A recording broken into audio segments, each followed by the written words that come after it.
we are starting this session immediately. And I'm handing over to Dr. Okay. Good morning, the DJs, everyone. We're going to start today's meeting with the first sound of the national anthem. Please, can we all rise? The national anthem.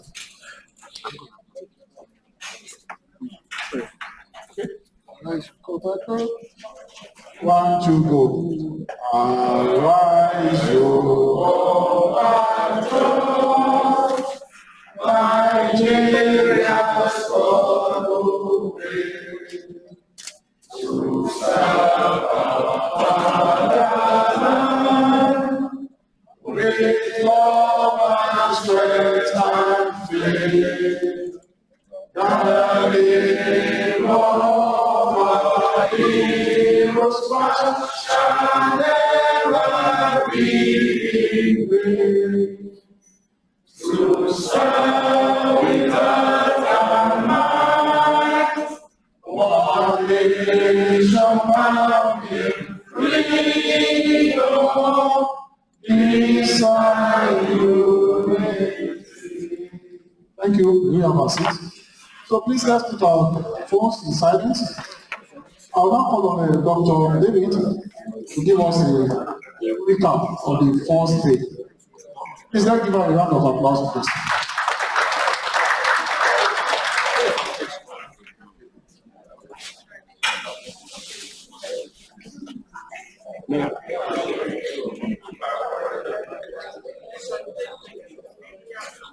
Thank you, sir.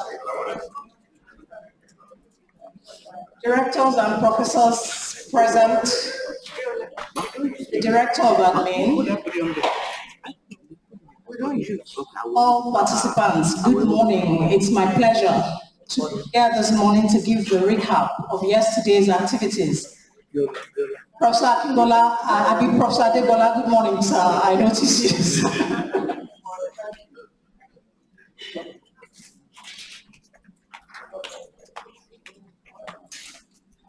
Okay, so yesterday was full of activities, and as a matter of fact, I didn't think we were going to finish what we had to do because we were running late, but we did finish. So we'll just go through a quick summary of the things that happened yesterday.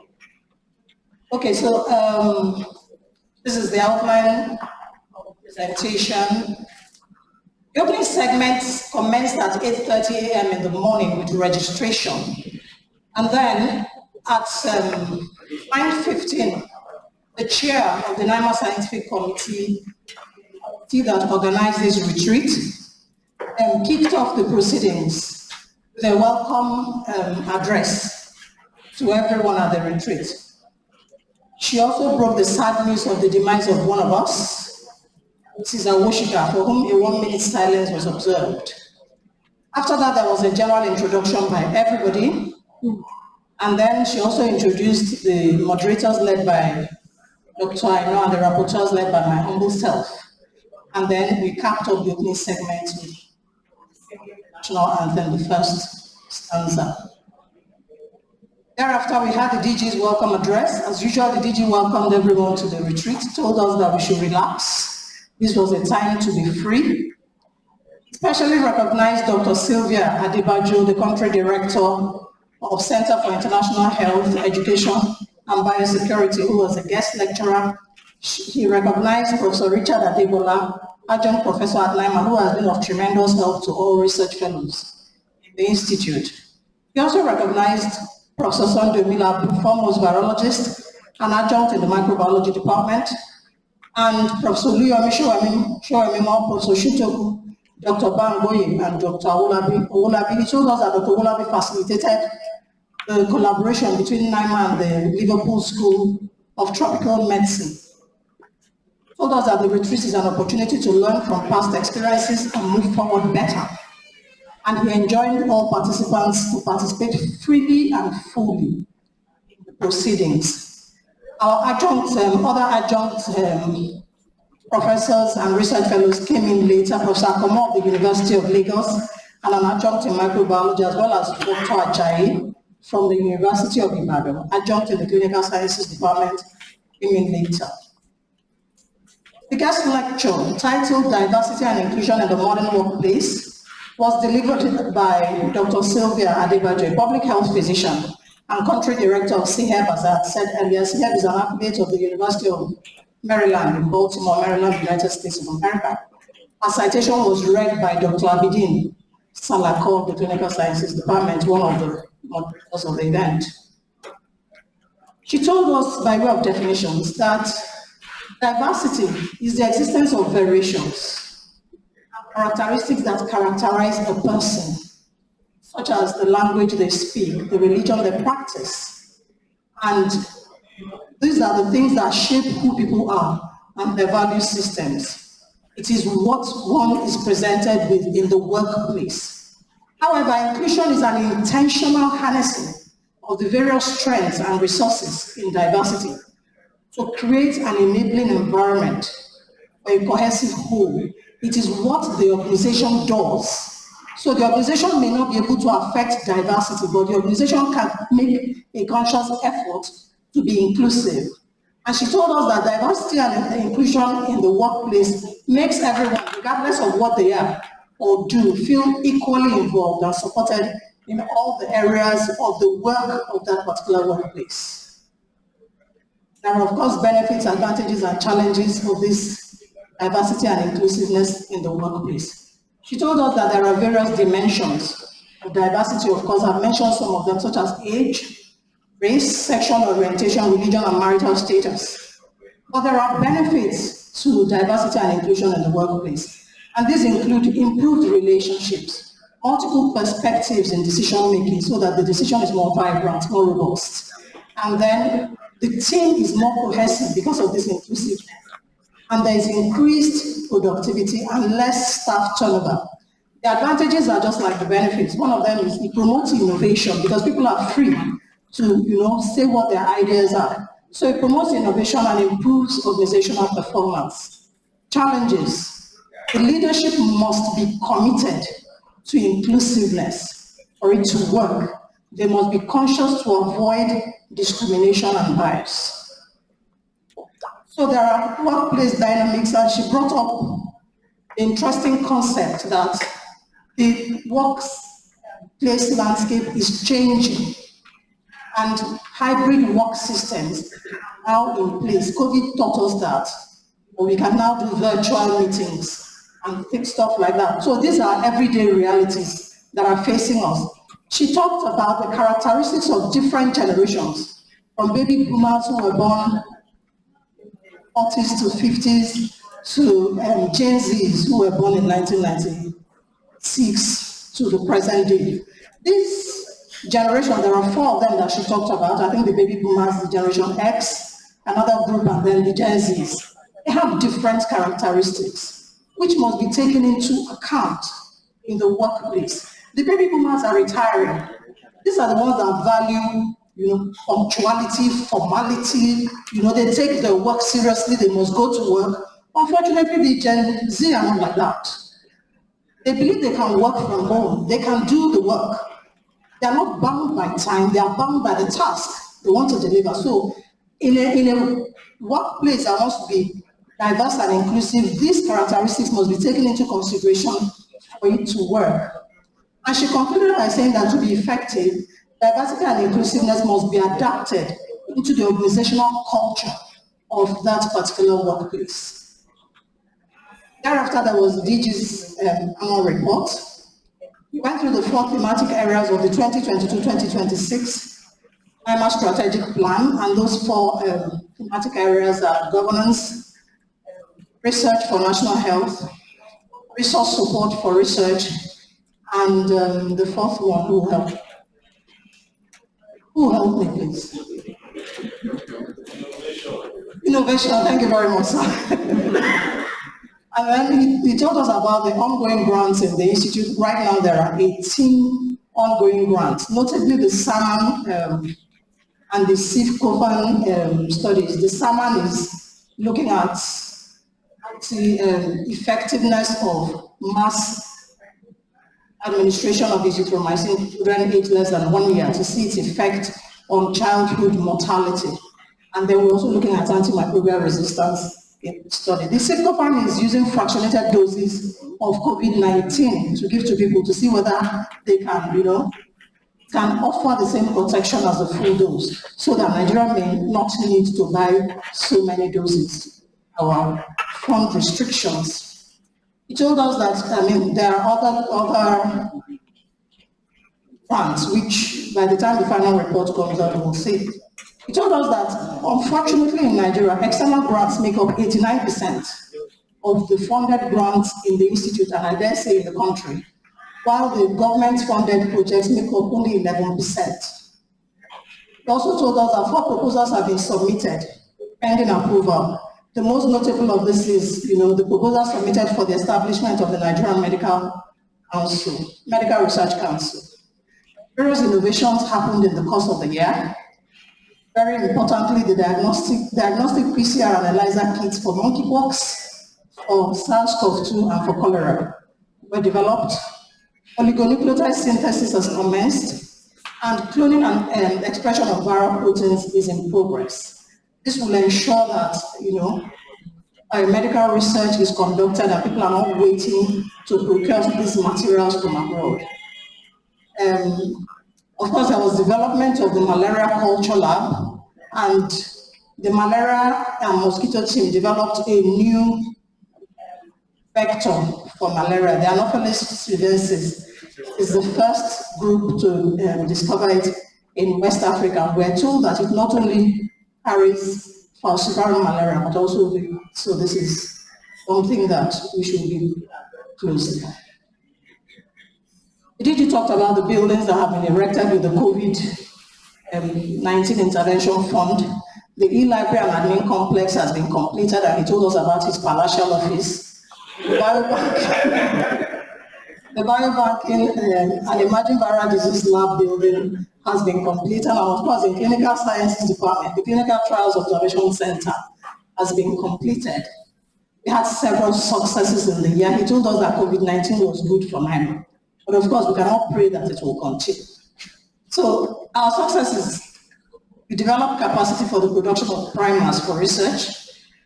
We maintained ISO accreditation and WHO-approved qualification for the labs that had it before. Advocacy visits for improved budgetary allocation to NIMR were conducted by the DG and his team, and more research labs and offices are now available for staff. More agile positions for NIMR staff in several universities are also coming up. The new collaborations, there are several, so I just took a few. The London School of Hygiene and Tropical Medicine, Alpha Babalola University, Institute of Tropical Medicine in Antwerp, Novartis, and so on and so forth. About 18 new collaborations have been formed. We had challenges, certainly. One of them is inadequate staff, which almost every department talked about yesterday. Power supply is an issue, but the DG told us that right now, NIMR enjoys about 23 hours power per day. That is much more than many institutions can boast of.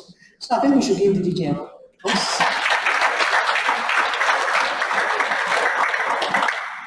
And there are too many monitors from government side coming to NIMR to look at something without finding anything, and they keep coming.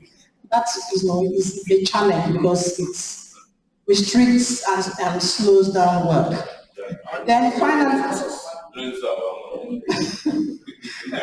he lauded, the contributions of BRF, Mr. Babatunde Raji Fashola, the Minister of Works and Housing, who is the chairman of the NIMR Foundation, for his indefatigable efforts to ensure that NIMR gets the budgetary allocation it needs. So can we put our hands together for the research evangelists?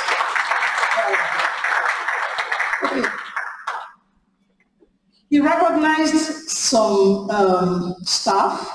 So staff who contracted COVID in the course of duty during the COVID pandemic were admitted in COVID isolation centers, recovered and returned promptly to work. Were honored yesterday with certificates of recognition.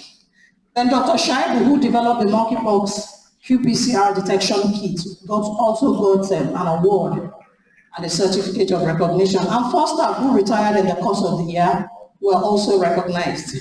the DG went on with his team to launch the 2016, sorry, that's typo, 2022-2026 strategic plan of the Institute, the research innovation policy document, the policy on research misconduct and fraud, and finally the report of NIMR response to the COVID-19 pandemic were launched yesterday. Thereafter, we had departmental presentations, starting with Biochemistry and Nutrition Department. They had 15 research and scientific officers and 19 project staff. They have 2 research centers, the Center for Research in Traditional, Complementary, and Alternative Medicine, and the Center for something to do with malaria genomics. They have 24 ongoing activities in the areas of malaria, herbal products characterization, COVID-19, vaccine development, and cosmetology. They are keyed into the thematic area 2 of the strategic plan, which is research for national development.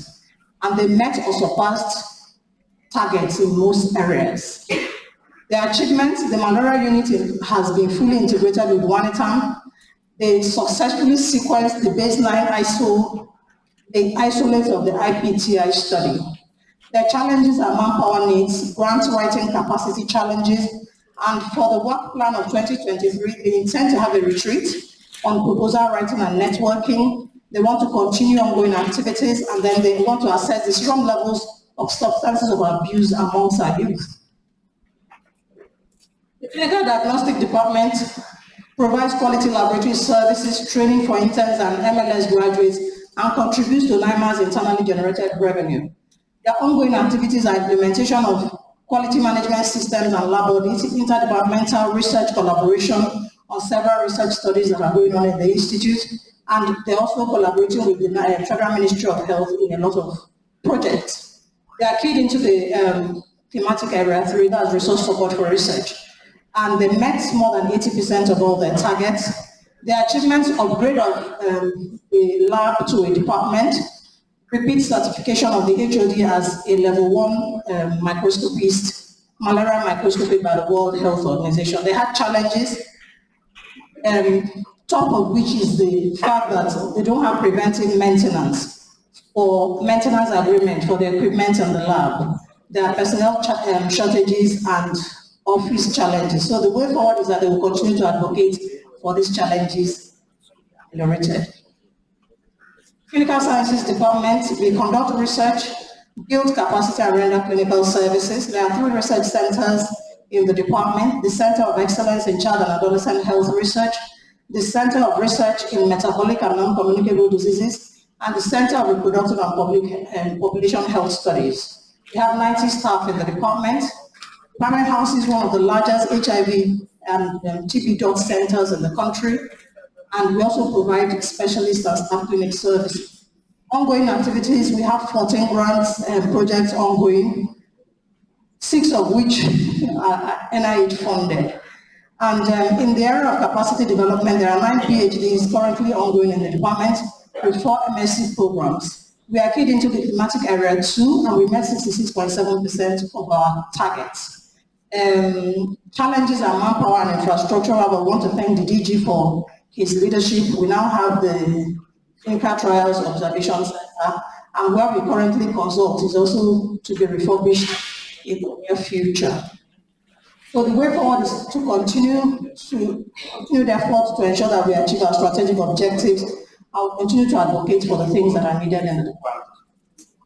Molecular biology and biotechnology, they have 13 staff, 5 research laboratories, they have 19 ongoing activities. For their achievements, 15 publications, and recognition of various staff in the department for international and national awards. Notably, Professor S.I. Smith has been inducted into as a fellow of the Academy of Science. And another distinguished member in the department, Dr. Walogu, gave the distinguished lecture at the NIMR conference. Their challenges are the challenges of everybody, and their way forward is to overcome the challenges. Microbiology has 3 centers: CHVG, CIDR, CTBR, and 1 production unit. They have 14 research fellows, 33 support staff, 34 project staff, 6 adjuncts, and 1 consultant. and they got equipment donations from several organizations, including IHV, I think that is Institute of Human Biology. 17 research activities are ongoing in the centers. They respond to national health issues with viral hemorrhagic fevers, drug-resistant TB, emerging and re-emerging infectious diseases. They have various distinctions and awards for staff in the course of the year. And the major innovation is the monkeypox PCR test kit developed by Dr. Shuaibu. They also have new adjunct positions for staff, different universities, notably Trinity University, and new adjuncts have been added to their fold. For their strategic plan, they achieved 74.8% of the target. Their challenges are difficulties with commercialization and patenting of innovations, inadequate biosafety cabinets, poor inventory management at the Center for Human Biology and Genomics, and delayed CBN transactions, payments and receipt of fundings.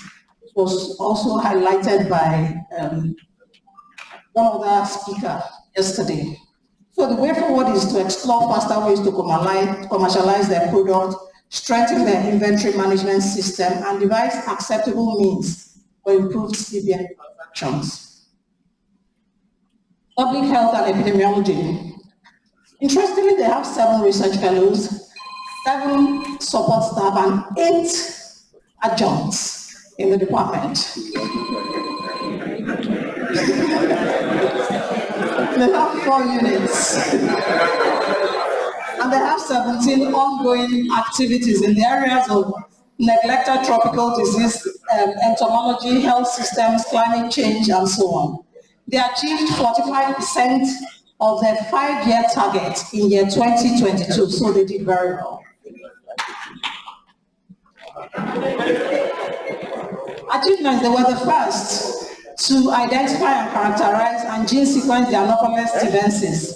They were first to detect a particular mutation for pyrethroid-resistant phenotype of Anopheles gambiae, and they have new appointments for staff. Their challenges are the same, and way forward is to focus attention to ameliorate the challenges. The library and ICT. They provide services for NIMR staff, interns, adjuncts, and external subscribers. They are involved in the compilation and editing of NIMR documents. They provide ICT support to all departments and units. The media and communications team create and share digital content of NIMR activities on social media and cover all NIMR media events. The graphics and web design division design and manage NIMR websites, design NIMR and staff documents for publications, and provide analytics for the website. They achieved 32.5% of their strategic objectives. Their achievements were that they generated revenue for NIMR. They resolved a cyber attack on our network. They have a more conducive learning environment in the library. The head of the department urged everyone to visit the library yesterday. There is expansion of internet coverage to the biobank building and improved NIMR media exposure. Their challenges are the industrial actions affected productivity and the meeting of their challenges, and they had outdated tools like their computers and cameras. So they will advocate for training on good work ethics and acquisition of the materials they need to put in their best. Administration department has 6 units and divisions. It provides administrative and support services, handles legal and insurance matters, and supervises the security unit. It achieved most of its strategic objective, e.g. progress towards amendment of the NIMR Act, promotions and conversions were done on time, and adjunct positions for staff in universities. All the letters have been written and sent out. Their challenges, they need more capacity building opportunities for staff in the department. The way forward is to have annual staff training and seek support for efficient delivery of the department's mandate. Finance and accounts handles financial matters for NIMR. They have 27 staff in 5 units and 3 subunits. Their ongoing activities include maintenance of a book of accounts, annual budget compilations, performance of banking-related functions, and they are keyed into strategic areas 2 and 3. two areas, governance and resource support for research, that is 1 and 3, and they met 85% of their strategic objectives. In their achievements, they completed a three-year audit 2019 to 2021. They submitted and successfully defended the 2023 budget for the Institute, and they had in-house training on GIFMIS, something about information management systems. So they have that training for their staff. The challenges are, the major challenge is no insurance cover for NIMR assets. And the way forward is to recruit more staff and to ensure interface with the National Assembly to improve budgetary allocation to the Institute. Internal audit works to ensure an efficient system of internal control and accounting. They have ongoing activities, that is what they do. This is what they do every year, really. So it includes prepayment audit of expenditures, verification and inspection of supplies, annual stock taking, and so on and so forth. And they oversee the NIMR stores. They explained to us some hitches in our request, financial requests to management. And some of these hitches include not stating specifications, the request, not attaching supporting documents, not retiring advances, and then using impressed as entertainment. I'm saying it because all of us are involved. We need to know about these hitches so that we can, do the right things when we are submitting our request. The challenges are failure of staff to retire advances when due. Many of us are guilty. Manpower shortages and inadequate training opportunities. The way forward is to appeal to the DGs to address their problems. Research, Innovation and Production Unit. The objective is to transform research outcome to end medical products of value for national development. They have ongoing activities which include redesigning and packaging NIMR biotech products, patenting products, setting up intellectual property technology transfer office, and enlightening NIMR community on patenting and intellectual property rights. The achievements include that they've concluded patenting of some products, they have made substantial progress in the establishment of the office, and the RING policy document has been developed and presented. The challenges are the cumbersome patenting and registration process and staff funding inadequacy. I guess their way forward is to try to challenges. Grant Monitoring and Evaluation Unit. 12 staff and 1 adjunct researcher are in the department.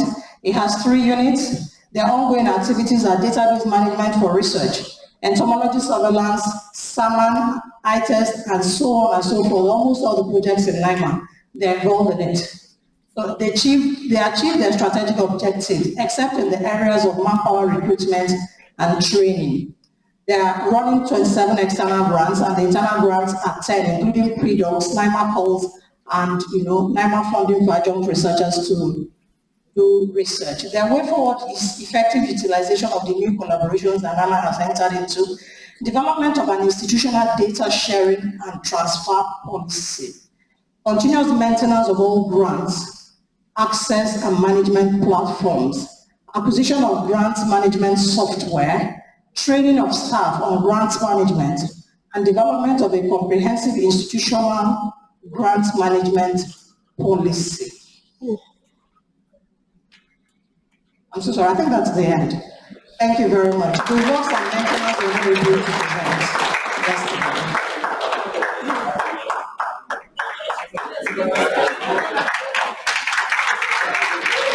Thank you, Dr. Lewis. That was a very detailed recap. Thank you so much. We'll go straight to the program for today. The presenter for the first presenter is NIMR Corporate Marketing and Communication, presented by Mrs. Ate. Mrs. Ate, please. Let's go and round of applause. Let's encourage her.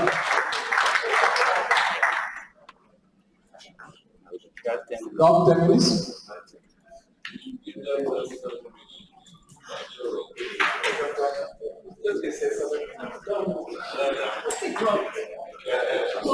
everybody. That's Ibolani, acting editor, corporate marketing and communication.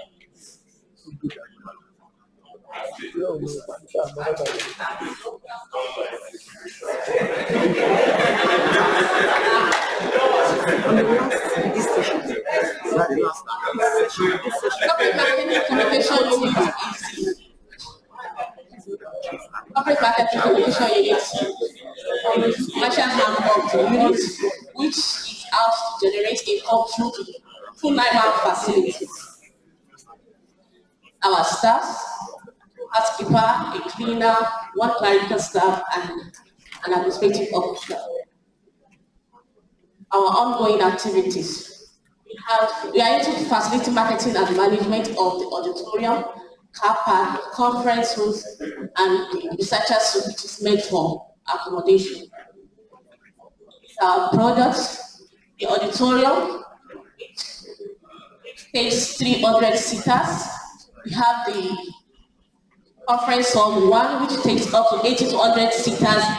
Then the second hall, which is 40 seater capacity. Then we have a syndicate room, which takes 10 seaters, and then and our car park, which is situated in the biomedical center. Then lastly, the researchers suite, which is meant for lodging. These are our facilities sitting beautifully in a serene and secured environment. It's our unique selling point. Yes, facility, okay. The team embarked on aggressive marketing of this facility via direct marketing. As you can see, the conference halls and the researchers suite now is selling itself, except for the car park, which has not been able to generate any income due to the fact that it was used during the COVID for testing. So we had our clients going elsewhere to look for alternate parking space. Our achievement, improved patronage. Due to the services we've been rendering, we've had improved number of patronage. Clients have been patronizing us day in, day out. Secondly, retainership with some clients. We have had clients who have enjoyed our service and still come back to use our facilities and enjoy our services. People like, we have the West African College of Postgraduate Pharmacy, NHIA. We have Association of Radiographers, Association of Psychiatric Doctors, last week, and so many others. Upgrade our facilities. Thanks to our DG, our facilities are having new faces. Our clients can come and enjoy our services in a very beautiful place. Improved income generation. As a result of our patronage, we've had increase in our income generation. Our challenges. Difficult in payment, which is through remitter. We've had issues when guests wants to check in and they need to make payments, and the remitter platform is erratic. This tends to delay our customers from checking in. Lack of activities with the institute program. There are instances when we have booked clients to use the hall and they make payments, then the institute comes up with impromptu programs, and by so we have classes that we start looking for alternate places to use. Inadequate staff skills, inadequate key staff. Our staff are not experienced in the nitty-gritty of hospitality management. Way forward, there's need to increase our staff strength so as to be able to augment our workload due to increase in patronage. Improve synergy among units and departments for improved flow of communication. There needs to get a prior notification as to use of halls or our rooms. Training of staff, there's need to train our staff at intervals so as to be able to deliver effective and efficient services. Then our work plan, improve service delivery. We are planning to put out a feedback mechanism to our guests so as to be able to work on our lapses and be able to provide and effective service, increase patronage of the facility. As you all know, the research foods and the halls are already selling itself, but there's need to make our car park to become alive and be functional. So there's need to meet with our guests, our clients, and see if we can bring them back and start using our car park. Improve facility marketing and management strategies. We intend to go through the social media platform to advertise more on our services, and also create a website by which we can make our guests do online reservation and bookings for both the us and the researchers. Thank you.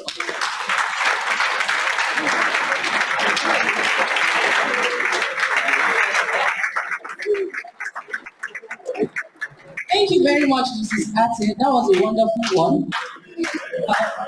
Without wasting much time, we'll go to the next presentation from Planning Unit, and we invite Mr. N.N. Petrus to give his presentation. You have 10 minutes. 7 minutes. 7. 10 minutes. 7. Even 5 minutes is okay.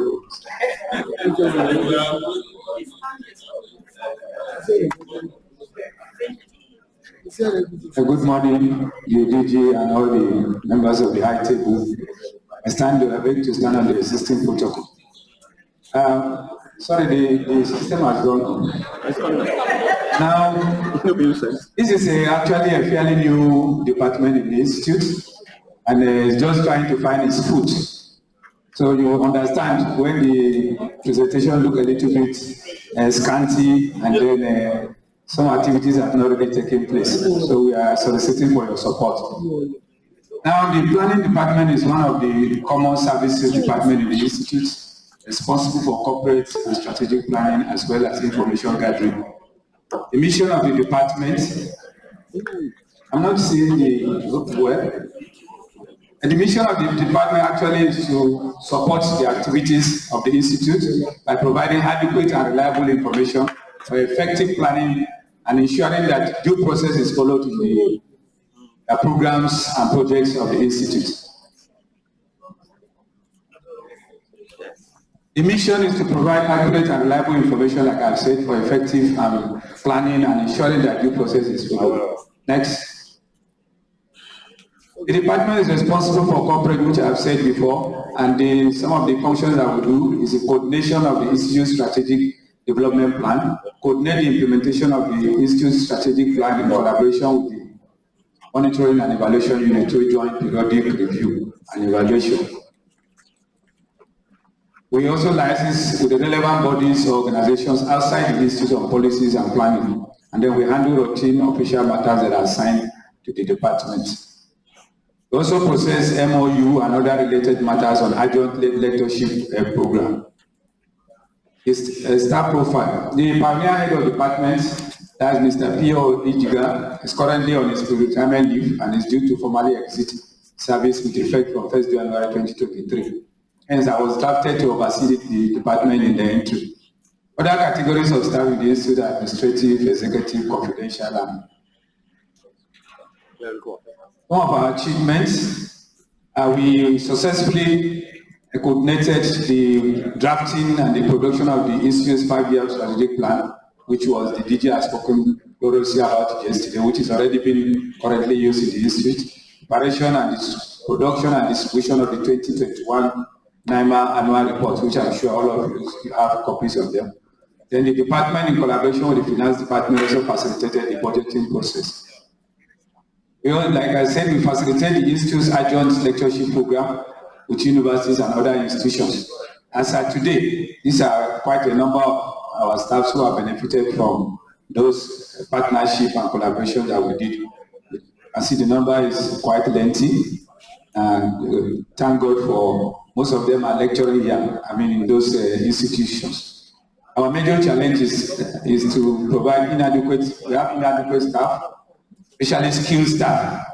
and request that request for deployment of more skilled staff. And the department has already made request to that to the DG on that, and we pray that when there is an opportunity to employ more staff, the department will give you favorable consideration. Because as it is now, I think it's just 5 people running the department. The way forward, like I said, is for the deployment of more staff so that we can enhance the capacity of the department to operate minimally, especially in the years to come.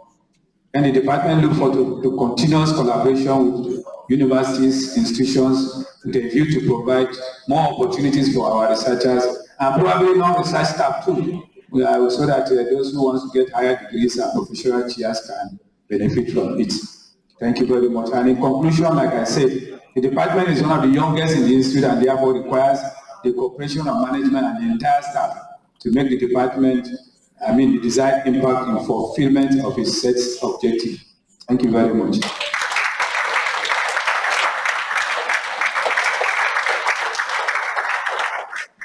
Thank you very much for keeping to time. The next presentation will come from NIMR Foundation, and we invite Dr. Olajide Shobande to give his presentation. You have 7 minutes.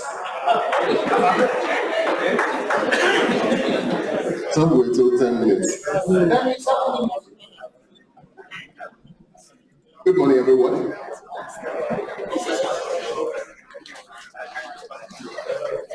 Hello. I think I'll start on, well, I'm not sure if the protocol was established. I think I'll just continue on what has been made before. Thank you. I'll just provide a brief, try to quickly run through this. So, NIMR Foundation has been in existence, it was registered on the 4th of February, 2020.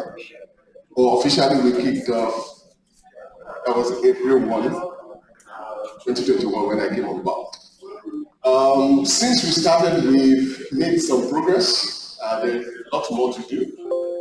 And I really want to appreciate the CEO of NIMR for the huge support that we've had over time.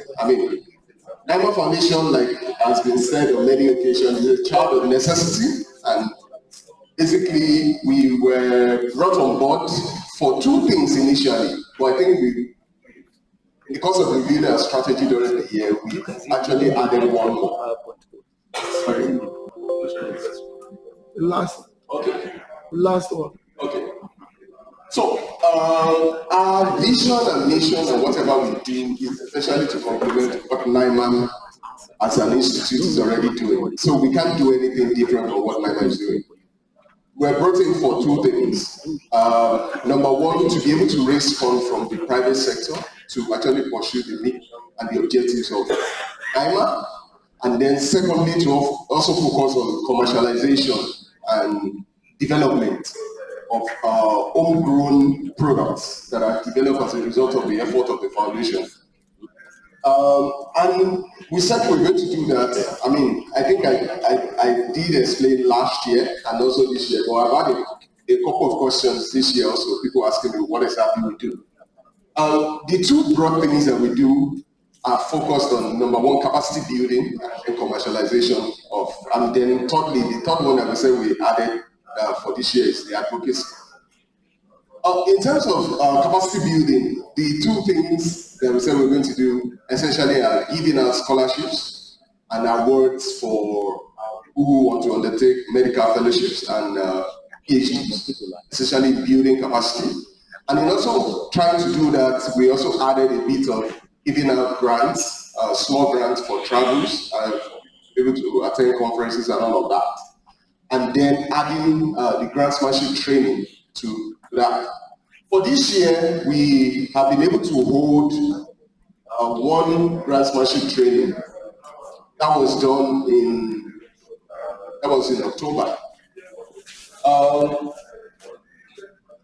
I'll just quickly move on to what we have done for this year. For this year, there are 3 key achievements that I think. And the first one, which the DG already said most of it last year, was especially about the advocacy effort to the Minister for Finance Planning and National Budget, and also the follow-up visit to the National Assembly to actually get the funding that was allocated to NIMR to actually be implemented. And then thirdly, like I mentioned, the visit, the grantmanship training that we had.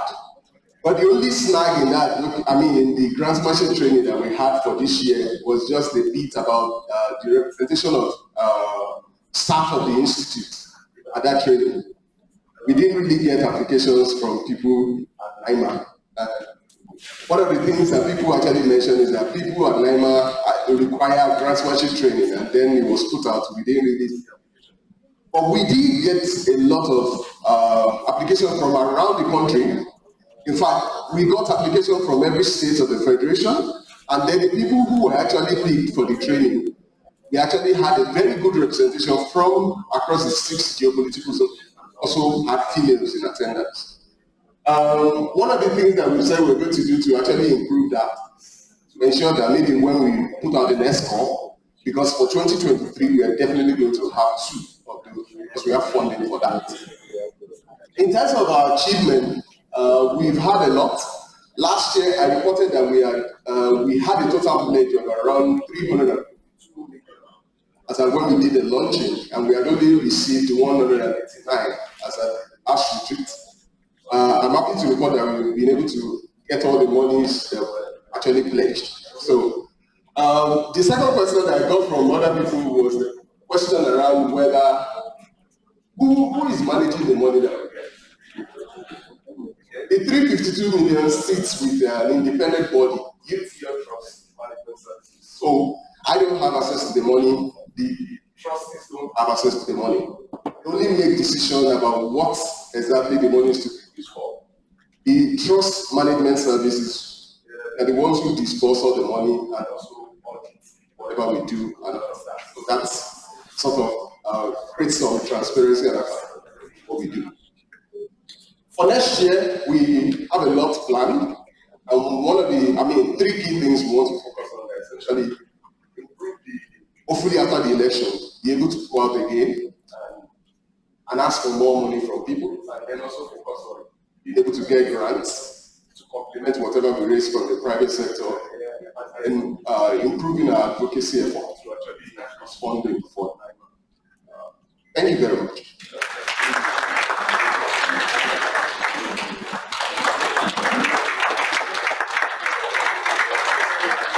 Thank you, Dr. Sobande.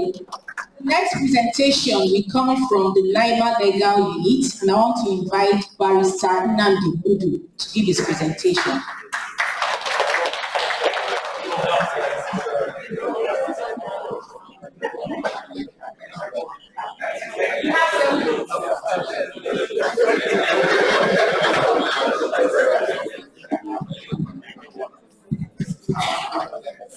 Your Excellency, the DG of NIMR, I'd like to rest on the established protocol.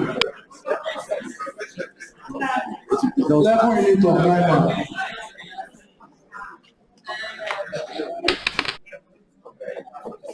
The unit performs litigious and non-litigious functions for the institute. Our activities. These listed activities are litigious and non-litigious. For want of time, we have various cases pending in court.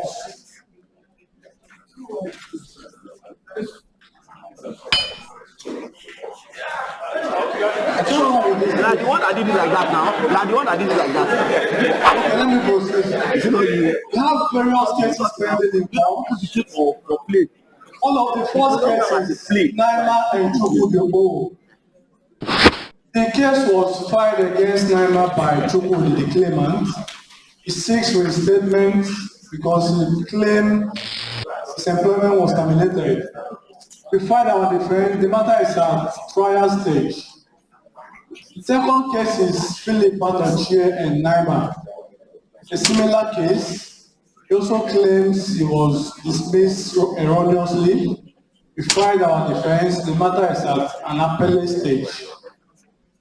The third case is Philip Anoche and Professor Uja, Professor Tomori, and Ado Abubakar. This case is a very interesting case. The matter came up about 2 months ago. Professor Uja was in the witness box to testify. And unfortunately for our case, the claimant and his lawyers went in court to cross-examine him. So the court adjourned to February next year for Professor Uja to be cross-examined and for continuation of trial. We have another case, the case of Engineer Semenai Keka and NIMR, Professor Idibwe and AIDS Prevention Initiative. The gist of the case is that the claimant was engaged by the third defendant, that's AIDS Prevention Initiative, to execute a project in NIMR. After the project, he wasn't paid. So he sued NIMR, Professor Idibwe, who was the incumbent DG, and the AIDS Prevention Initiative. But the defense is that ordinarily NIMR shouldn't be sued in the case because we are only an agent. Should have proceeded against AIDS Prevention Initiative, which actually engaged claimant to do the job. So I want to report that the case has been determined and concluded in our favor. The matter was referred to mediation. Went on mediation. They were to offer 5.something million naira in settlement of the claim. But we canvassed that NIMR is only an agent of AIDS Prevention Initiative. And under the law of agency, when a principal is known, don't proceed against an agent. Proceed against an identifiable principal. So we exonerated. The case was discontinued against NIMR and Professor Idibwe, saving the institute about 5.something million naira. Our achievements. I want to dedicate this first achievement to the DG for its readiness and disposition to comply with the provisions of the law. Currently, NIMR is ranked 16 in the 2022 ranking for the Freedom of Information Act 211 compliance. And is courtesy of our trainings, which have been conducted in the past 2 years, timeless responses to requests for information from various CSOs, and other compliance that we've given with respect to the requirements of the Act. Secondly, although the institute's cases are in court and are still at post-trial stages and waiting judicial pronouncement by way of final judgments, the levy unit has ensured that all court processes are timelessly followed. Challenges. The levy unit is devoid of any challenges. And I want to thank the DG, who has always risen up to the occasion of tackling our challenges even before they ensue. We are very grateful, sir. We also thank the Director of Administration, through whom the DG has attended to our needs. I also thank immensely the Finance and Audit Unit and departments for timelessly approving and releasing our funds. I thank you for listening. Thank you.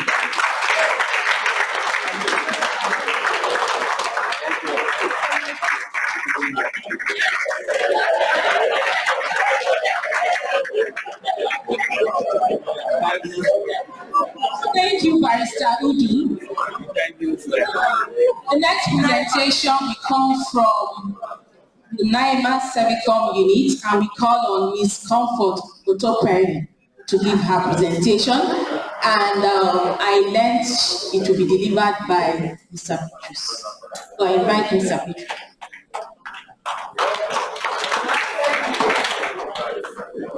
Thank you very much. Actually, I think there was a kind of misinformation between the unit and the planners of this program, so we beg for that. This is actually my baby. All the presentations I've made before, I think this is actually where I'm supposed to belong. Thank you very much. Servicom is an acronym for Service Delivery Compact, that is agreement with all Nigerians. It's an initiative of the federal government of Nigeria conceived to promote effective and efficient service delivery in the MDAs. It seeks to ensure that customer satisfaction, to manage the performance expectation gap between government and citizens, as well as other members of the public on issues of service delivery. Servicom gives the public the right to demand quality services as contained in the MDA Service Charter. One of its goals is to ensure that service takers, as those who receive service, understand their rights to public services or speak up when there is deficiency or they are lacking. Servicom unit was formally inaugurated in NIMR on the 15th of October 2020. The Institute Charter was launched on the 13th of July last year. Our major drivers, that is what we look for in Servicom, actually, is the service delivery itself, which tends to focus more on the failures, where there are failures, and the provision of service, and the results, return effects. And then timeliness, how timely do you provide those services? That is very important. And the information that is given out to the public, those who access service from you, those informations must be correct and must be, the basic consideration here is the accuracy of the information you give out.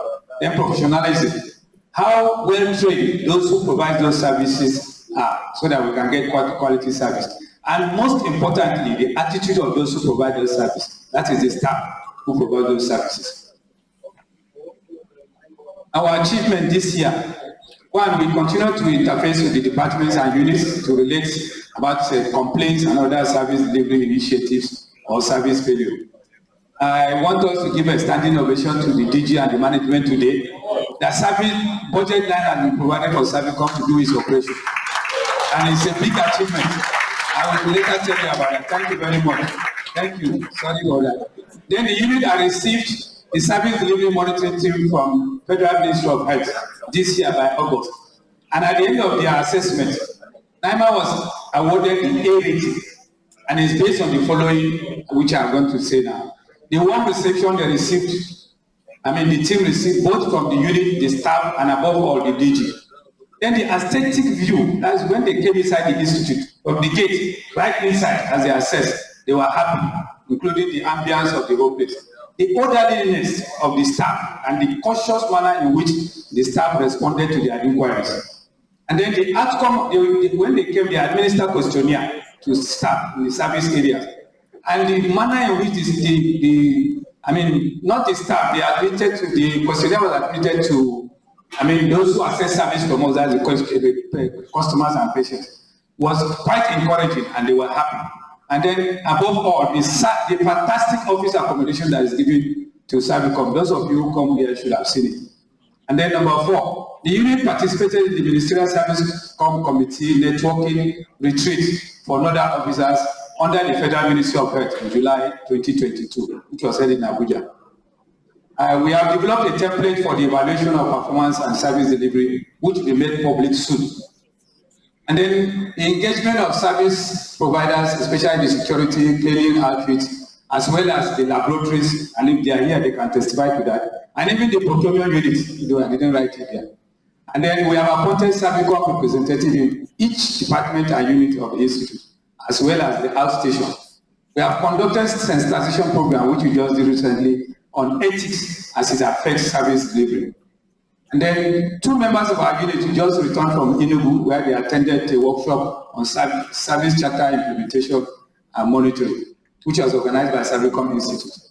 Then the improvement of reception areas. This is very dear to us in Servicom, and which the management, the DG and the management have done very well in some, but we're still expecting that this will be extended to other places, especially the clinical science department. Then the way forward, we want to continue to build the capacity of our members in the unit. We want to continue to liaise with the Works and Maintenance Division in improving the reception areas, like I said, and also the planting of directional signs in the institute. We have commenced, we want to look forward to commence the enforcement unit, rules on attendance to work. And then the use of ID card, because we see that people are lowering the guard in that respect, even though the DG has tried severally to do that. And then we are also looking forward for the introduction of an electronic monitoring system. This is the vote, and the DJ is not here, though we will get back to him. This is the vote now. People don't sign out attendance register where you go now. There is an electronic version that you can use to monitor those things, so we don't need to start quarreling with anybody as why did you not sign attendance register. It works by itself. If you go to Federal Medical Center, you will see it. So we want to introduce that. Then we want to, ensure that there is compliance with the service centers in the execution of the Executive Order 001, which was introduced or signed by the President in 2017. This seeks to say that each department or service area should publish the list of what they do, the prices that they charge for those things, so that people who come there don't need to ask any question, they just go there and access their services. That will remove a lot of bottlenecks, corruption and things like that. In conclusion, the federal government initiative on establishing Servicom is to ensure that citizens access public service in an effective and efficient manner. It is therefore our collective responsibility to ensure that this goal is achieved in order to improve the living standard of the Nigerian people.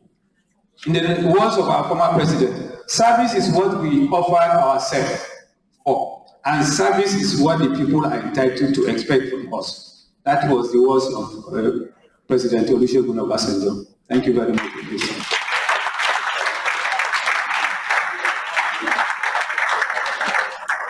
Thank you, Mr. Beatrice, for your presentation. The next presentation should come from the procurement unit, but unfortunately, Mr. B.K. Musa had some delays on his way here, so he would not be able to present now. So we'll be moving on to Anti-Corruption and Transparency Unit to be presented by Professor Rosemary Aldo. You're welcome.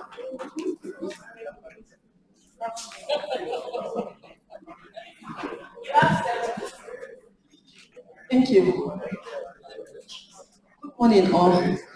I'll be presenting the 2022 report of the Act 2 NIMR activities. The members of this of NIMR Act 2 are listed here. Dr. Greg Onyoy is not around, he's on there. Now, during the course of the year, we organized a training, a one-day training workshop was organized on the 20th of April to sensitize junior and middle-level staff of the Institute. We also created awareness with our posters and handbills and flexi banners posted everywhere so that people would know that they need to say no to corruption. Okay? There are records, there are things we are watching, just to know that everything you do are being watched. Say no to corruption. And what do we refer to as corruption? Corruption is using the public confidence in you, using your position for your own personal gain. What should be for the people, use it for your own personal gain, whether as head of unit, as whatever position it is. Even if it's those who work in the lab and use reagents, don't use it for personal gains. It's for official, and so let it be. Capacity development. Mr. Akindele and Mrs. Akinton, who is our secretary, attended a training workshop in Ibadan that was organized by ICPC July this year. One thing they brought back from the training, amongst others, is that one of the responsibilities of Act 2 is to monitor constituency projects. We need to monitor that one. We will have to devise how to get about that. But we know they bring huge money into NIMR to maybe build some stuff like that. We are supposed to monitor it. So please be informed so that when we say we need to see what you're doing, know that that is one of the requirements from us, from ICPC. Now, some policies we also developed for the Institute, the NIMR gift policy and the whistleblower protection policy. You can access them from the NIMR website. Please, ignorance is no excuse of the law. So please, let's create time to read this. Gift policy particularly. This is so that we don't fall victims of this. Then we have the compliance scorecard assessment. The compliance scorecard identifies weaknesses that make MDAs susceptible to corruption, and then it also measures compliance with the institutional policies. All right, so we were assessed in June 2022, and I want to say thank you to the DG, even though he's not here. He made the work really, really easy because he mobilized and ensured we got all our records, our policies, our documents for the ICPC assessors, and they had everything available. They were quite impressed with us. The results will be online, but we are very confident that we did well. Records speak. Even long after you have left the system, records speak. So let us be really very careful. Then system review. We decided to review some stores' activities in NIMR, namely the NIMR main store, CHVG store, and clinical diagnostic department store. We could decide to review any system within the institute. But this year, these were the three. For some reasons, because of the several activities that it was conflicting with the internal audit review this year, we haven't done that. So we are hoping that it's either we do it before the year runs out or sometimes in the first quarter of 2020. Yes. I also want to, my team actually, want to appreciate the management because they gave us a budget line, and from the funds that were given to us, we're able to furnish the office that was also assigned to us. If you get there, that was the former cooperative office. If you get there, you will not recognize it. It's completely transformed. So we also marked the International Anti-Corruption Day on Friday, last Friday, 9th of December. We marched around the institute outside and even inside the institute. And after that, we had a lecture. We had a lecture in one of our halls in the ANSA Research Center. So it was quite interesting. The lecture was the gift policy and the whistleblower protection policy that we presented to the staff. It was quite enlightening. They asked a number of questions and we provided clarification. Integrity Award. So we also are required to recognize those who have displayed a high level of integrity. So we sent letters around to heads of departments and units for recommendations for this award. And we only got feedback from two departments, one unit. And this particular letter struck us. And so we selected this. But I'll just mention a few things that the head of the department said. He said that they are writing to recommend Mrs. Adegbada Ajoke Ola of molecular biology and biotechnology. And what was it she did? She put up a request for some work to be done in her office or lab, and the money that she requested was 15,800. But the voucher that was prepared for her to sign was 145,400, and she refused that she was not going to sign it, that they should prepare the exact thing that she, and they had to do that before she signed. She reported to her boss, so such rare display of integrity is why we are recommending her. The DG is not here yet, but before we end today, we'll be presented with a plaque and a gift to commend that activity. So I want to thank you all for listening. Please say no to corruption.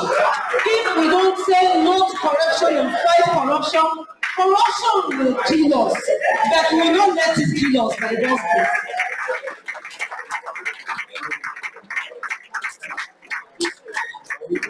Thank you very much, Professor Audu, for that wonderful presentation.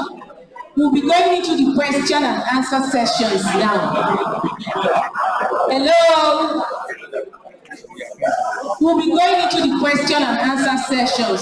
So if you have any question for the last series of presentation, please kindly indicate by raising up your hands.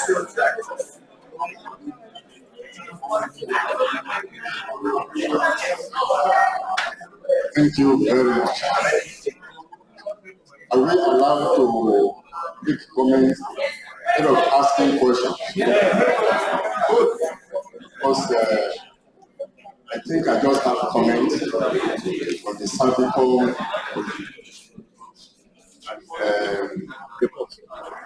there's no way what the cervical is getting, they will not get it. Setting NIMR such that allow who are in research to be the custodian of science, very good environment for the scientists to be concentrating on the legal department, this department, African department. All of them have been coming here to come and make this. So it's a environment for good research to try. I'm interested in the surgical unit when he said attitude of staff speaks volume, quality of service. And that is coming from my own experience that I want to share with us. In my HIV program in Lut, 2004, I've ever enrolled about 22,000 patients in my database. But what I have as patients that are currently on treatment with me is just 7,000 patients next. There is over 14,000 patients. I lost over 14,000 patients. Have they died? Needed to really investigate these huge laws to follow up. And we commissioned a consultant, a department, and he had a small grant to do that. We got the liquidator information of about 10% of people that were lost to follow up. And they had this questionnaire given to them, either physically or on telephone. And 30%, 35% of the people that we don't see are still alive, and we have it on tape. And we rather prefer to die of my disease rather than taking the attitude from the staff. More than 35, and they said it in different language, but that is the word. We just capture the one that said it that way, because that one also mentioned my name. I would rather die of my disease rather than taking the attitude from the staff.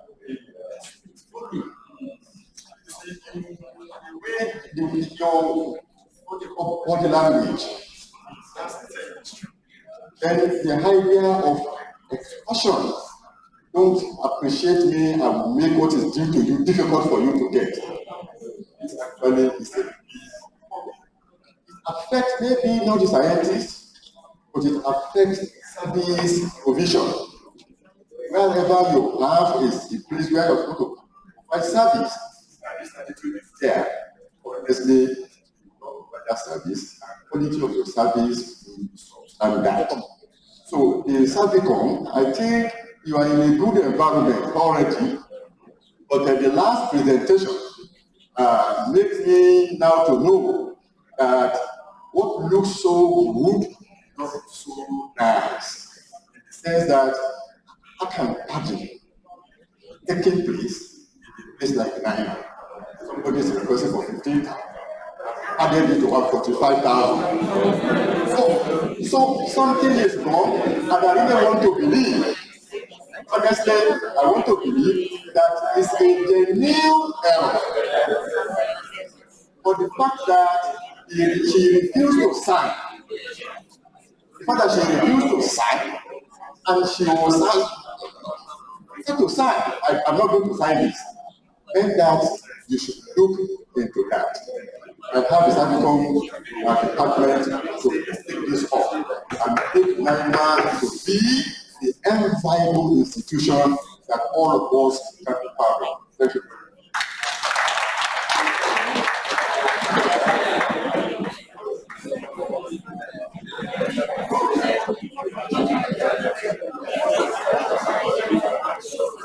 Thank you, everybody. I think I need to correct the misconception, because this actually is a system problem. It's not that somebody paid any payment. There was a problem, she complained in her office. But unfortunately, when the quotation, because it was work order and it passed through the system. So when they raised the quotation, it was the engineer that made the mistake. It's 5,200, but he erroneously assumed it is 52,000, and he recommended it to the DG for his approval. 52 in 3 places, and that's what amounted to about 150-something thousand. And then the officer that processed the payment voucher took it like that because they would take the DG's approval. And definitely you do not expect the chief executive to read everything. But it was actually 52 in places and some other. So it was when, because the procedure is that we will call the officer to come to sign, because he is the one that raised the request. The money will go to our account to ensure that that thing is done. It was when she got there, she now said, that it's only 2 months that she asked them to replace. So why is it? I said, okay, bring it. Let me look at it. Lord, and then they are raising 152,000. And that's when I took time and looked at it. I now discovered that it's 5,200. And I said, please don't worry, don't sign it. We'll correct it. And I called the officer that raised the voucher. I said, why did you need to agree this amount before you even prepare it? How can 5,200 become 52,000? Because you need to look at it. Don't just look at the DJ has approved it and you prepare. And unfortunately, the audit did not see it. And I returned the voucher that they should prepare it. That was what actually happened. It's not that anything was bad. And at the same time, and at the same time, I expect the actor, when they got that letter, to equally clarify, but she don't even take it too clear and sit down, assuming that was what happened. Yes, we appreciated our efforts by last night, but it is top of my job because I attended to it. Thank you. People should not like to acquire cheap popularity by taking other people's image. There was no problem.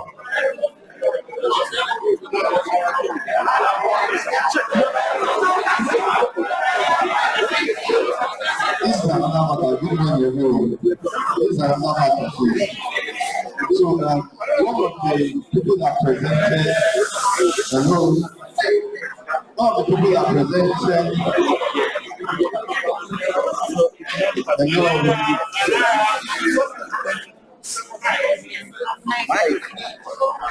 Wait, unfortunately, I missed the point, but I think I got the gist of it. I always say that even to internal auditors that write audit reports and send it to Abuja, you need to see what you are writing. Sometimes what you think you saw is not what was happening. So we all need to agree that this report is okay before it says. And I'll say the same thing to Aptus if it was coming from them. I just want to say that there are days when I needed to approve millions and I will approve thousands. And they will come back to say, supposed to approve something million, then I will approve 50-something thousand. It happens once a while. It's just that if it misses me, then they should pick it up as they have picked it up. And there are times that people will bring something and I will be the one to see it and say, no, this is not correct. So don't look at the system as if it has to be a perfect system. It cannot be a perfect system. That's why we are improving. That's why we meet like this to have feedback from people. If it is fraud, people will perpetrate it again, and you will know. So before we label somebody, let's be sure that the intentions are what we think it is. Okay? Thank you very much.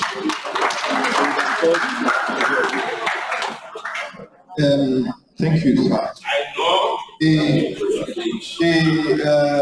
The NIMR Foundation made a presentation. I wanted to quickly ask, please, do we have space for postdocs or pre-docs? What are the chances to have a postdoc or pre-doc working with you who will get some support from NIMR Foundation? Sir, I don't know if you were able to hear it. Okay, but we are putting it in. What we do now is to run the yearly mentorship and graduateship program. Unless we have better funds. We are already talking to Bill and Melinda Gates, taking over, we're not taking over, giving us grants for like 3 to 5 years to run that mentorship. If we get that fund, then the other fund can now be used for this other activity. Okay?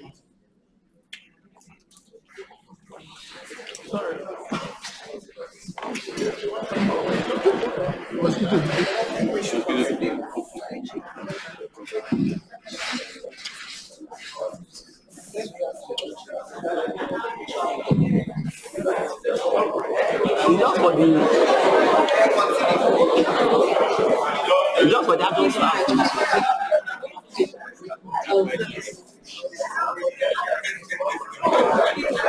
We're going to go into the sessions where we have presentations from the NIMR adjuncts.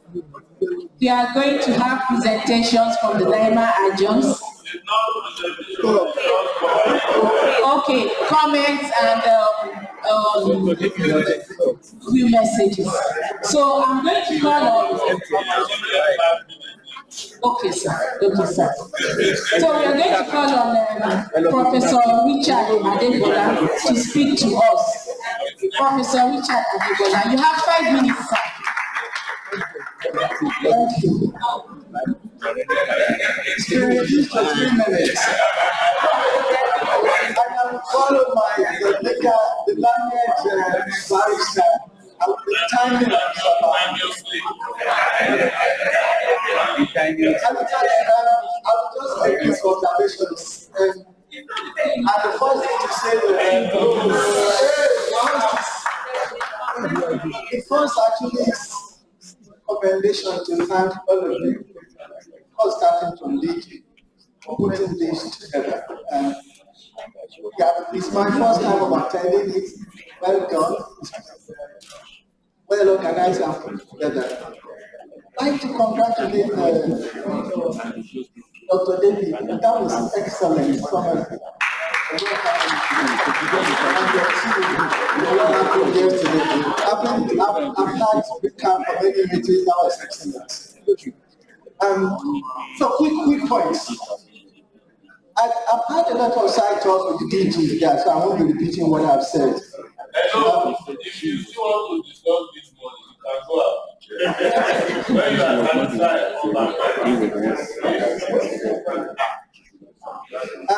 So let me start with like I said, congratulations to the organizers and the opportunity. So my first point is about the PhDs. That's taking 10 years. So please address that. It needs to be resolved. But if you have to spend 10 years to get PhD, it's useless. what you are accumulating will be obsolete. A dynamic field, and people are publishing, whatever it is you are doing, we are publishing it. It's not surprising that I taught in university in Nigeria before leaving the country. And you have people with PhDs cannot write a single paper. I have staff in my department could a single paper out of a PhD.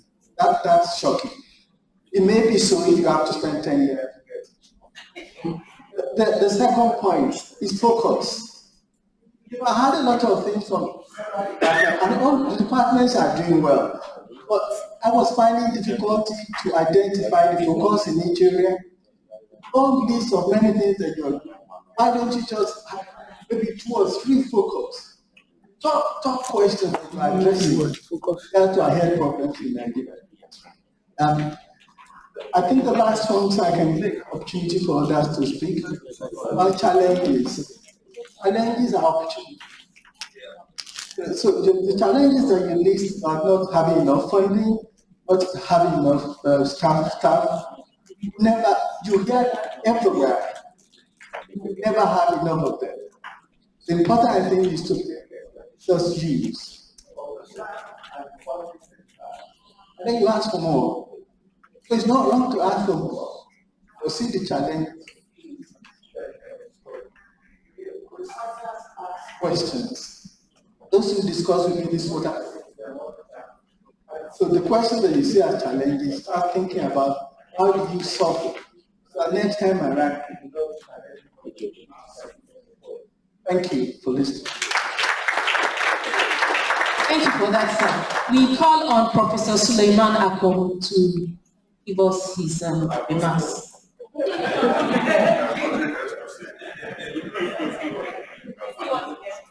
I'm not sure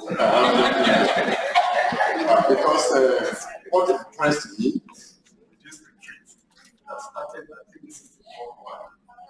This is fantastic. Not so much for the researchers, but most importantly, for the support services that they research to have an environment where it can thrive in NIMR. Because I've seen all sorts of departments that are so key as support staff for researchers to work. I heard about the marketing department. I heard about planning department. I heard about Servicom department. I heard about works and housing department. I heard about anti-corruption department. They are all here talking about what they do. But everything that is being done from all those departments is actually support research activities. Or we or other. I think it's way to go.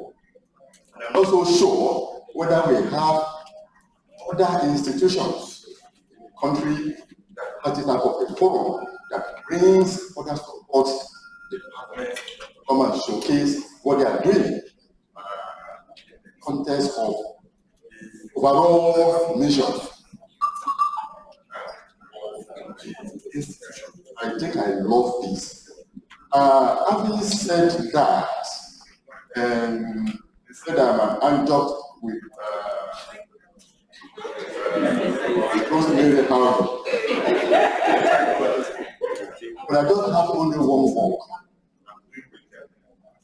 which I hope what is running in my brain now, I have to expand today or tomorrow. What I'm doing, honestly, because I'm doing HIV work, is about HIV and HIV.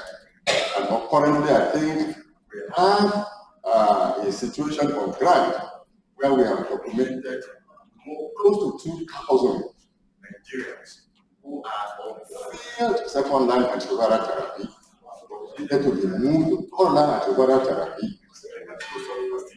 presently in country, assistance or the sequence data of these people also be able to effectively move them.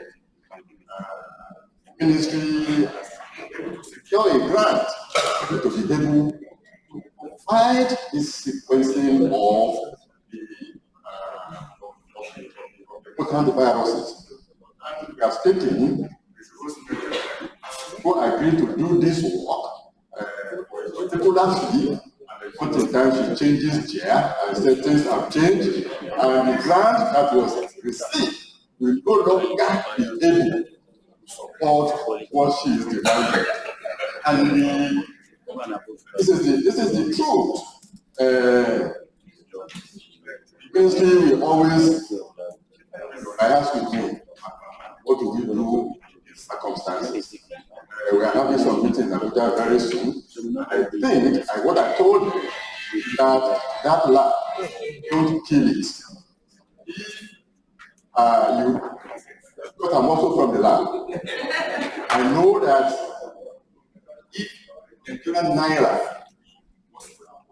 not the way it is, what they have as grant should actually be sufficient. But what they quoted for us was 45,000 naira. Our text, that certainly will not be enough any longer. And they have changed their money to naira. So we are having some compromise somewhere. We are not going to be able to reach 2,000 patients, having been able to reach 1,000 to 1,500 patients. I think Rosemary Aldo, work is coming. Here they laugh. Mr. DG, sir. I'm your man. So when the ministry comes again, whatever you can do to support, honestly, let me tell you why this is important, sir. Honestly, it's very important to us. We are thinking that it may be possible to end this epidemic by 2030. But if you have a cohort of people who have resistant virus, and you're not able to deliver the effective antiviral therapy to them, to bring them to suppression, Nigeria is not able to join the League of Nations, not transferring virus from one person to the other any longer. For as long as somebody still has detectable virus, our sexual pattern is that we will continue to transmit the virus. So I want you to join the vanguard of those of us who wants Nigeria to be counted when you are 2030 come and say we now have zero transmission. NIMR, Rosemary Aldo, DG, I'm begging you. Thank you, sir. We call on Dr. Adeton Mustafa. I'm so sorry. So I just want to thank you. It's been a very interesting year for me. Yes, so far. I had about 4 papers, one of which was last year. With the NIMR as it. I think the highlight for me for this year was I've been able to continue environmental epidemiology aspects to the wastewater tracking, what the population is exposed to. That is being led by Dr. Chukwu. And we're starting a Lagos air quality monitoring. Last year, we sent in about 3 proposals to other countries, West Africa. But because in Nigeria, we didn't have the data on the table, we didn't like the way we were treated. So Dr. Musa said, let's even go out and take our data. Luckily, we were able to get some monitors. So we are starting that project, Lagos air quality monitoring. We are starting between myself and other people in grants and public health department and epidemiology departments. Going into, for this year, one thing that NIMR did last year is to join the Belmont Forum as an in-kind supporter. For that grant, I think they had a petition from one of the people that applied. So they were looking for people to be part of the ethics committee. I was nominated to look as an international committee that will look at that. So I'll be representing NIMR in that. So that is starting. Then going forward, in another aspect of Belmont Forum, there was a discussion that if you are able to get about even $5,000 and put on the table, they will fund bigger projects. So I'm going to be approaching, for my plan for next year, approaching NIMR Foundation to explore that. If they are going to bring a bigger amount, if they can bring 95,000 and we bring 5,000, So I would like that partnership so that they can fund research in Nigeria. So they are working on that, but it's going to be around environmental related projects. We are also trying to do a national roundtable, myself and Professor Gubo, who is also an adjunct in microbiology, national roundtable on emerging and re-emerging infectious disease. We want to do it a day before the next year conference. We really want to have a dialogue with top people that are working in infectious diseases so that we can launch our Center for Infectious Disease Research. We'll be doing that. And essentially, that is it. Thank you, ma'am. I want to call on Professor Oliyomi Showerimo. Good morning. Let me start by again appreciating the DG and the management for the opportunity to be part of the adjunct staff. It was last year that I was appointed an adjunct staff and also had the experience, to be part of the NIMR retreat. And I was looking forward to this year, and I thank God that I had the invitation. But last year when I attended, I was just a lecturer. But now, middle of this year, I was appointed the head of the zoology department of Buffalo University. So that now it now means that I have to write a letter through the dean to see, for the department to be able to come. And when I did that, the dean was asking that how, regarding because I was addressing the invitation letter as a professor.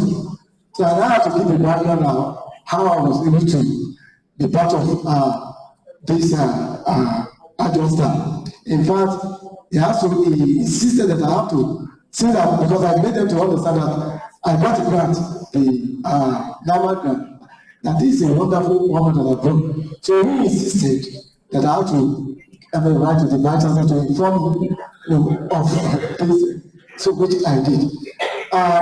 My experience during the retreat last year was wonderful, and I'm very happy also for the organizer this year. This is an excellent organization. So I thank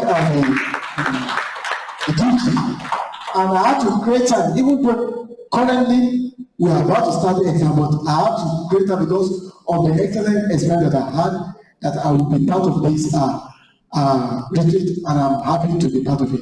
So once again, thank you, the DG and the management for this great privilege. Thank you. Thank you, sir. We call on Professor Latifat Ibison to speak to us.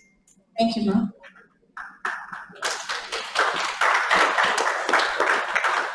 Thank you and good morning. I will start by thanking Dr. Musa for inviting the forum. I got the invitation Monday morning and thankfully I'm able to make it. From the Director General's and the various units reports, we can see that lots of activities are going on at NIMR, and I would like to congratulate everybody for the various achievements this year. I will first of all acknowledge that most of the reports were just highlights of the that we'll be doing and not necessarily everything.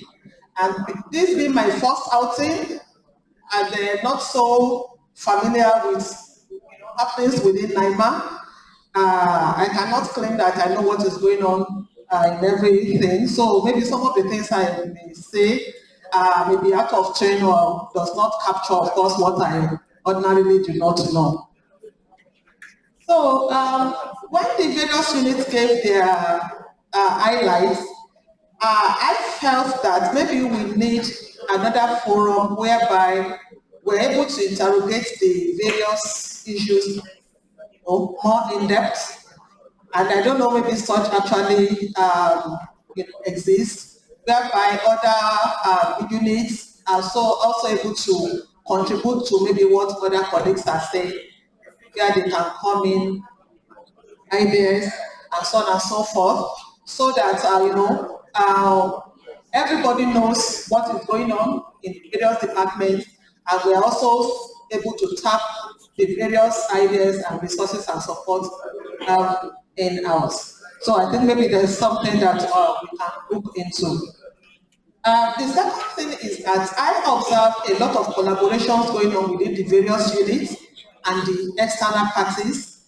I did not hear much about what go, and of course things within the unit, but I didn't hear much about the interactions between or among the various units.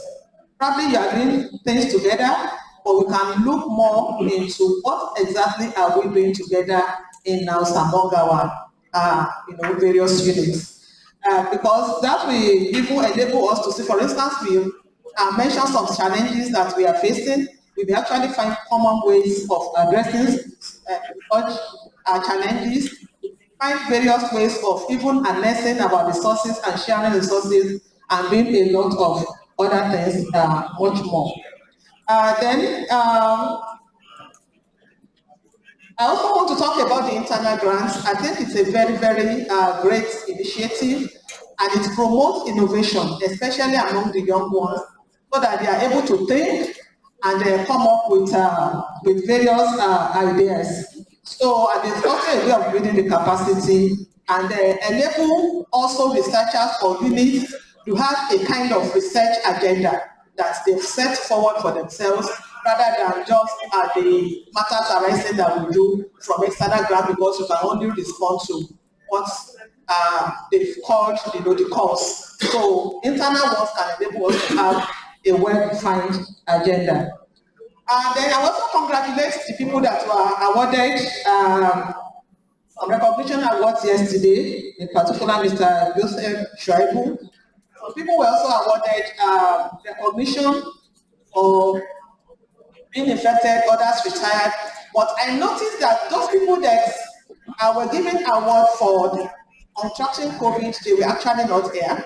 And in my head, I was thinking that probably this is not the right forum to get them recognized. Does such a forum exist, whereby even their peers are able to see that they are recognized, they learn from it, they get motivated, to contribute, that they can also be awarded something.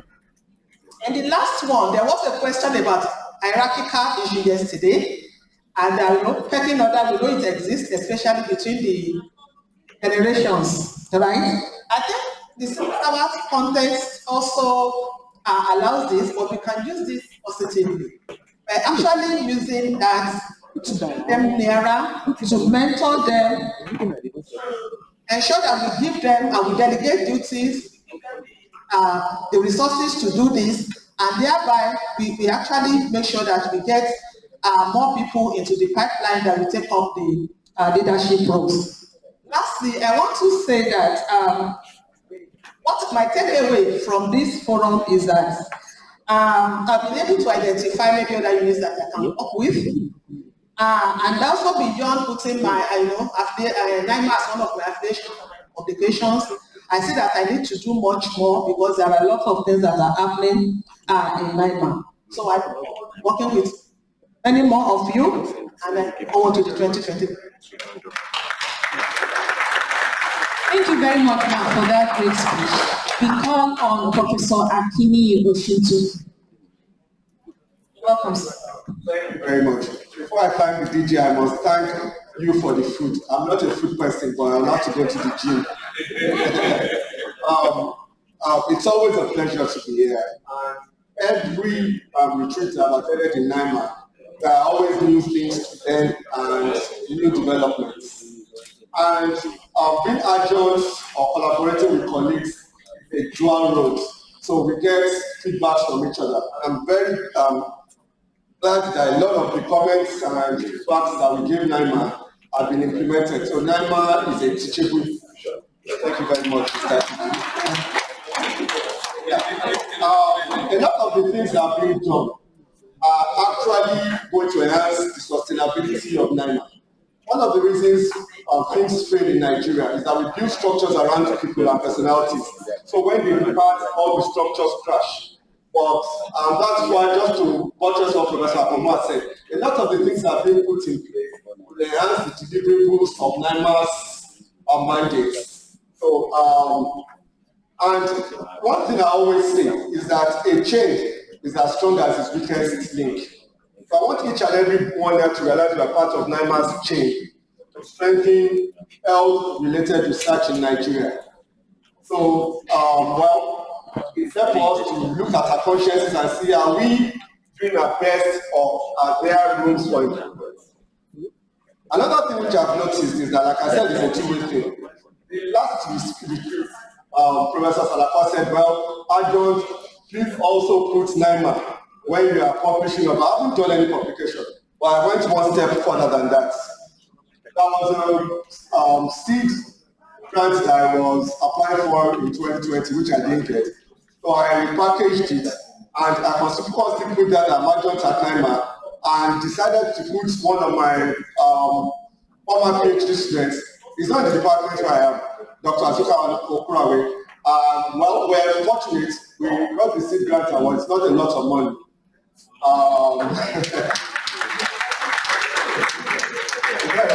But at least I won't talk so much about it, but it's something as part of the point of care development network of poultry. And we're also reviewing the budget, because what we budgeted because of the exchange rate is creating a problem. So we've not drawn the money because we need to do a lot of the budgeting, and hopefully we'll get it. Another interesting thing, which I've discussed with Professor Obelabu, is the fact that NIMR is starting an infectious disease. Site principal investigator of one of the poultry centers, that's the CITA, that's Center for Innovation in Point of Care Technologies for HIV/AIDS at Northwestern University. The grant is U54, so what we're trying to do is create pipelines for HIV. But now we are expanding. We're due for a renewal in January. We'll be meeting in September.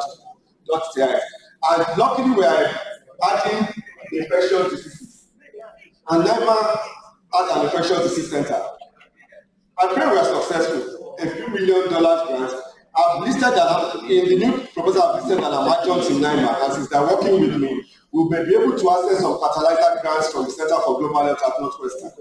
So we'll have colleagues at Northwestern who can be principal investigators. There are small grants, just $25,000 to chase your ideas, but we'll be looking at some of these things. So thank you very much. I look forward to the food next year too. Thank you very much, sir. We call on Dr. Bangwe Afolabi to speak to us. You have 5 minutes. Okay, good enough. Hey, DG, ladies and gentlemen, good morning. You know, we have been thanking DG since we came here. But the question is, what is the power behind DG? You cannot have a man like that doing great things without him having fantastic powers behind him, apart from his wife and his family. I think one of the powers behind the success of Professor Lacor is the TA, the director of and I'd like to thank you very much. Thank you, sir. I really appreciate you so much. Without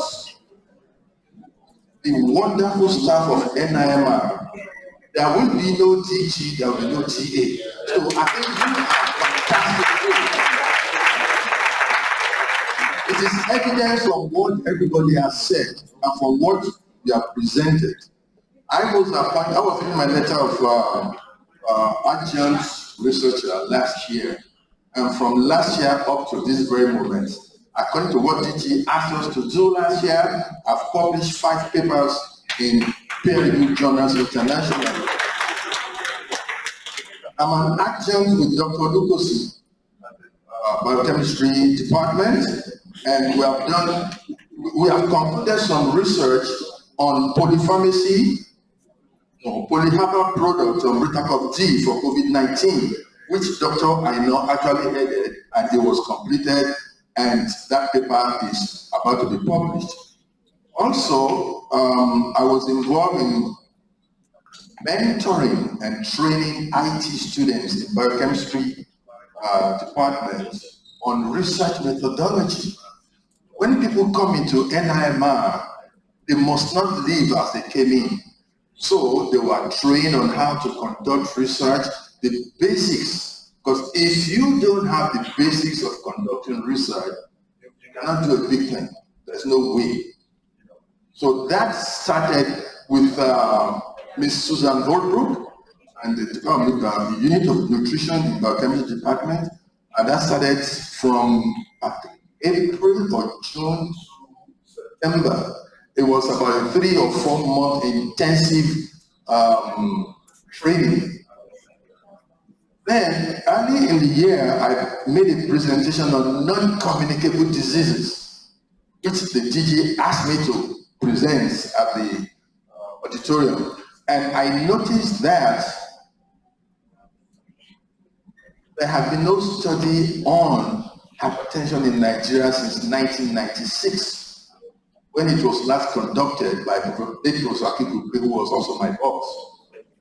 But I was also told yesterday that the Federal Ministry of Health is conducting such a survey nationally, and I'll be having some documents on that later on.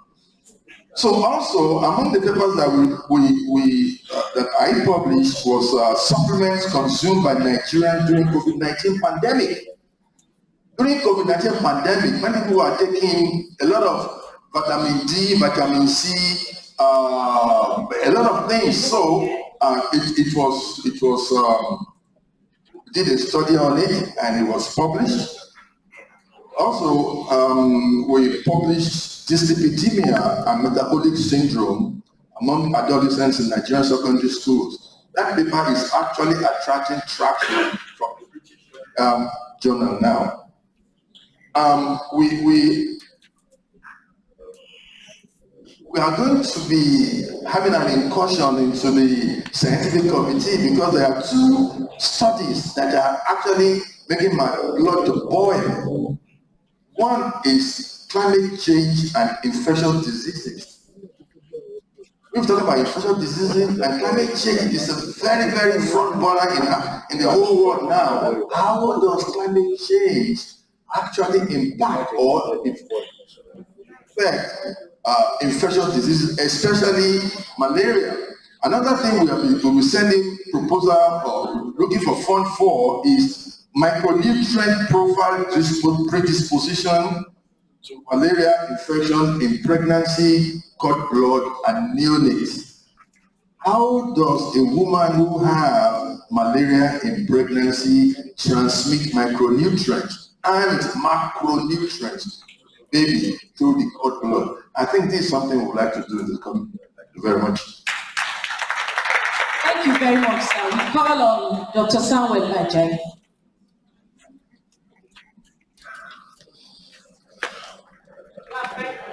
Yes.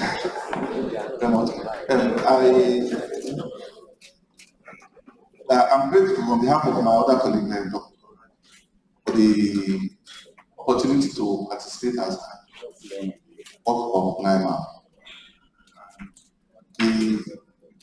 We have done a few things. I just recount them. And one of them is the code, the PAB, and then the devices that were deployed. And I can say that as we published 2 manuscripts on that together, including the Journal of the American Medical Association journal.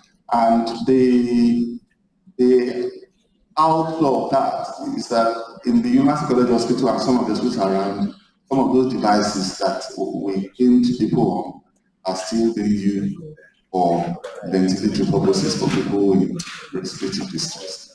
And our collaboration also includes that was with the New York University.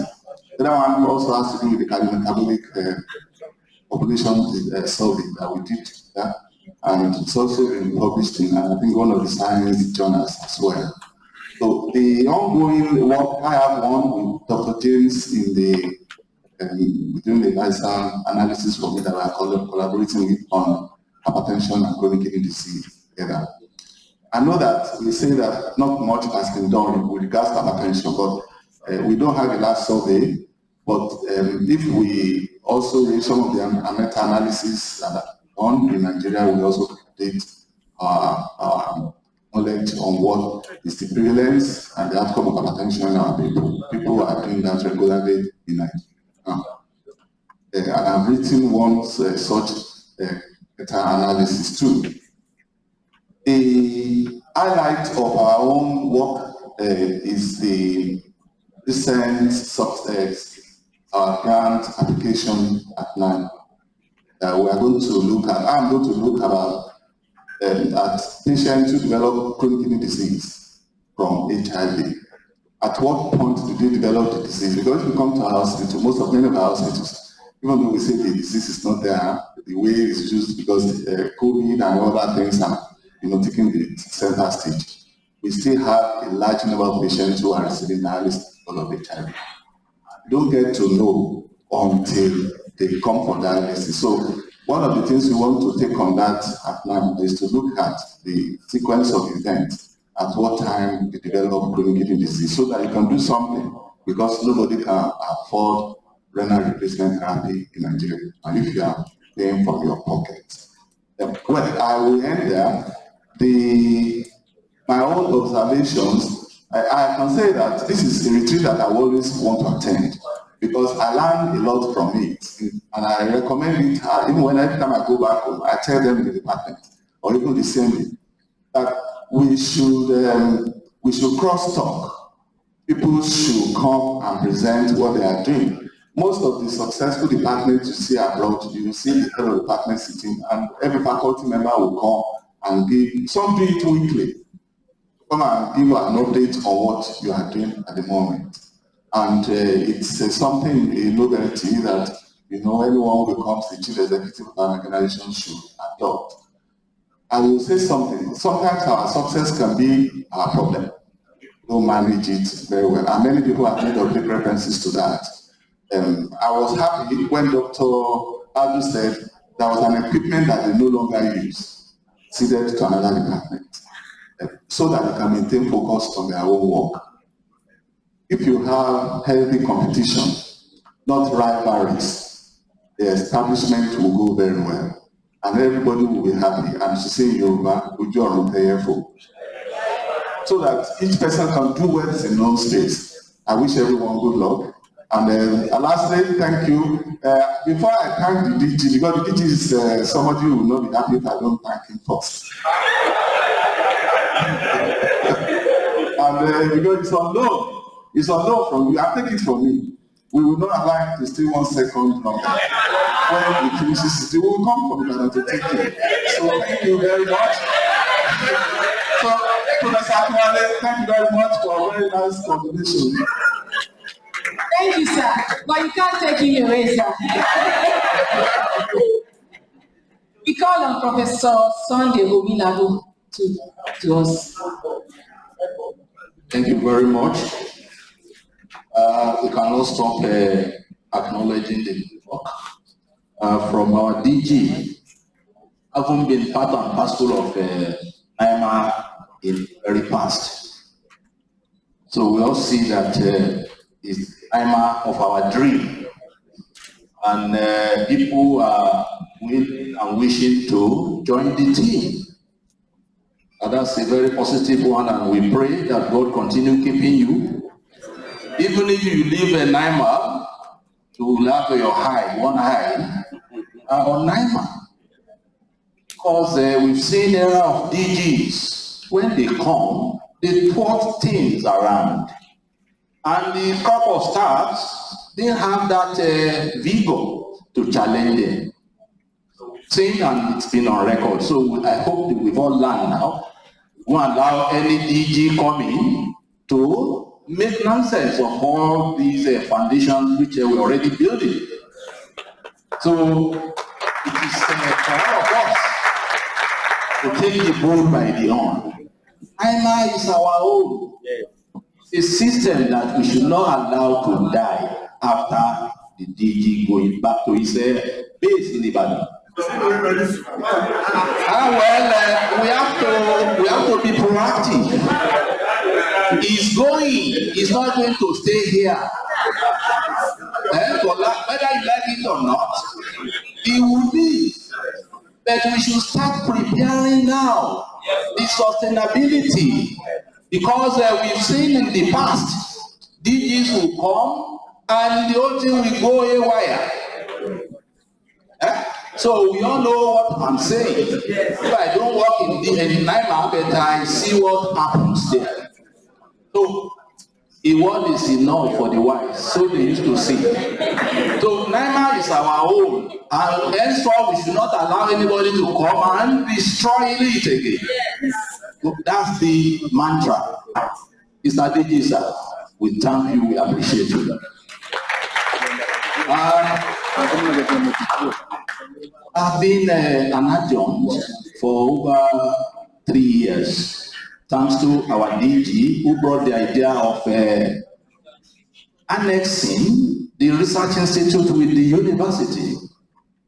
And because he is from a university, he knows most universities are just by names. Facilities are not there to actually do meaningful researches.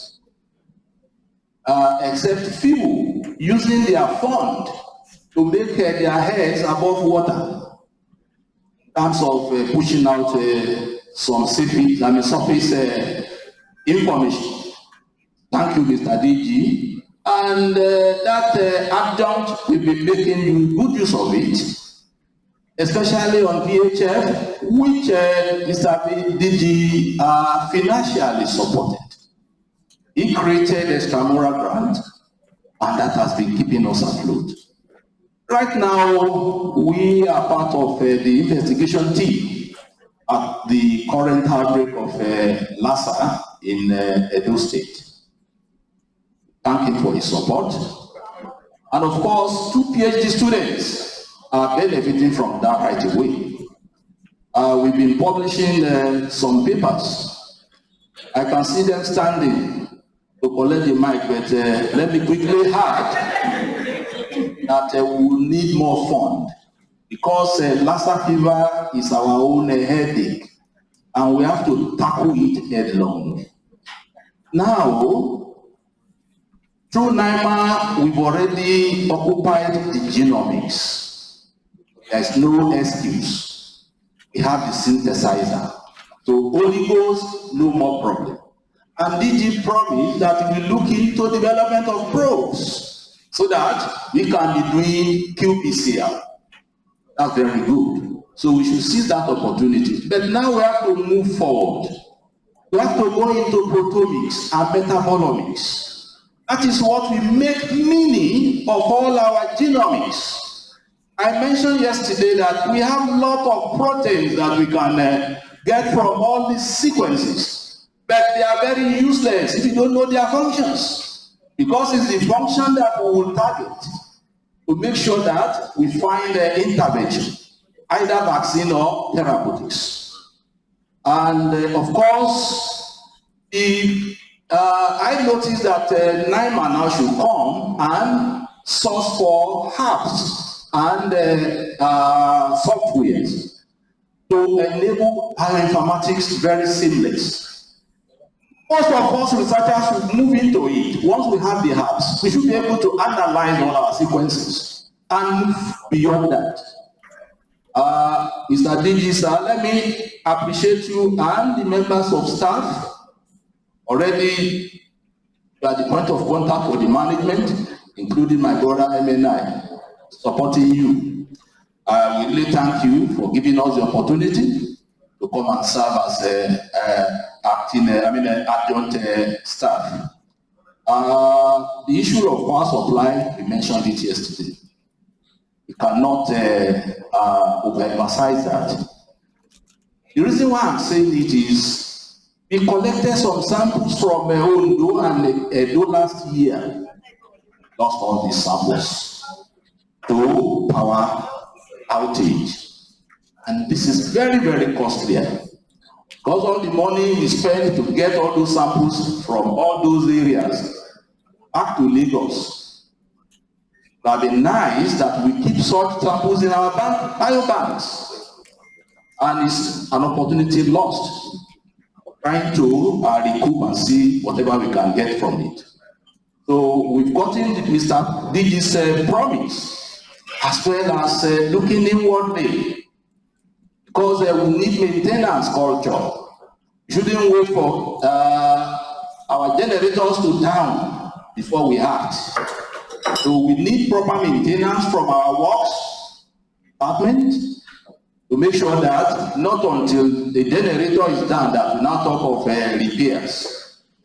I think let's congratulate ourselves again that we all be part of this year's retreat, and we pray that God Almighty will continue keeping us, that by next year we'll be thanking Him. Thank you very much, everyone. Thank you very much for that, sir. We call on Dr. Samuel Owolabi. Welcome, sir. Good afternoon, everyone. Good morning. Good morning, everyone. Okay, we did the 5 minutes I was given. I will first thank the DG and others. Secondly, I will tell you why and when I joined NIMR. Then thirdly, I will tell you what I think I can add to NIMR. Lastly, I will make some recommendations. And I think I'll make NIMR to be a better place.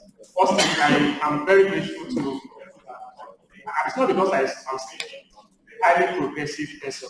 I've seen several people that when they see the young ones, they just come on. But me is somebody that is really progressive. So I'm very, very grateful for your support. I'm very, very grateful you people, not for us, sir. And I also appreciate the Deputy DG, Professor Akinwale. No, she's a mama, so I really appreciate that. But I thank my HOD, Dr. Suleiman. She's also very supportive. Then Dr. Adewale, who was the HOD when I was told to apply for the adjunct position, he was also, then everybody in Department of Public Health, then Professor Howard, and everybody also that I not mentioned. I really appreciate your support. Then why and when did I join NIMR? The reason why I joined NIMR, okay, I joined an adjunct, I think my adjunct position started this year. But my physical interaction with NIMR started in September this year, and maybe in the last 3 months. But why did I join NIMR?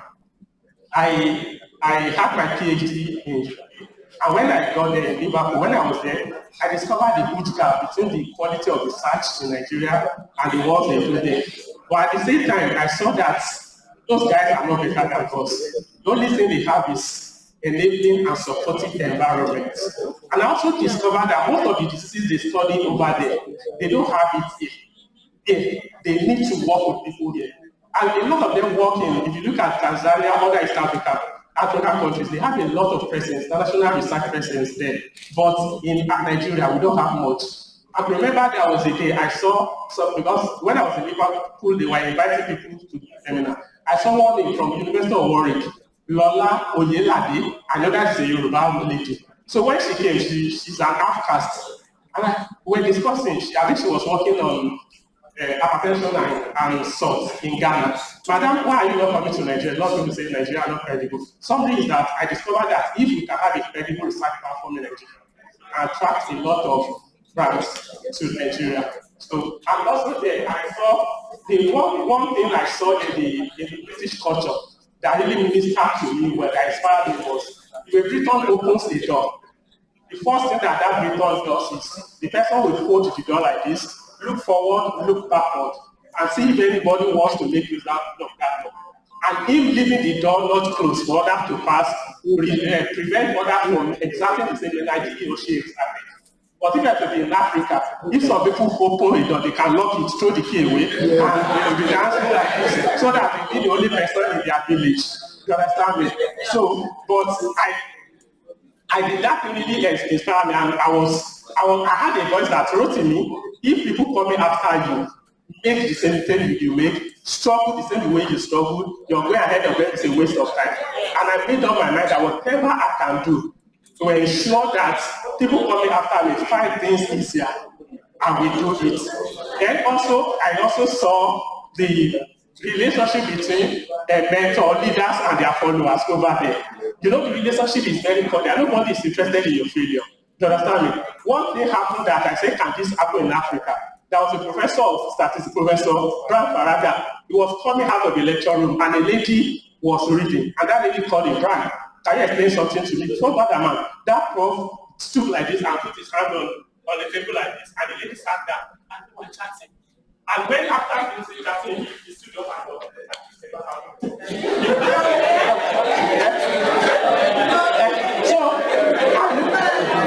I look at them. So, okay, so that is something, that's what. And I discovered that NIMR, so when I came back, I discovered that NIMR is a great research platform. And a lot of things can be done with my collaboration with her. So that's why I joined NIMR. The other things I think I can contribute to NIMR. One, the expertise I can use maybe for like training. I remember when I came in September, the first time I came, I organized a training in the Department of Public Health and Epidemiology on how to use referencing management tools. So we did it. Then also I think in TB units, I designed a database for TB record. Then I designed it. Then I did that. Then there are other like maybe data analysis. I have people talking about data analysis. So I can analyze data, we can do that. Then also mentoring. I can mentor PhD and master students because I used Commonwealth Scholarship for my PhD. And towards the end of my Commonwealth Scholarship, Commonwealth started what they call Commonwealth Alumni Mentoring Program. And I'm part of Commonwealth Alumni Mentors. So I've been mentoring PhD and master students in UK school, universities. Then what else are international collaborations? As I've said, there are a lot of with my going to UK, God has given me some link with some universities in UK and outside UK. That by the grace of God, they will collaborate with NIMR. What is in progress now? Liverpool School of Commerce, and by the grace of God, it will be a great collaboration. And if that one is successful, other universities will start for other universities also. Then I will also collaborate with other researchers in NIMR. Then what are my recommendations quickly? First one is we should please be active, we should create an active mentoring program. There's a saying in Yoruba that that is a culture or something good that we are doing, but we refuse it to teach the young ones, it will go into extinction. So please, let's mentor the young ones and let's do active hunting for passionate young researchers in our universities. Once you see them, let them bring them in. Then also we need to do more involve in more diversity and inclusion.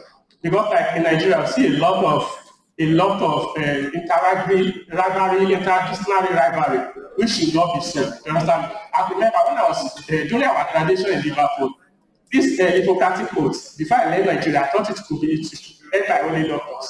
But they told us during that graduation that in 1995, that World Health Assembly has revised it, and now it should be read by all healthcare professionals. All healthcare professionals were the ones that were reciting. It was a nurse, not a graduate nursing student that was reciting it. So healthcare now is a teamwork. So we need to include, even if there is a need for carpentry, medical something, let's include them.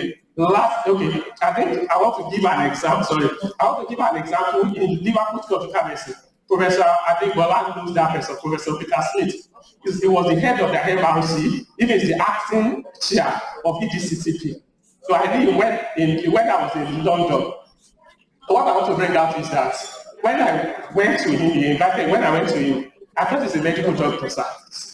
Do you believe that he said he's not a medical doctor, that he read mathematics as his first degree? After mathematics, he went for MSc in epidemiology and biostatistics. Thereafter, he did PhD in epidemiology.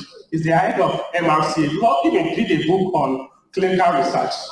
So a lot of people are less invited, the more the merrier. Nobody will take anybody's job. Because I'm saying, if you told them they will allow them to take your job, nobody will take. So please, then recommendation, then I will have 2 more recommendations, please. One is regarding the Medical Research Council. I will be grateful if it is possible for NIMR to include the great awarding opportunity, because NIMR is a great research institute. You know, the first time I went to London School of Tropical Medicine, I was disappointed. Do you know what disappointed me? What caused the disappointment? I thought, you know, the university has a lot of names. When I got there, it's only a single building. That's London School of Tropical Medicine, just a single building. And it has research work in more than 100 countries, doing a lot of great things. So we don't need, with what NIMR has, NIMR can be a university, can be anything. So please, if possible, if it's possible to be a degree awarding institution, that one would be better. Then lastly, okay, then lastly, but then I discovered that there is politics in grants, in awarding grants. So the reason why I said that is that when I was in the UK, I discovered that some people, when they submitted grants, they following it up, they have some people there. There was even in Nigeria, there was a time, I think, Nigerian TV and Leprosy Control Program applied for Global Fund grants. They had applied. Dr. Lawati just told me that she linked in her with, she was the national coordinator there, that she linked her with my supervisor, because my supervisor was a member of the board of Global Fund grants. And the person said, my supervisor said she should send him the grant they had already written, and he did some things on it. At the end of the day, they were able to get that grant. So please, there are some Nigerians also in the board, on the board of some grant-giving agencies. Professor Adibola will know them. Please, we can also ask with them when we want to, sir. So when we apply for grant, let's also play that politics there. So thank you, everyone. Thank you very much. Please, let's give a standing ovation to all the NIMR research adjuncts.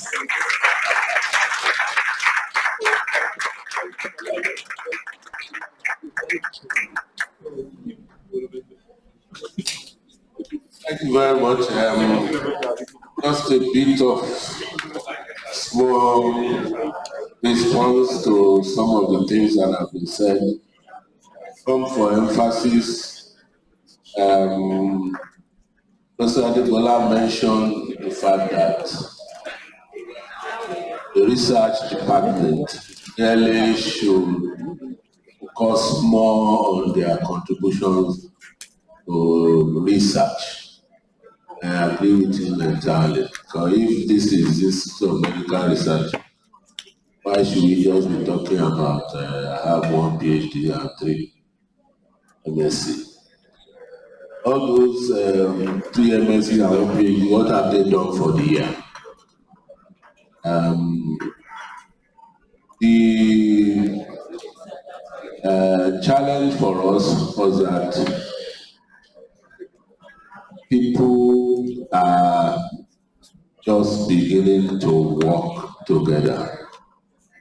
That is what would have brought on clearly the important and relevant research that has been done by the department.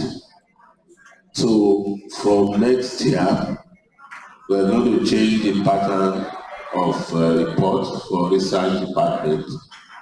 We'll be more interested in research that's been completed and their summary papers that have been published, patents, innovations that have come from there, and the ongoing research.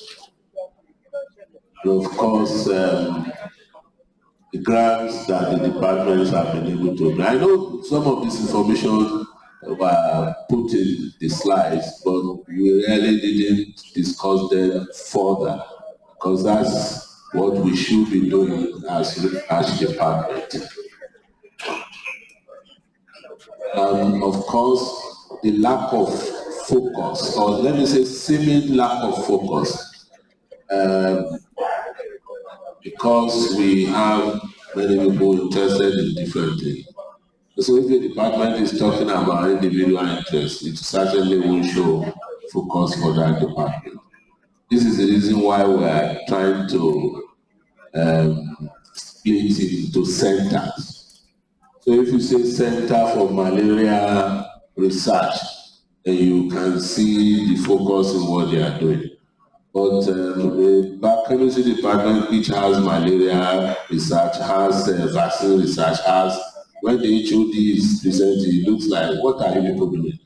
Like the one doing vaccine, doing malaria, doing nutrition, doing. So we need to begin to look at creation of more centers and then maybe report by center rather than by department.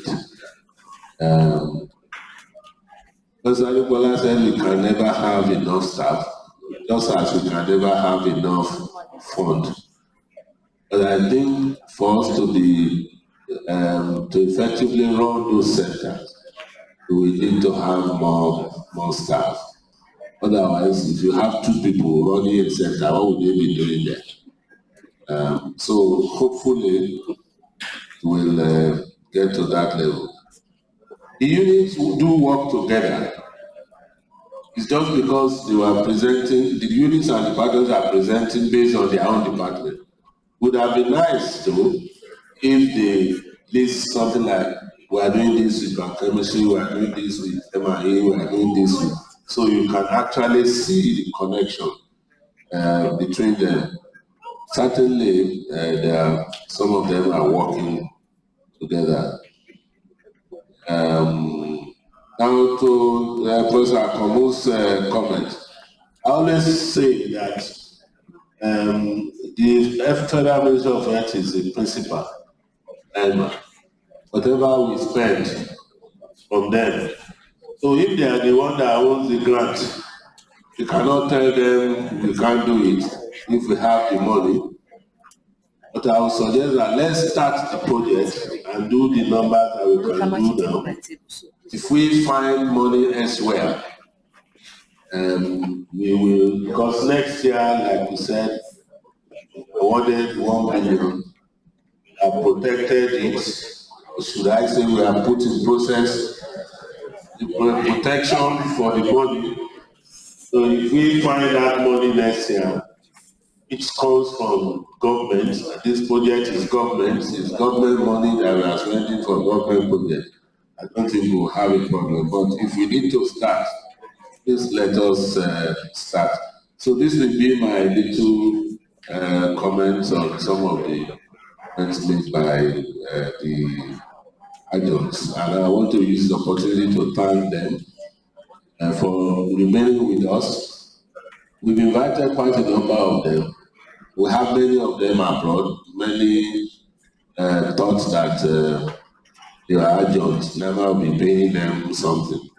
But there is no adjunct that we are paying any cover. I think they need to be given a round of applause for serving their father without asking for money.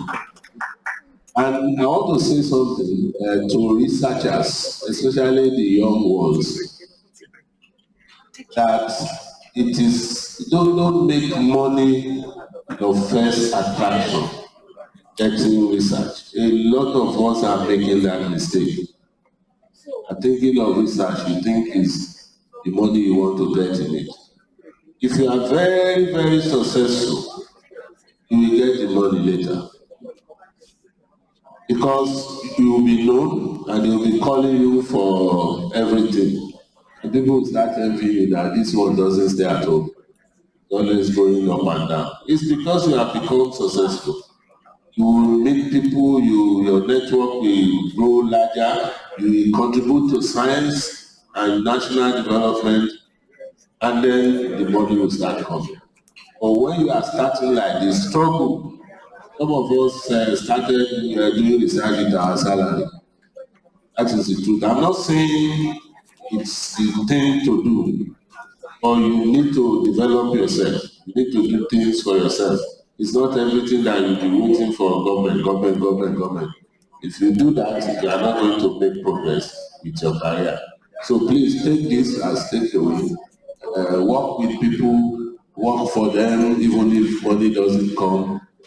Paper, the knowledge, the fact that you will be well known and you would have made signs of contribution should be the motivating factor. So thank you very much for this session. I suggest that we continue while we are taking our tea. All right, so which next?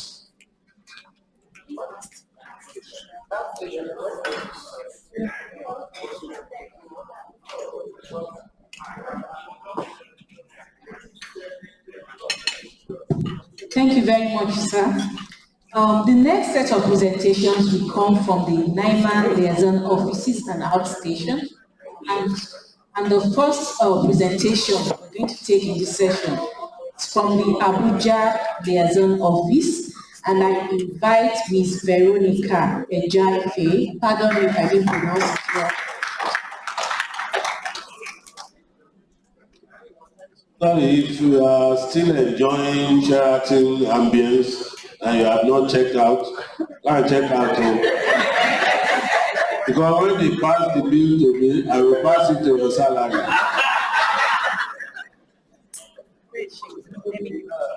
So we welcome Ms. Veronica Ejaife and have 7 minutes to present. Please, an addition to Vero. Please, some people took out their luggage, but they didn't check out on the system. The system will not check you out until you go there physically. Or else you pay for the day. If you just brought out your luggage, go and check yourself out. Good morning, everyone. My name is Veronica Ejaife from Abuja office. NIMR office is located at Block 7, Class 1, Bida Street, Area 2, Gerike, Abuja. The office is saddled with the administrative responsibility and information management. And we have a high number of staff. Our duties, our main duties, administration. We lies with the Federal Ministry of Health and other organizations.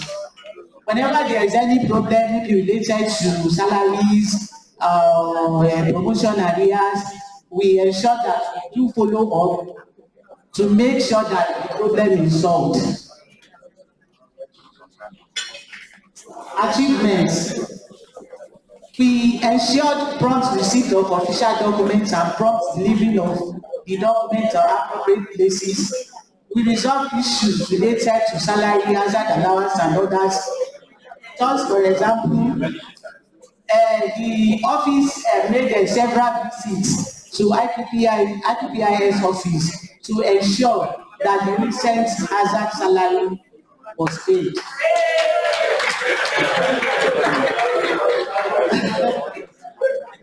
Before I talk of our challenges, I want to say thank you to the DG, because when I was here last year, I requested our salary, our impression. It was granted. Thank you so much, sir. The challenges we have now is that there is need for the upward review of our airport's pick-up fare for staff due to the high price of fuel. Fuel price is high now, and the fare presently is 3,000 naira. And out of that 3,000 naira, we pay airports a ticket of 600 naira. So with the remaining 2,400 naira, it cannot buy fuel for the vehicle to pick somebody from the airport and return the person. So I will suggest, sir, if it can be for the effective running of the office. Secondly, adequate staff training. When I came here last year for the retreat, I complained that I've just started, none of us has ever been trained. So please, sir, if they can help us so that at least some of us, even if not all, some of us can be trained. Number 3, the security men in Abuja office are not regularly paid salary. They pay them 3 to 5 months. And there's no how somebody who is hungry can safeguard a property. So I request that the management should look into this so that they will be paid regularly. When they are paid regularly, they will feed regularly, and they will be able to have the required energy to guide NIMR property. So I request that the management should help us to look into this problem. And again, I don't know, the August Act, they charge them money for boots, they charge them money for their uniform, they charge them even the one small booklet they give to them, they charge them. I don't know why it should be like that. They charge them 10,000 naira for boots. I don't know if that is normal. So way forward, upward review of the airport pickups for staff to enable us cope with the high price of fuel. Adequate training for staff to increase effectiveness and prompt payment of salaries to the security. Our work plan is to make sure that the outgoing and the incoming documents are delivered promptly. Thank you for listening.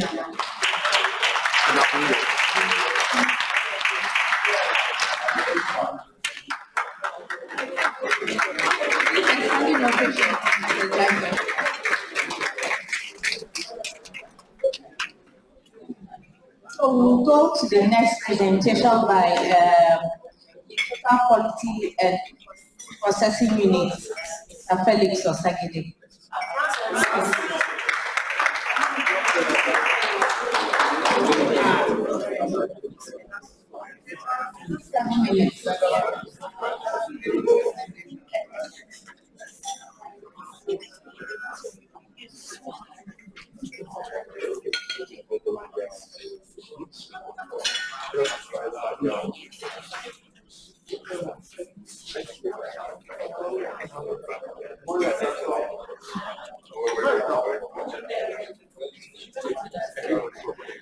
I'd like to stand on the existing protocol.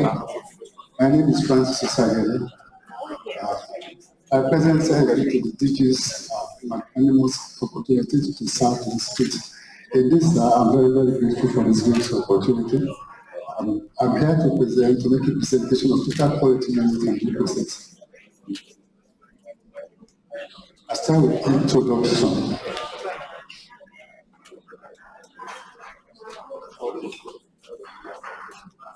Introduction. The unit was specifically established by the Director General, Professor Deo Sako, in 2017 to ensure provision of quality goods and services at comparable costs and ensure value for money. The unit was born out of convictions oriented towards continuous improvement and ensuring quality. This is an integrated system that is process-driven. Benefits, advantages. Strengthens competitive spirit among the vendors, enhances the image of the institute in the eyes of the public, reduction of cost and better cost management, adaptability to changing or emerging market conditions, prevents or reduces some practices, ensure that the funds are reasonably applied and product justified, quality goods and services are compromised. Ongoing activities, carrying out appraisal functions or request and quotations, generating information through fact gathering used as vital tools in price negotiation and quality assurance with suppliers and contractors, carrying out investigative to confirmatory activities such as on-the-spot evaluation and determination, and a confirmation of material requirement to ascertain actual needs.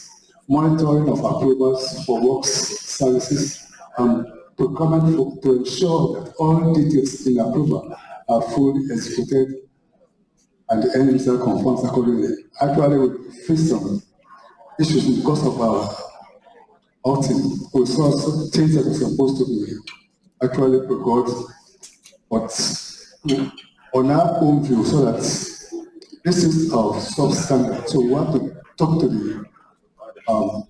the artisans. Look, instead of using this, fortunately the doctors are also disqualified the use of using asbestos. We opted for long span and we introduced it in process. One, it was cheaper, cleaner, and more durable. So the unit has been able to alter some of the things that are not of quality. So achievements. Achievements. Material evaluation should requirement for both in-house estimates and from contractors' quotation were reviewed downwards in the course of negotiations. Also, through physical inspection and measurement for both in-house and contractors, reduction in costs of doing businesses were achieved. Actually, most of the time, the serious has been like a trend on occasions where we want to buy about maybe 17 pipes. We took the measurement we can take from 17, we're able to around 9. And when we confronted the artisans, they had no choice but to abide by our own recommendation. And in the process, we'll be able to make a lot of savings, both in terms of cost, also in material. Analytical cost achievements and savings. Total contract value from contractors and in-house work order for the period was 16.125 million. That's all that we did. The total negotiated agreed value with contractor and in-house work order we reviewed down to 14.309 million. And the total savings achieved as a result of negotiation and review of in-house work order was 1.18 million, which translates into 11.28 of total value. Here we see the graphical presentation. The first graph in green is the expenditure on building. The one in red is the expenditure on motor vehicles, and then the third one is the expenditure on equipment. The yellow part there is the savings, which is, I think, around 8% of it, and the other one, that's for motor vehicle. The total amount of motor vehicle was 3.75 million. We were able to make a savings of 6.2 thousand, and the other one was on equipment. The total expenditure on this was 2.08 million, and then the savings was 389,000. Actually, the actual payment to the contractors will be the 2.08 minus 3.89. So that's actually how we're able to arrive at some of the savings we made. Challenges: delay in execution of work order by some staff, which makes confirmation difficult. Attitudes to fund of some contractors to negotiate, and an indifference on the part of some staff.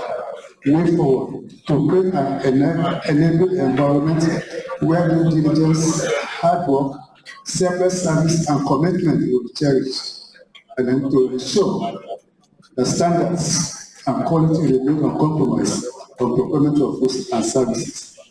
Work plan to train and encourage staff where applicable to ensure that in-house projects, goods and services are timely delivered, and then to ensure maximum savings in the procurement of goods and services. Right now, we already have a plan. We want to put up CHPL. We want to give them training because we saw some lapses there. And the also agreed to really come. We have started, but it will take us about 2 or 3 weeks. Thank you.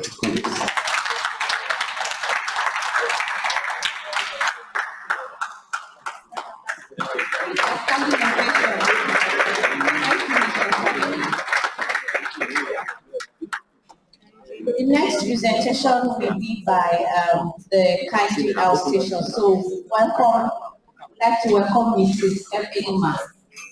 Come and make presentation on behalf of the Kaiji outstation.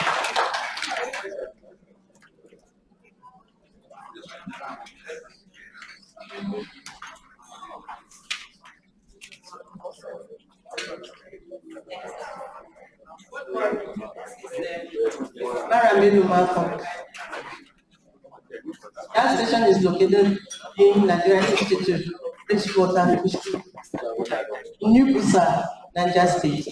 I'm the only staff still on ground.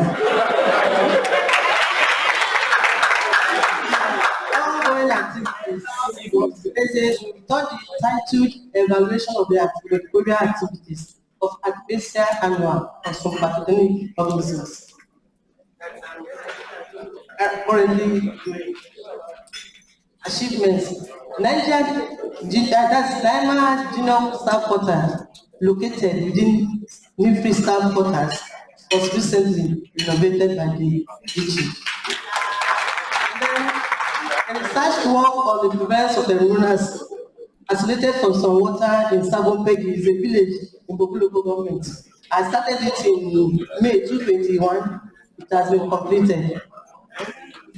Challenges. NIMR buildings in the intermediate and senior staff quarter are still in a state of dilapidation. As I believe that the DG means the innovation of the others. And the office windows, black curtain, this is a serious challenge for me because people see the inside of the office from outside and then light penetrates into the office so that it makes vision uncomfortable. Now, the other challenges I've liked them the last time I came. There are still challenges because they have not been overcome.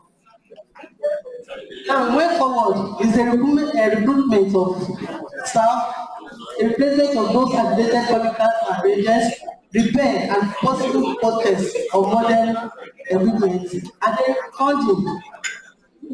Now, this is the old one, the junior staff quarter, the old building, and the new building that is renovated by the DG. That's the building. So these are the ones that are awaiting renovation. And I'm hoping that the DG will soon do that. As the plan for 2023, I intend to make some investigations into diarrhea among school children in Lekki, that's a Kainji Lake community. Then the incidence of foodborne and waterborne disease is a common occurrence there. I intend to go into it. Thank you for listening. Before I hand the microphone, I want to thank the DG especially for granting me the opportunity.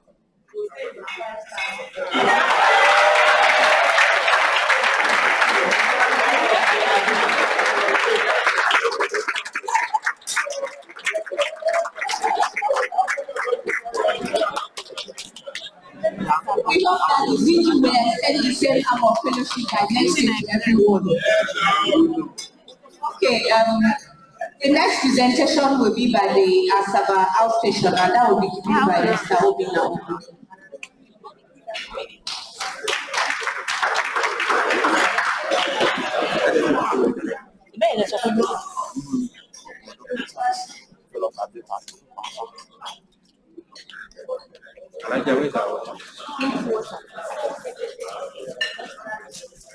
Good morning to Progressive DG, management staff here present, adjunct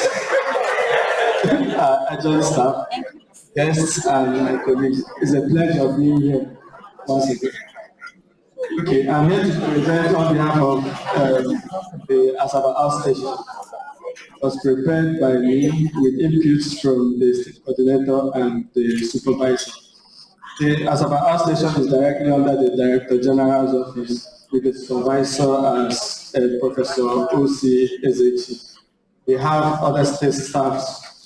The state coordinator is Dr. Gloria Patrick Ferife, and we have a MedLab scientist and myself, the admin staff. And we have 10 other staffs from the State Ministry of Health, including a nutritionist, a parasitologist, and technologist. Introduction, ongoing activities, extent, that's my outline. Okay, the Nigerian Institute of Medical Research was established in 2016 through a collaboration between the Delta State government and NIMR put in a document and MOU was signed. The outstation, okay, like I have said. Okay, ongoing activities. We have research projects that are ongoing and is supported by staff of the outstation. One of them is the safety and immunogenicity of fractional doses of Moderna, AstraZeneca, and Janssen COVID-19 vaccines among Nigerian adults, a randomized non-inferiority double-blind trial. The center is Delta State University Teaching Hospital, Ogara. We are also doing sampling of Aedes mosquito and blood sample collection for testing in Eka Northeast under the viral hemorrhagic fever program and the iTest program for innovative young testing for HIV for adolescents is still ongoing. Ongoing activities we have state research projects with the coming of the new director state coordinator. We were grouped into research groups and then we were able to come up with like 3 different research proposals that have gotten ethical approval from the Ministry of Health Research Ethics Committee. They are the association between drinking water and waterborne diseases in Delta State, the health impact of oil and gas exploration in Delta State, malaria and COVID-19 co-infection among pregnant women in Asaba. However, we are hoping to get funding for this proposal.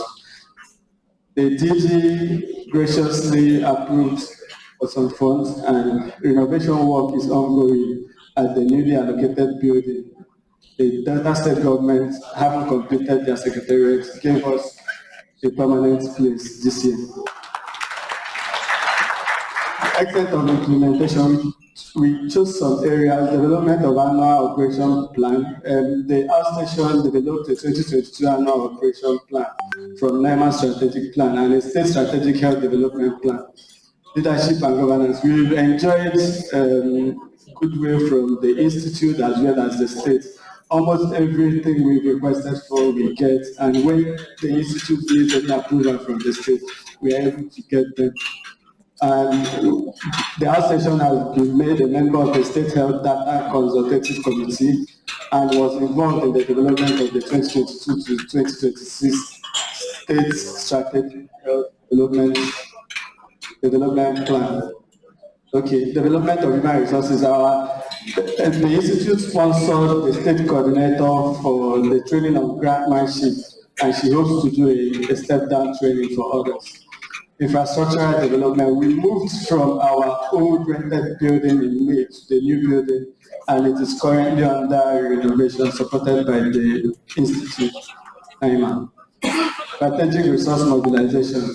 We are commencing a free paying laboratory services after a 3-day free laboratory testing to create awareness at the new place. We had about 160 people accessing the free lab testing organized by the lab team.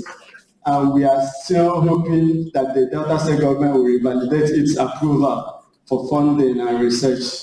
Okay, achievement, mainstreaming of Asaba Station, we've been recognized by His Excellency, the state, SSG, and all of them. Allocation of 2 government new buildings. It is instructive to note that we've gotten the letter for the story building and we are waiting the letter for the bungalow. Inclusion of the director, continuous HIV services. We are still doing free HIV services, and over 70 persons have assessed us. Commencement of Impress. The DG approved Impress for us this year. I think we should clap for that. Regular staff meetings. Okay, way forward and challenges. Training and retraining. We hope that more of the staff will get training on research writing, scientific paper writing, research methodology. The administrative staff also require training on current public administration and management, including financial regulation. Delayed response. I would wish that the institute would have a desk officer dedicated for liaison offices so that communication will be made easier and we will get information on calls and grants. Inadequate laboratory facilities. We wish to get a PCR machine, a gene expert once we conclude. Okay, thank you, sir. One day, okay, we hope for an upgrade and quick release of blockchain first approval of operational cost and research. But for the approval of operational cost and research grants, the state coordinator is really pushing for it within the state. Logistics, provision of a hilux vehicle and bus for office use. Okay, work plan, 2023 work plan. We request for more staff, especially doctors and nurses, so that we'll be able to develop clinical services, including HIV and TB services. Development of human capital development, improved collaborations with NGOs, infrastructural development. We hope to complete the renovation work. Strategic resources, we hope to keep lobbying for more funds to be able to conduct research. Thank you very much.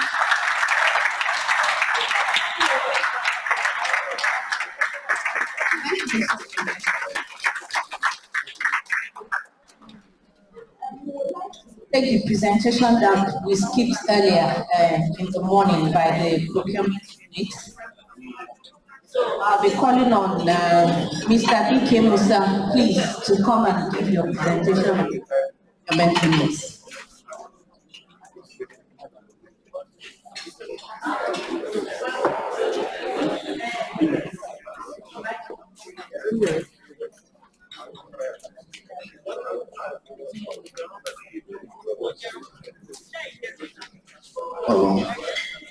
Director General, members of the Senior Management Committee, distinguished guests, my colleagues, ladies and gentlemen, good morning.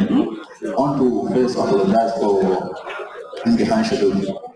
Actually, what happened is that I was involved in the minor auto accident. Actually, somebody hit me from behind as I was coming, so we have sorted it out. There was not much casualty. As you see, my name is B.K. Musa. I'm here to present 2022 annual report from procurement unit. Without wasting much time, I will be brief as I was given almost 7 minutes. So, by way of introduction, as usual, the procurement unit is responsible for the acquisition of goods, works, and services, both consultancy and non-consultancy, for the institute through a third-party contractor on behalf of the federal government for the purposes of national development. In other words, it is a channel through which government buys input for vital public sector investment, both in physical and infrastructure and in strengthening institutional and human capacities that lay the foundation for national development. In strict adherence or in accordance with the Public Procurement Act 2007. It encompasses a sequence of related activities starting with assessment of needs through to contract award management and then final payment. Public procurement is a global system adopted by both the developed and developing nations on how to derive value for money to improve efficiency in the use of scarce resources.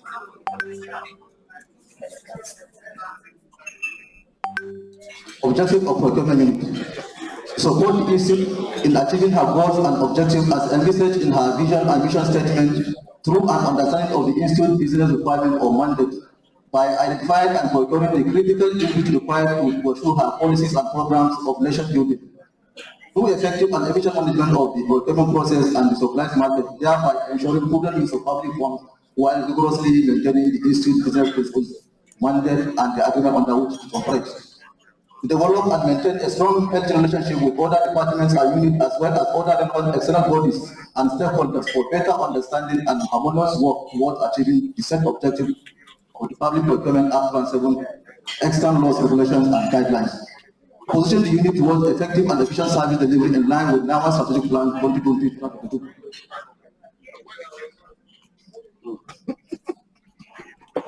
Activities. As the usual, procurement is constantly engaged in the processing of all departmental contract procurement requests for both research and non-research through a set of related procurement activities aimed at expediting the achievement of the institute's cardinal objectives, while obtaining the best possible value for money on behalf of the federal government by ensuring that goods, works, and services inputs needed by the institute are acquired at the most favorable terms compatible with desired quality and delivery schedules, taking into consideration the total life cycle cost and in a manner that safeguards and preserves the potential of the institute. extent of implementation of the NIMR strategic plan 2022-2026. The procurement is actually involved in the set of related activities, which can be summarized into 9 basic functions as enshrined in the Public Procurement Act 2007. This can as well be referred to as the 9 thematic areas in procurement units. We have our thematic areas activity, key performance indicators, target 2022-2023 and achievement. Number 1, we have efficient procurement planning driven by needs assessment. These activities involve preparation of the Institute's draft consolidated annual procurement plans for capital budget implementation for the next 5 years, 2022, 2023, 2024, 2025, and 2026. The key performance indicators are correlation and assessment of individual departmentals' annual procurement needs for both research and non-research, preparing market survey and project costing, integration of the needs assessment into annual budget for priority and appropriation. The target is to produce 5 consecutive procurement plans for the next 5 budget years, 2022 to 2026. Our achievement for this year is that procurement plan for the year 2022 capital budget implementation has been successfully produced and implemented. Number 2 on this is appropriation. This is a budget funding list of financing for the execution of the Institute procurement plans, capital and constituency for the next 5 years, 2022 to 2026. The key performance indicators are the evidence of draft comprehensive annual budgetary proposals for both research and non-research procurement for the year and appropriation for the National Assembly. The target is to secure the National Assembly approval for all capital budget appropriation for the next 5 budget years, that is 2022 to 2026. Our target is that Appropriation Amendment Act for NIMR for 2022 capital budget implementation has successfully been approved and passed by the NAS.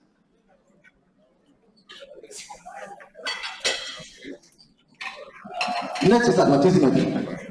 This requires preparation and submission of tailoring documents of notification for requests for proposal, request for expression of interest for publication as required by PPP or as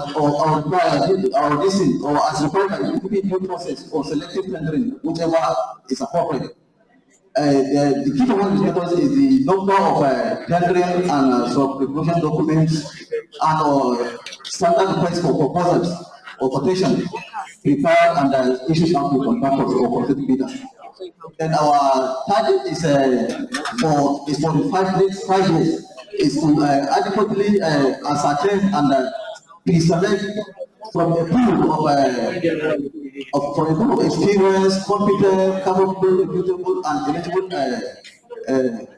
for contractors to bid for tender available in the institute for project implementation.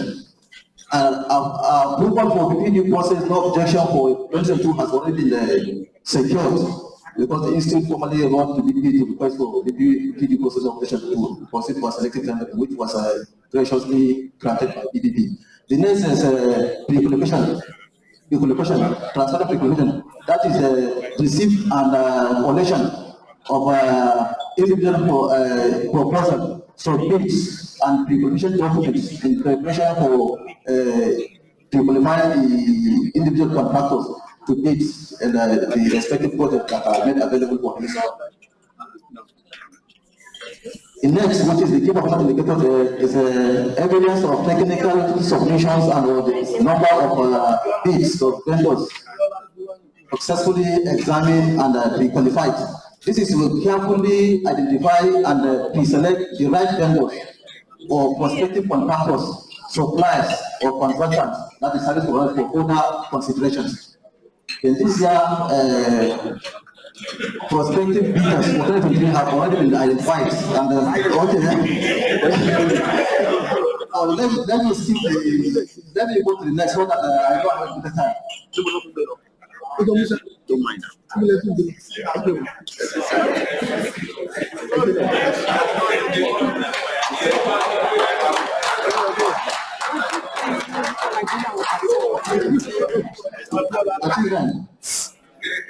government has since the beginning of the year processed and awarded a total number of 277 contracts across all forms for all research and non-research projects.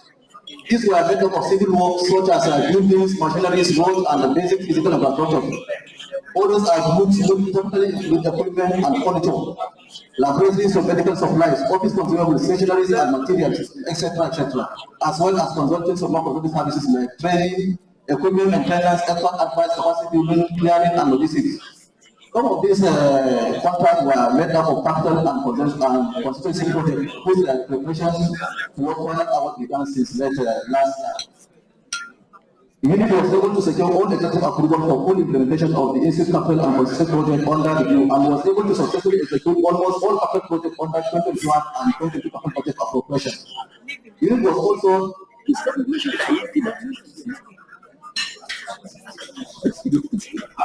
The unit was also recorded some positive achievement in the investment in human capacity development through the attendance of deeply organized professional on the job skill acquisition training and other managerial and performance enhancement trainings.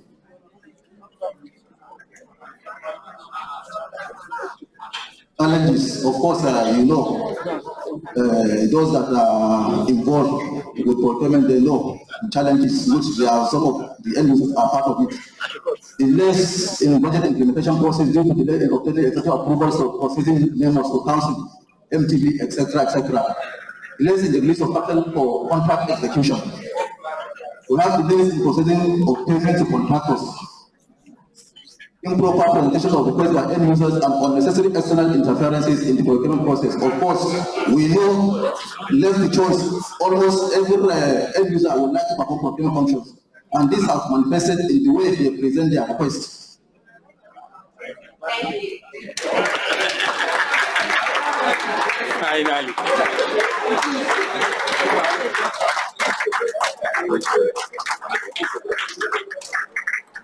Thank you, Mr. BK Musa. We would like to go into the question and answer session. If you have any comments, any questions for the presenters, I guess I'll start with the big masquerading and mistress. Mr. DG, sir, you permit me to paint this scenario. Immense department. And give me a comment. I was the head of transmission department, had to procure not bags, not connection. We requested for 10 bags, not bags. What they call FPO, issued by the procurement department, one of the approved suppliers. They cost about 157,000 naira. This supplier will not just give the blood bags to me. There I have pregnant women, hosting their abdomen, central retention, all sorts of obstetric hemorrhages, have mass casualties, and this nothing for me to provide blood to salvage. Don't say the procurement department, I cannot provide me blood. That was a big issue. Prior to the head of the hospital, this man told me that at least instead of the money we are owing him, you bring the blood back immediately. I have to agree to go and buy that blood back. I say that.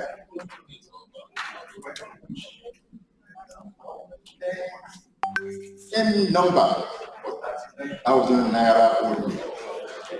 And I now have to run this department.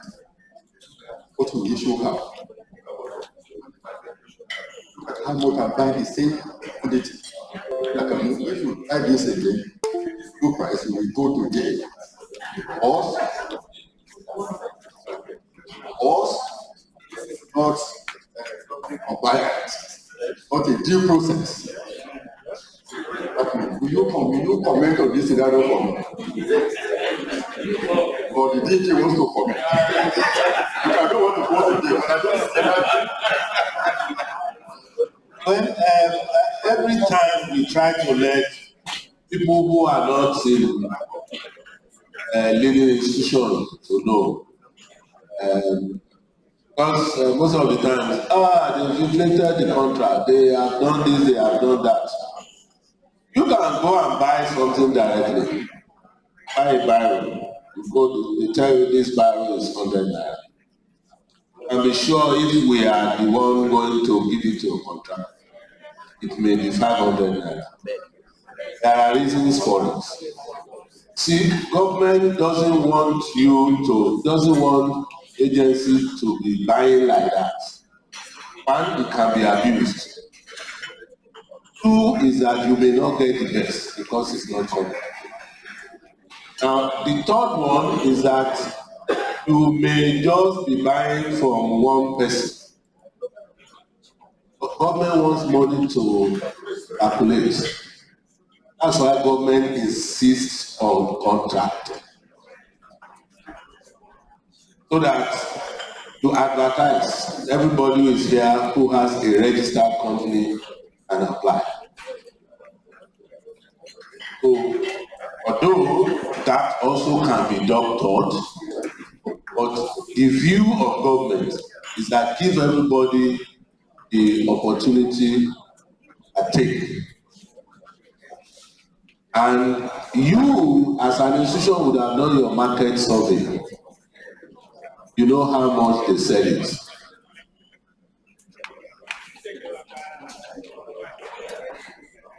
You know how much they sell it. And you know what profit government approved for contractor, you add it on. You know that government is going to take 7.5% tax. I don't believe that we should be adding that one. I think we should be taking it from the contractor's gain. I've not been able to push that through. They will now add it to it. Then government will take 5% tax. Government will take 1% stamp duty. So 13.5% of the amount that they are selling it outside, we have to be added. Then maybe I also heard that government allows 30% markup. So if you add 30% of what the original cost, add 13.5%, that's 45 points. So if you are talking about something that originally cost 100 naira, it will be 150 naira that you can, as government process, that you can give the contract out. So you are now wondering, this Bible that they will buy, how can somebody say it's amount of money? That knowledge is not known to many workers, and I've always tried to let them know. Of course, what we shouldn't also say is that even the grassroots people who are the ones asking the thing to be bought are looking at the contractor. Is there something from us? The contractor will take another 5% back on it. But he doesn't want to take that from his own 30%. Even the 5% of tax, he doesn't want to take it from his own, so you add it, put everything on it. On the long run, you are buying the same barrel for 200 or 250 naira. So it's easy for you if you go outside, oh yeah, they're stealing all the money because you can buy it. That's the government process. And it is believed that if I pay the contractor today, contractor can pay his child's school fees. His wife can go to the market and buy fish. Okay, your friend who doesn't have good job comes, you give him 5,000. So money is moving around. That's government spirit. And that's why everybody is saying they should read budget, they should read budget. Because they know when government has read budget, government will release money and then jobs will be done and money can go around. That's the essence of it. Now that process, like I said, can be abused. People can inflate contracts. But that is left for the auditors to come and take a look at and say, no, how can you say you buy one bottle of water for 10,000? That one is offense that the auditing can deal with. But the normal government process, you cannot contract out at the cost that you will buy it outside. Now, that you now went and bought it directly is not allowed. That's the offense. That's why one can go to jail. Yes, it's true. You can't. You are supposed to go through those processes, which is called due process. But if you are buying anything less than 200,000, for example, you can do direct purchase. Because my auditors will call that clinical advance. And then people will get accountable advance, they don't want to account for it. That's the challenge we have.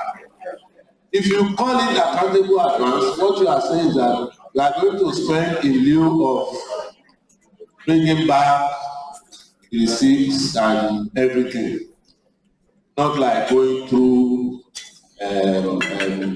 due process of contract. So nobody will be paid more than 200. People still write to me. They will say they want 250,000.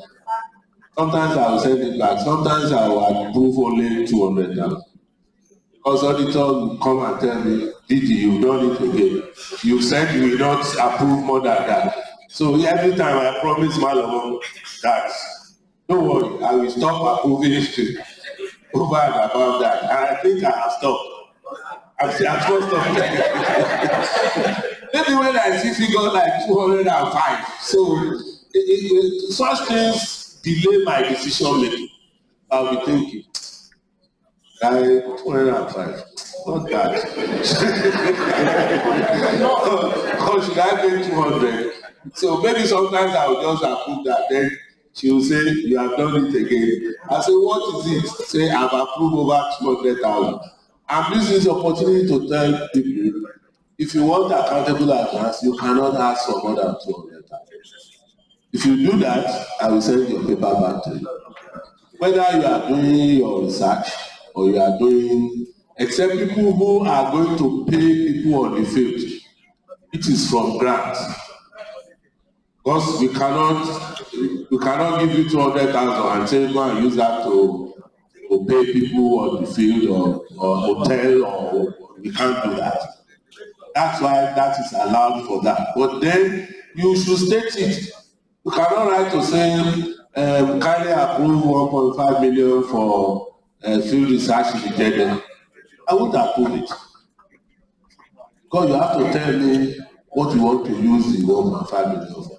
Now, when you are retired, the audit will look at each of the legs and see that you have actually done due process. So many times when you say, account is delayed, audit is delayed, it's you who have delayed yourself because you have not perfected your paper from the beginning. And then you should also know, you can't put invoice, your request to me. You cannot, because it's procurement who should do that. Okay? It's wrong for you to do that. Some people now, so when you bring invoice, sometimes I will throw away your invoice. Some people will think that we are the one wrong, but you are the one wrong. If you have specific, especially people who have grants, I've given them that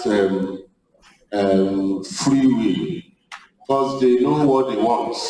And I don't want them going to accuse me of getting wrong reagent for them, even though it's not correct. So I let them advise me on who they think their best supplier, or people among people who have registered in NIMR. You go and bring somebody that is not registered in NIMR. Kuka will not give that contract out. They will give it to somebody else. And then you accuse procurement of fraud. They are not, nobody has that right. The only person who can get such invoices is procurement. And they have to be registered.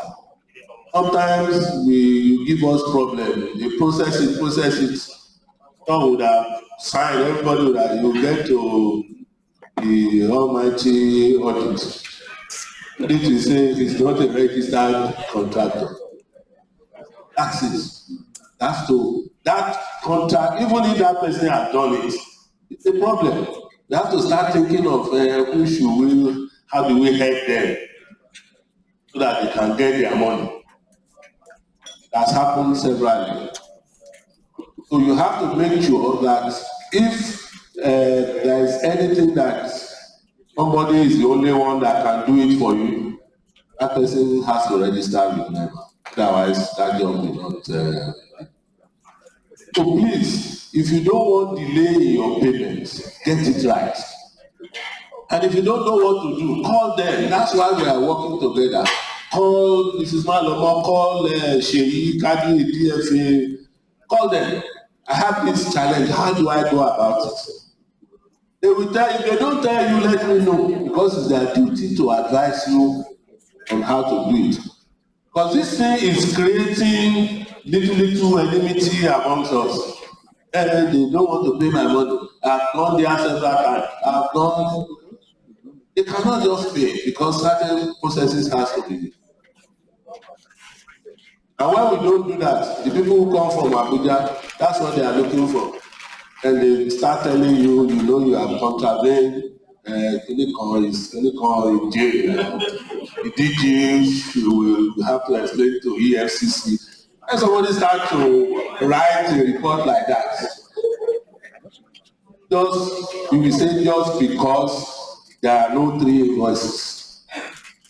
They say there is an intention to defraud government. What government says loss of revenue for government. What government says 3 invoices. You have 2 in your voucher. What helps you when they come? They find only 2. You are going to start negotiating. Unless you want them to mess you up. Simple thing like that, you could have thought, oh, maybe this is an oversight. They say no. How do they know it's an oversight? It's not your intention to do so. So we all have to be procurement savvy, rule savvy, we have to know what account is doing, we have to know how audit is doing its job. That we can, all the payment that we want can move on within this short period of time that we need the money. The researchers should listen because they are the ones and they have not released my money there. And you send to DG will approve, it will go to DFA. They will look at whether they have money or not. When they find out that they have money, I don't know what they will do, they will send it to audit. Audit will have to look at it. Is correct. So if you are lucky, your paper comes out of audit, you can throw a party. Because that's when you are sure that you will get paid. Yeah, but even my own paper, sometimes I will have to go there and harass DG paper. I call Magnet. I say, Magnet, what's wrong with you? You don't want to pay my money. And they will say, hey, okay, we will do something. I go and do something. But I know that they have reasons for doing their job. We all need to please understand this. And before I stop, when I came in the other time, there was an issue ongoing. Professor Audu later explained to me that what was being I say celebrated, is the person's integrity. It's not process that they are looking at. The person would have signed the 150,000 and then he will take the money away. Although audit may be waiting for,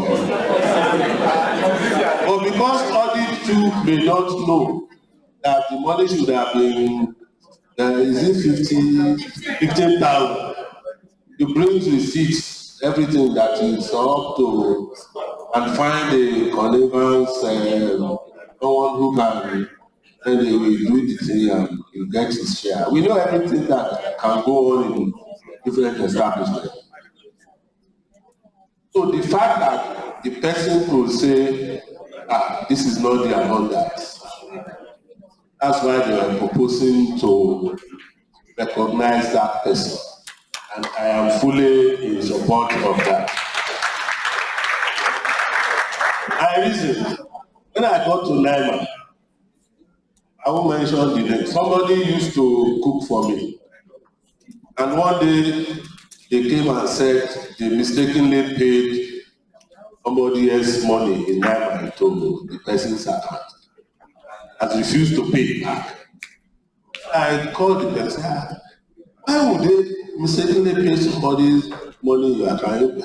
Said, that's not what happened. I saw money in my account when God has just blessed me. True life story. When God has just blessed me, they are now asking me to bring the money back. I look at you. I sent that person out of my kitchen that very moment. I told him to post the person to wherever. This one that God has just blessed. That's how they've been blessing to poison the kitchen. Thank you very much.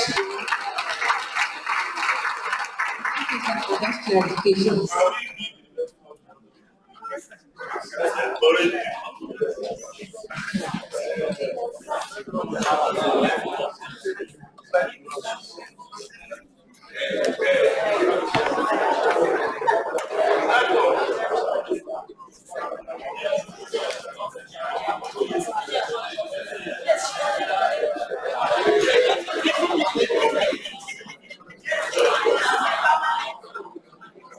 So let this be an encouragement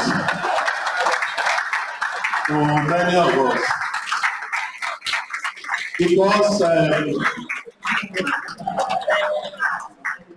the DG himself might have been roped into this, that the DG, they sent 52,000 to DG, he approves 150. They sent 15,000 to DG approves 152,000. Even though people may think that the one with DG use 152,000, maybe to buy fuel or something or gas.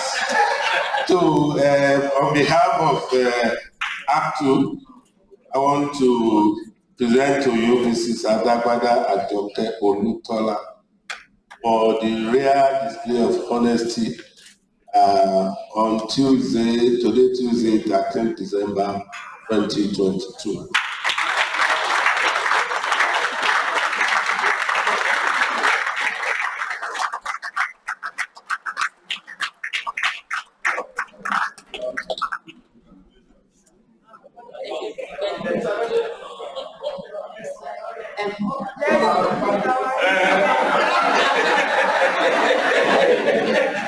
So we'll continue with the question session. Thank you. My observation and question is going to the lady from Kanji House Station. I hope she's seated. Okay. When I look through what you presented in your challenges, I didn't see something like provision of AC. Because when I was in that particular place, that place was so hot. Even the fan that was blowing hot and became so uncomfortable for somebody to conduct research in that place. So maybe you have been adapted to very high temperature. And my question is also, what are you doing with all those expired reagents that you stockpile in the cupboard and the shelves? I want to know. Your questions, not the questions, please. So,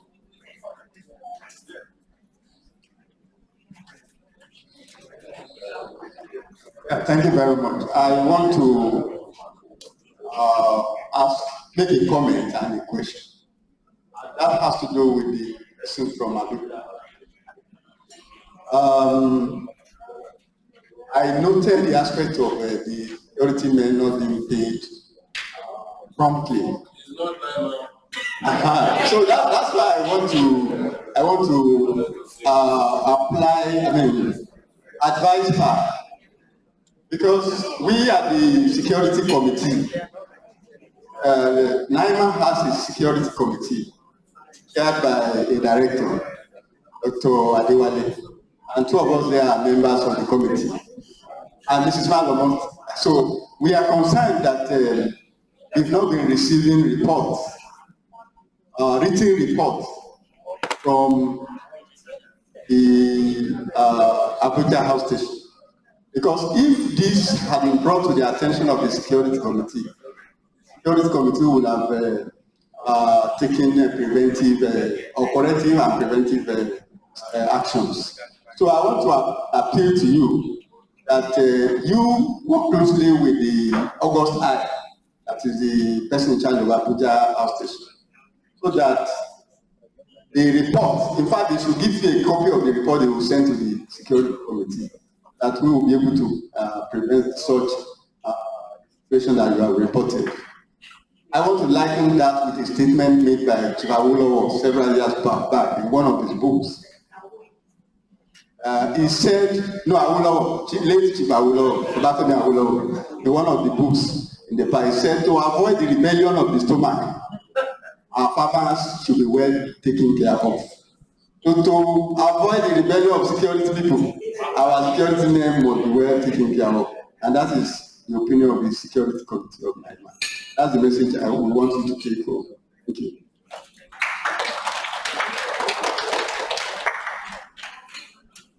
Director General. I have a comment as regards the presentation of research, the NIMR Foundation. One of the objectives mentioned that they are into funding innovations or something. I'm now thinking that is it not in direct contrast with the initiative of RIND? I want us to look into that area.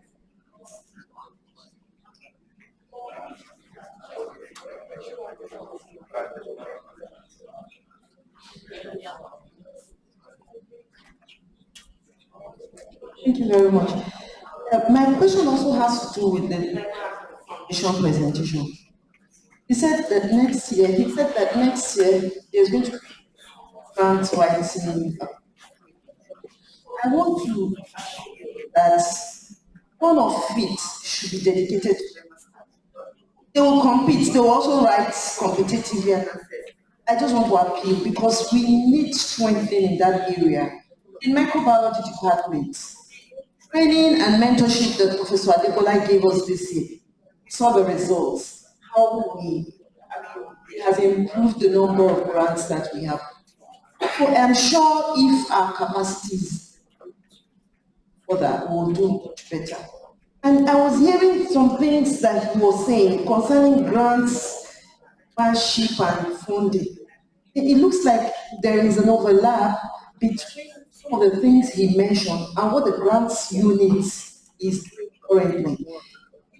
For us to have a clear, let everybody know his limits. Or, in fact, I was like, okay, maybe the grants unit will just swallowed up by the NIMR Foundation. I don't know, but somehow there's some overlap. And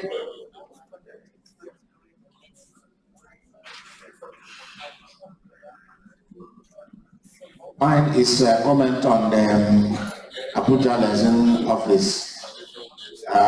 We thank you for having facilitated payments. Let me implore you again to please find out from IPPIS where there is inconsistency in tax deduction. A lot of undercurrents could happen there in IPPIS. So liaise with the accounts, find out why. Thank you. Two things quickly. The first one, the NIMR cost coming to pick us. It was a good thing. I used it a couple of times, but a bit of the drawback is that there's no receipt to give when you come back. I don't know how we will handle that part. And the second receipt. So if the NIMR car picks you in Abuja airport and takes you down.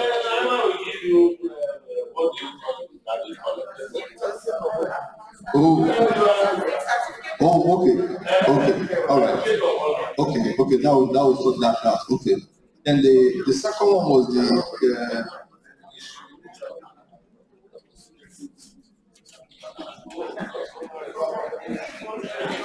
Any more questions? Any more?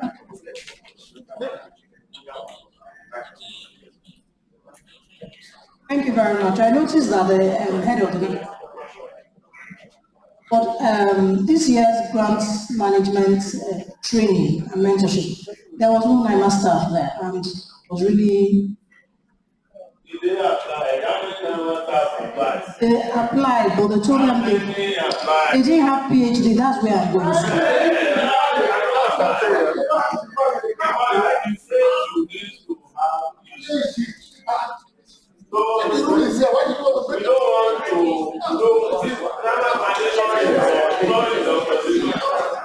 If you want to look at the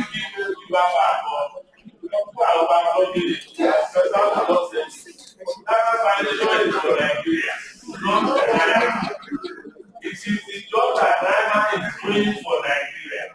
So don't look at that validation that is only work for NIMR staff.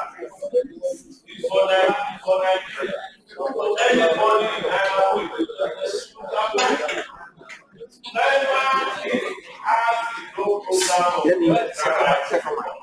what happened? The thing that we must do that we do to make them like the one you say. Yes. Anybody who is interested in knowing what is going on there can join the servicing team, and you will see what's going on. It's just that you cannot be discussing and be participating as others are doing. Maybe you call it shadow. But I believe that we need to go back to what NIMR used to do, organizing in-house training for younger people. Or if you want to have an experience of the one being sponsored by the foundation, each has benefit of international flavor to it, then you have to apply like everybody. The fact that you are able to win is something to show that you are also competitive in nature. You don't want to be adding your name to it because you want. So that's the point. Now let me say that okay, I mentioned that security payments and asking them to pay for this and that is not NIMR's challenge. Sometimes we do owe them, but we're conscious of the fact that we needed to pay the company. And we pay them often in advance when we have money, 3 months in advance. And once we have money, we always ensure that we pay them.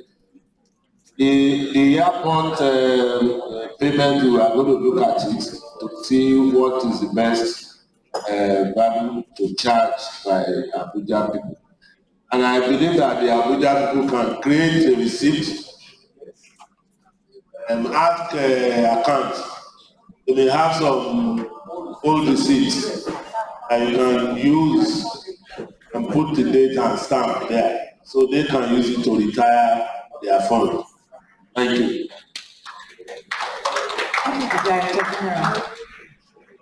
Thank you, sir. I just remember what I was trying to ask. Please, something to link up with Dr. Musa and the grant office. When I just finished applying for MRC and research leader, there were so many things. In fact, I was able to try and finish it. About 750,000 EBV. I was able to finish it, but at the end, there were so many information they were asking that were institutional things. Asking for information on the NIMR Act of Establishment. Thank God I've gotten that before from DA, so I had that, I loaded that up. Asked about communication, something about institute. I went to NIMR conference. That corporate used to have for NIMR, all those missions. I just carry all those things. So there are things like that they ask that if the government can help us put those things together, and then when someone is applying, they can just look at the grant office and receive all this kind of documentation.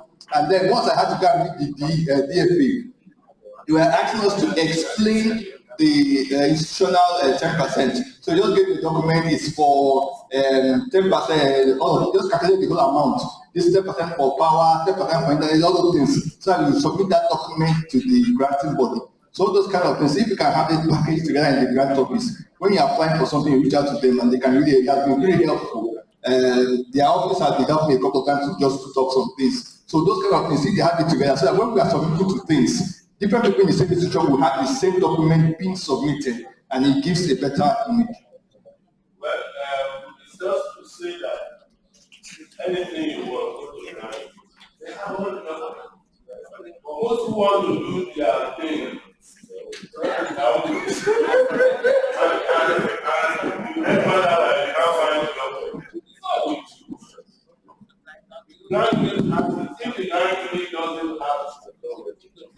they will get it.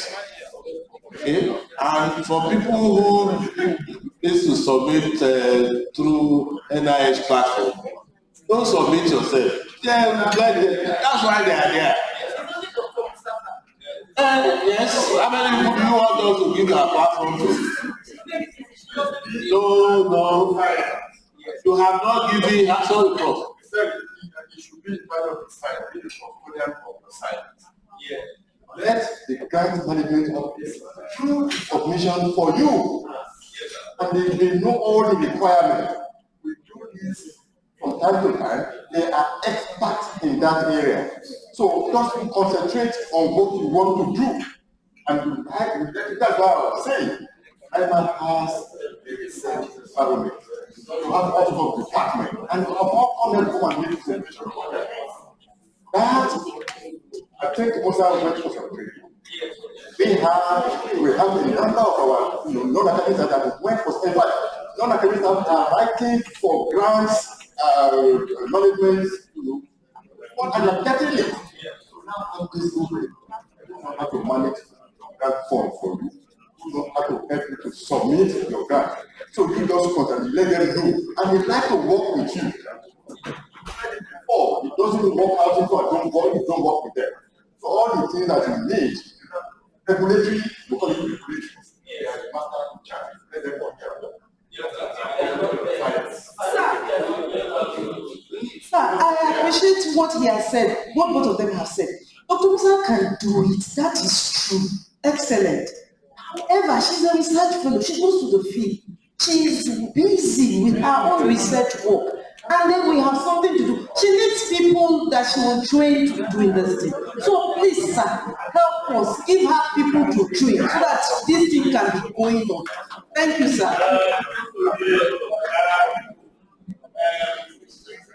I have always said that now we charge 5% of your grants and give to them. No. For grant unit, the internal grants, we charge 5% and we give to them. In the 10% too that we charge, I think they have whether 2%.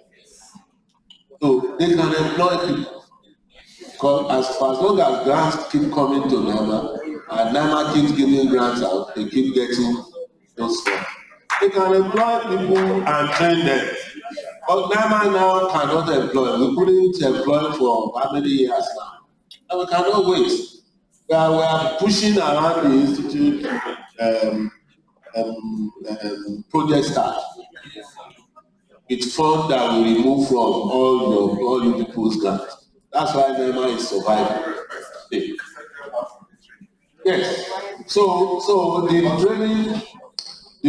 training is something that when we have opportunity, even for financing, Sheyi and Ike missed one recently, but they have to apply and compete. They didn't give us. There will be others that will come that if we have funding, we can specifically send them to. But the point is, give the grant really the opportunity to assist. The more they do, the better for them. Even in the busy nature of Dr. Musa, she still submitted the grant while in Abuja 2 days, 3 days, is it last week? When David and Abbas came to bombard me in my office. And we just put a call through, we were exchanging email, and she did the submission. I'm sure that's more experience for her too. So ask the question. Let them say, oh, we can't help you, and we know what to do. I work with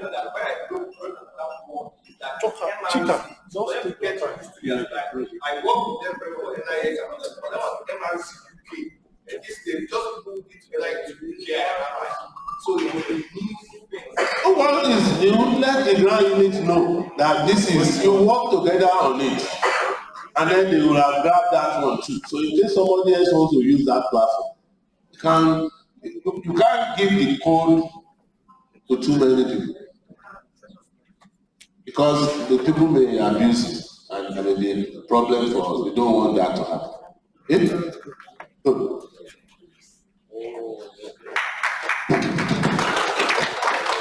Thank you very much, sir. I noticed something over the years in NIMR that has to do with CCTV. I don't think there's any CCTV apartments. And please excuse me, I'm saying what I see. I may be right, I may be wrong. All I'm asking for is so listen. I go to NIMR almost every time. I didn't see it. If it's there, fine. But what I'm trying to say is this. Not only data security, but security. You don't know who is coming. Even if you know who is coming, you can never know the intention of people who are coming. Data could be stolen. These days, there are people who steal things without you even knowing. And I'm just trying to, let everybody know that I was doing consultancy somewhere, and when I was downstairs, I was saying something, not knowing that the big man was actually seeing me, he was hearing what I was saying, and it was not only security of data, but security of the personnel. We have to be secure. Things are changing. Things are changing so much, and we have to change with the time. We have to change with issues. If there are CCTV in all the departments, all well and good. I don't know if there is CCTV in my department, it's biochemistry. If it's there, all well and good. If it's not there, let us be proactive. That's what I'm saying. Thank you. Well, just to say that we do have CCTV around even on the street. The only thing is that I don't know whether security people are managing it, whether you are, but we need to get those cameras on inverters when it takes light. But we do have, we should have around NIMR almost 50 to 60 CCTV cameras around. So if people don't know, if they are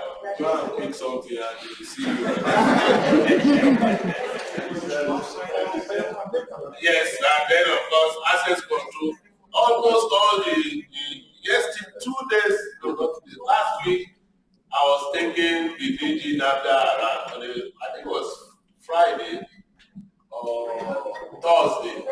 Yes, I couldn't enter any of the lab. I have to be also practically making to come and use their tongue to open the door for us. And I was impressed that all the 3 floors, if you are not part of people working there, you can't access that place. So that's the kind of thing we need to work in concert with CCTV. I agree that the department should also think of putting CCTV in sensitive laboratories that we can monitor what goes on there. Okay? So thank you very much for that comment.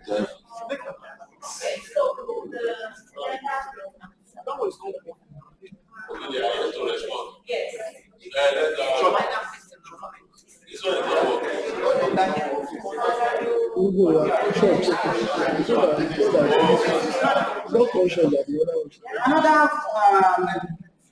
I want to raise is a commendation actually. Library and ICT. Because I got to know through the HOD microbiology that activity was yesterday, of today. So they deserve that commendation.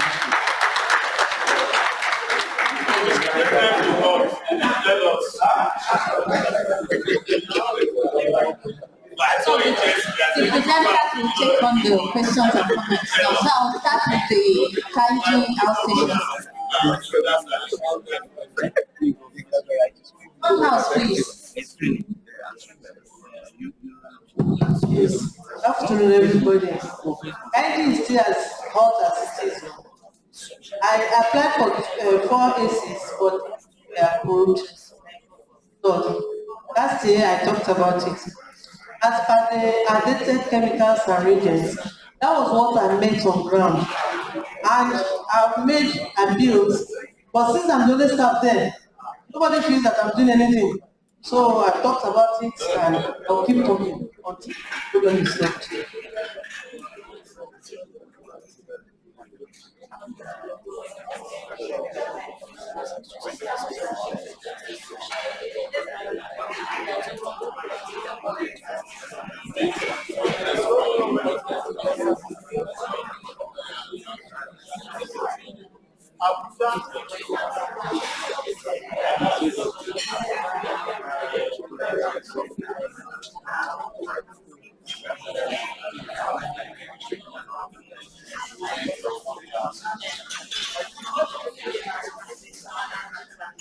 Excuse me, please. Let me take the question again.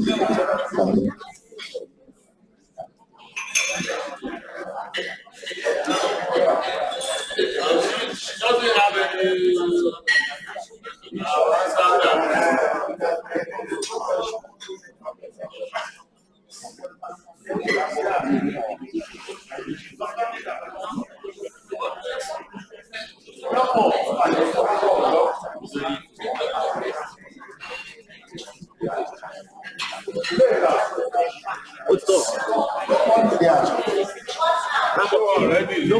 So there is to address the issue of expired chemicals.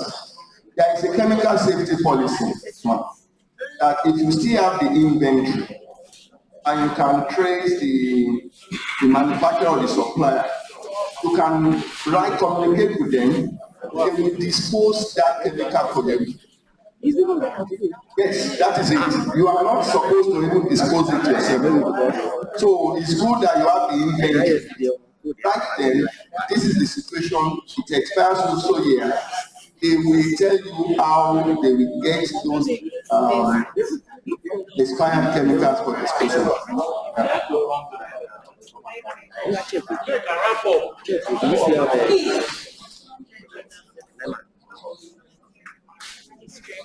Sorry, concerning the expired reagents, we have a policy in NIMR.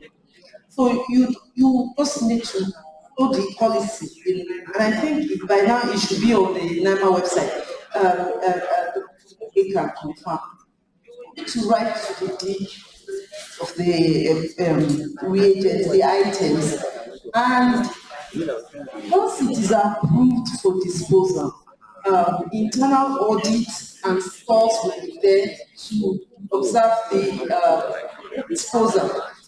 So we have done one in ADG, and I know there is a policy to that effect. So it's just that we follow that policy. It's a new one. It's just this year that everyone at this juncture will end with the session for presentations. All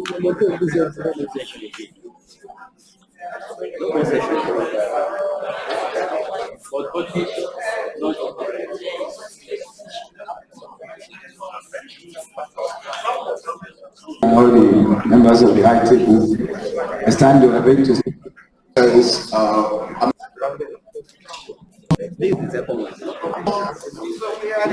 Okay, due process. Questions and answers.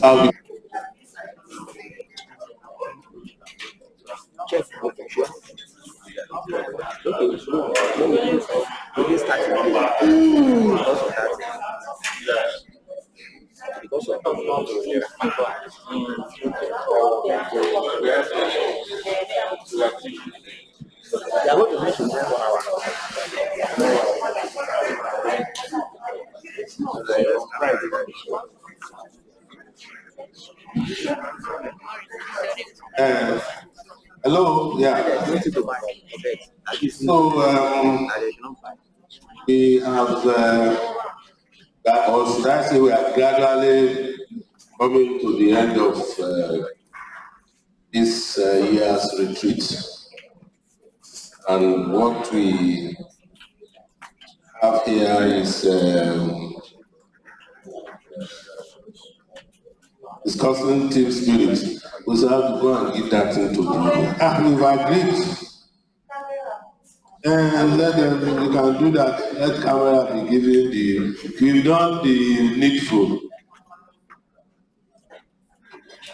So team spirit and way forward is a general discussion. People who have one or two things they want to say, either generally to management, to HOD, HOUs, sections, to move things forward so that 2023 will be better than 2022, and performance and output will also be better. If you keep quiet, we cannot read your mind. There is no art by which you can read the mind's construction in the face. I think I still remember my literature. Okay, in the face. Unless you say it out. So the next few, and I think they are arranging lunch for the next few minutes before they get. And can we have the second? Yeah, the first thing I want to say is that we've had comments from our adjuncts, we've had commendations, we've had some boards which they have put succinctly and less aggressively that we need to take note.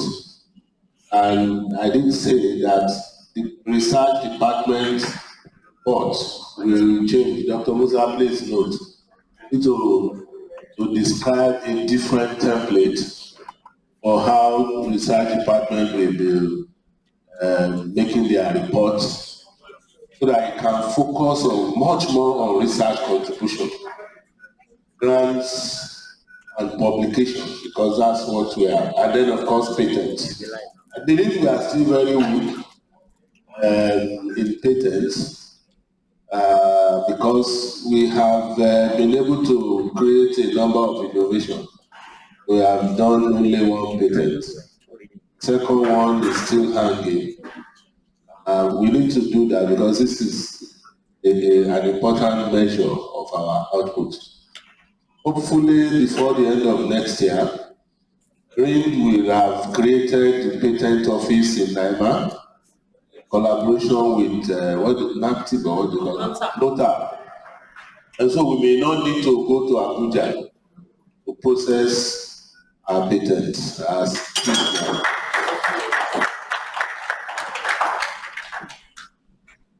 you have the, okay, let's start with Professor Kwali. We'll come like this.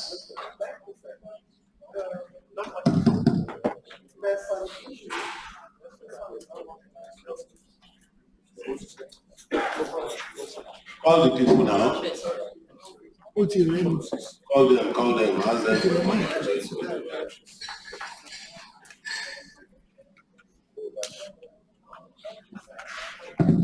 There was an issue raised by Dr. concerning those public visitors. Those that were appreciated yesterday. So I just wanted to let her and the know that majority of them are who are not and their HOD certificates across to them. The only one or two of them that our staff are here. So maybe we have done to less. Next time when we appreciate people, we'll make sure that they are also invited.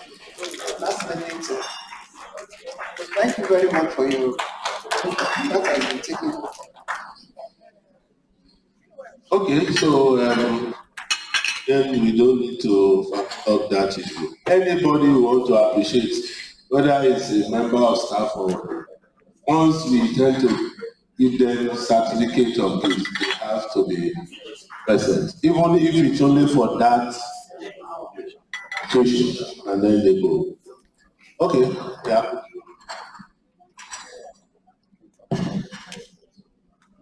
Let me stand on the already established protocol.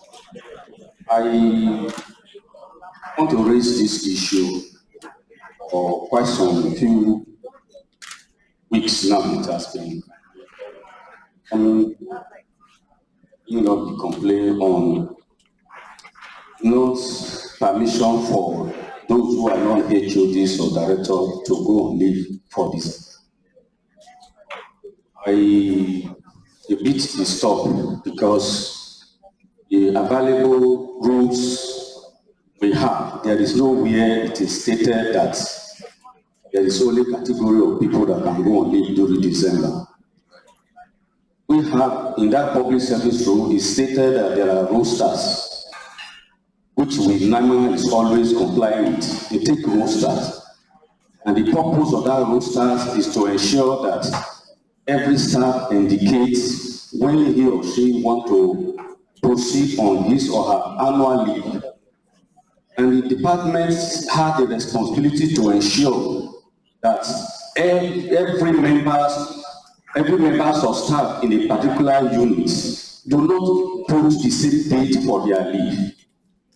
That is not followed. Only for someone to come out and I could have reason why I want to put my leave for December. You see, because I'm not HOD, I cannot go on leave in December. The essence is to ensure that no particular unit is not able to carry out their function because everyone is going on leave at a particular time. The roster should take charge of that. Where two individuals maybe indicated they want to embark on leave on the same day, the department will look at it and sort out that before it's presented to DG for approval. Please, I don't think this should be an issue where people should be denied their rights just because we think things has to be done from one's own opinion. This is a government establishment. There are procedures, there are rules which must be respected so that people can be happy. Everybody can be happy together. Thank you, sir. Thank you very much. The reasons why we have said that he would encourage people to be going on leave in December is because everybody will want to go on leave. The research institute, what must go on? If we do that, then something is going to go wrong. Even for HOD, I decide who I approve leave for in December. I decide.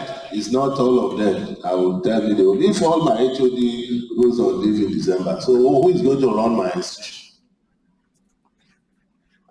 So the rule cuts across.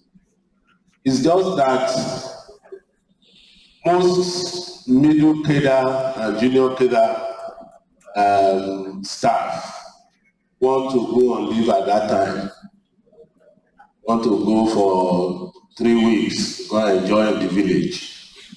Why not? You should have that opportunity if you are able to sort that out from your department.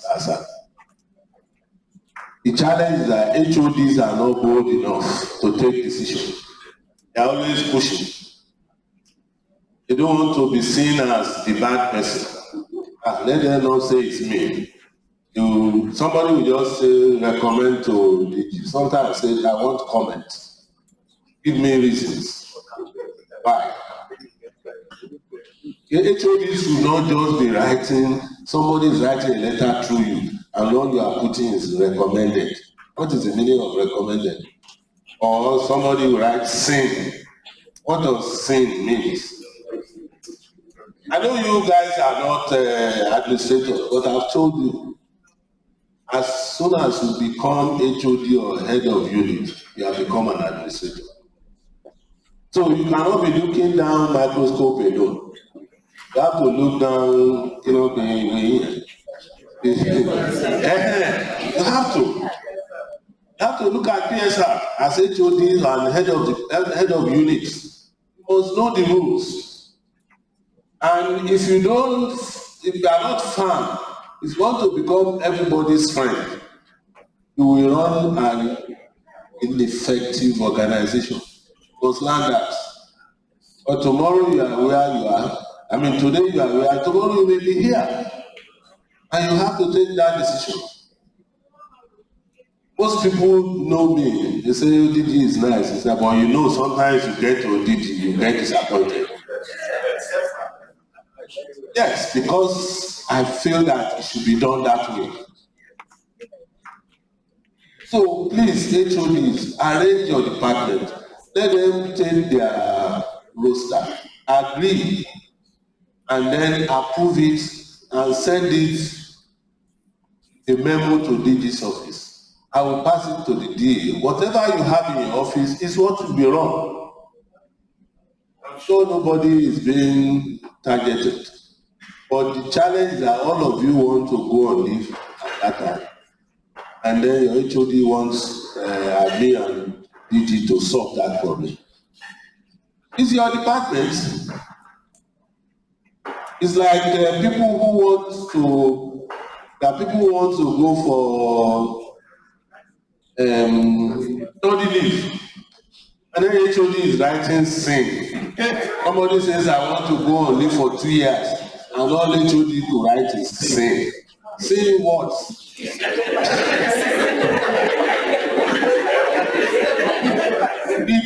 And people have refused to follow. I'll tell you two policies that is good for us, but that we have refused to follow.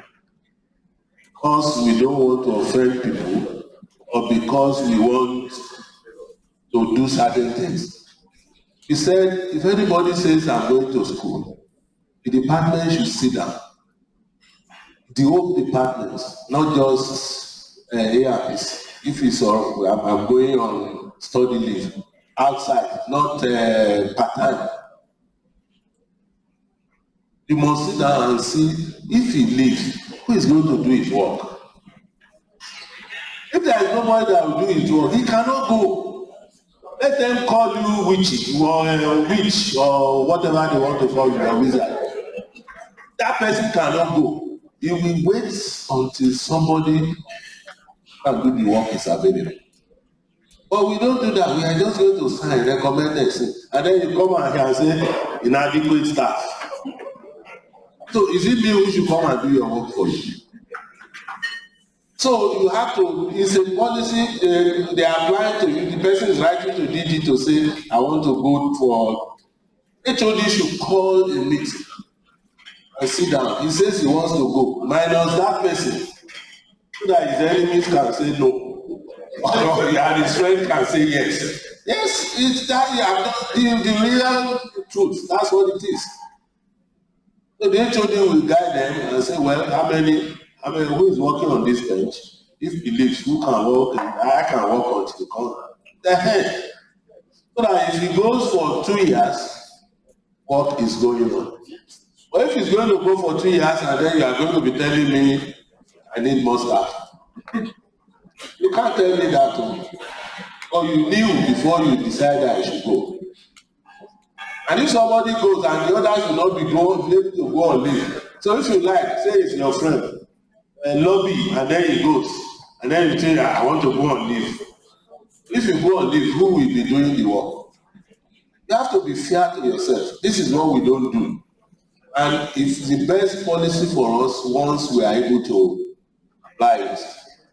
There will be a few naughty issues, but we'll sit down and solve it and give it consideration. The other one is that we said HOD cannot spend more than 50,000 naira without bringing a finance committee together. I get all sorts of HOD wants to spend 200, 500,000, even 1 million in some of the grant money. And he's the only one writing. How am I sure that one, that decision is in the best interest of the department, or that you have not tried one or two things to favor yourself? I'm not saying that is what is happening, but that's what government and audit is always trying to protect. So we said, if you want to spend your department's money, not your grant's money, the PI is the owner of his money.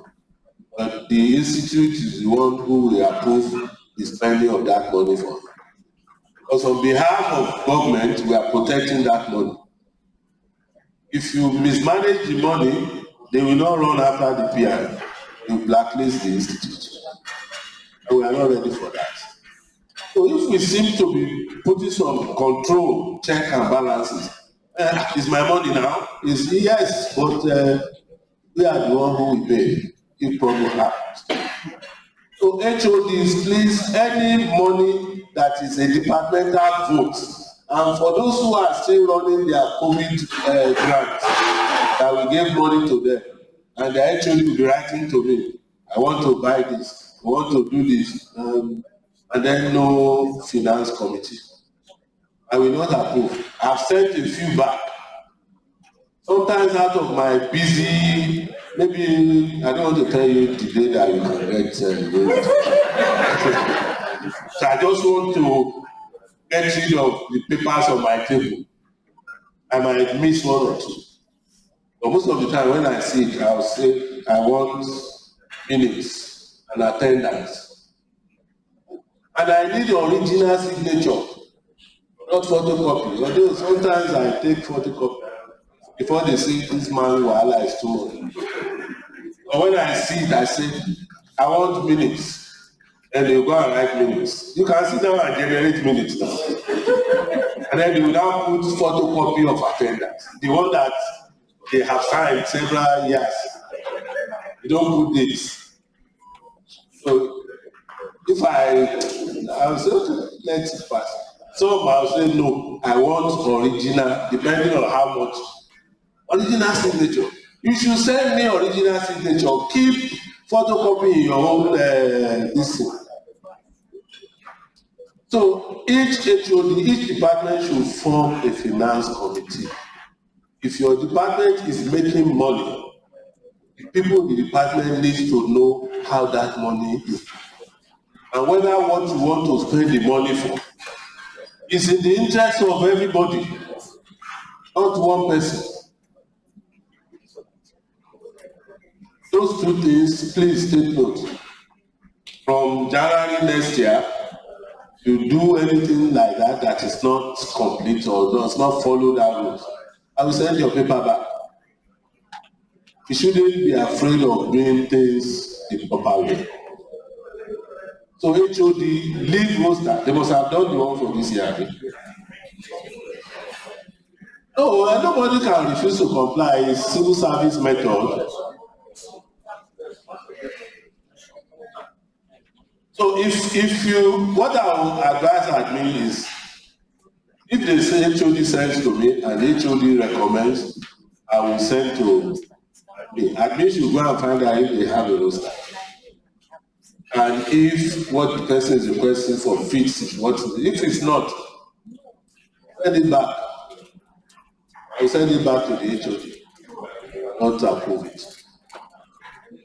Having said that, people may have reasons why they cannot go on leave during the period that they have.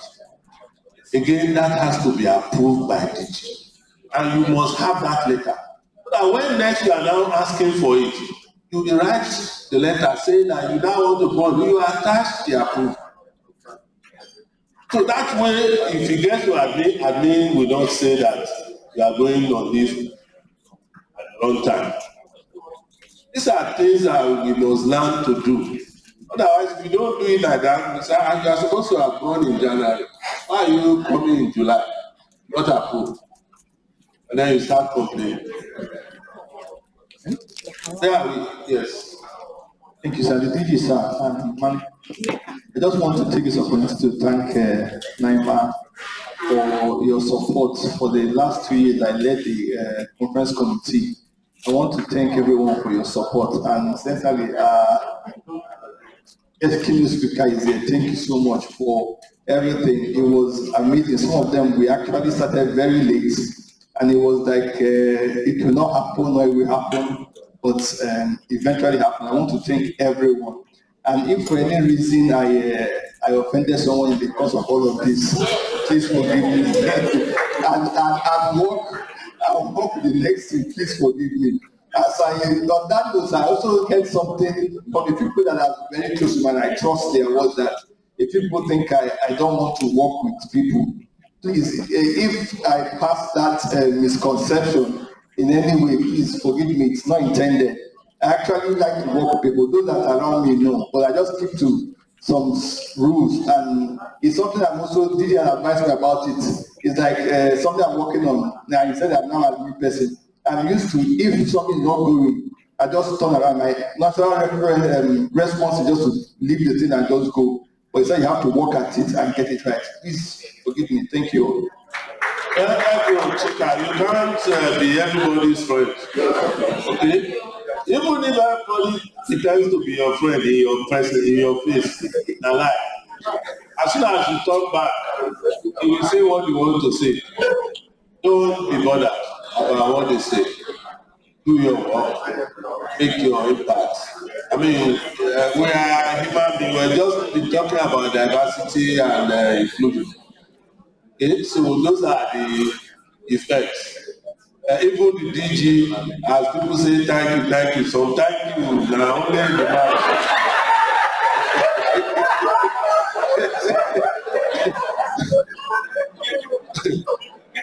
I'm a realist. And I will say something that I have not said since I started my second term. When my term was up, I went on leave and handed over and left. Because I criticize people for wanting to perpetrate themselves in office. I won't do that. I've been counting my final time, and I said, people work with me. Enjoy it while it lasts. Because I'm going to leave. So I left. In my house, I hear all sorts of things. Oh, they want to take your position. I said, it's not my position. I have left. If government wants me back, I'll be back. If they don't want me, my job is still waiting. That's why you see me go to Ibadan every Friday, so they don't forget me here. And I go to my office every Monday, unless I'm outside the country. I start my week job in Ibadan every Monday. See my patients, see my residents, see people who want to, that I mentor there. Well, I start coming to Lagos. So the day they see me every Monday, so they don't even know that I'm away. So the day I come, they just be seeing me. The essence of saying this is that everybody cannot like you for one reason or the other. They may be interested in what you are doing. It's not hatred, it's competition in life. Unfortunately, the top is only meant for one person, and 100 people is looking at it. That's why quarrel starts. When this DG position, if it gets vacant, you will see how many people will become enemies. It's natural. Natural. Somebody wants to become HOD. Natural. And one HOD doesn't want to leave. Fight will come. So, in that, when that process has become concluded, don't say, oh, this was contesting with me. Then the next group of enemy you want to have. You are already building foundation for your failure. But if you won the contest and then you say, okay, please come, please come. There will be initial, but if you persist, they will come. They will bring their idea. They will bring their, anyone who is ready to work with you, give him something to do. It's not only at the highest position that you can serve. You can serve anywhere. And if the position becomes vacant tomorrow, that person can still have our own opportunity. So please, as chair, you've done very well. I can say that whatever story you've had or whatever, maybe they even say DG talks after behind you. I think it's true, Abi. Because people come and play and say, oh, Chika is, I said, leave Chika alone. Got this energy. And if he doesn't see where to dissipate it, so just follow him. What I know is that with his energy, he will get results. He's always getting results. This last one, we had issues when we picked somebody from UK to be, is it chair or to come on, to be keynote speaker. 1 week to, he accepted. We were trying to get ticket. 1 week to that, he developed heart attack. So we started chopping around for, this is why we must thank President Konu for bailing us out.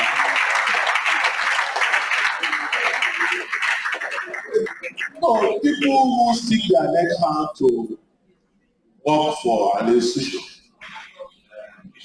we should recognize the fact that they are also under pressure. And we don't see what they see. And whatever they've done in that process was learned to look the other way. Thank you very much.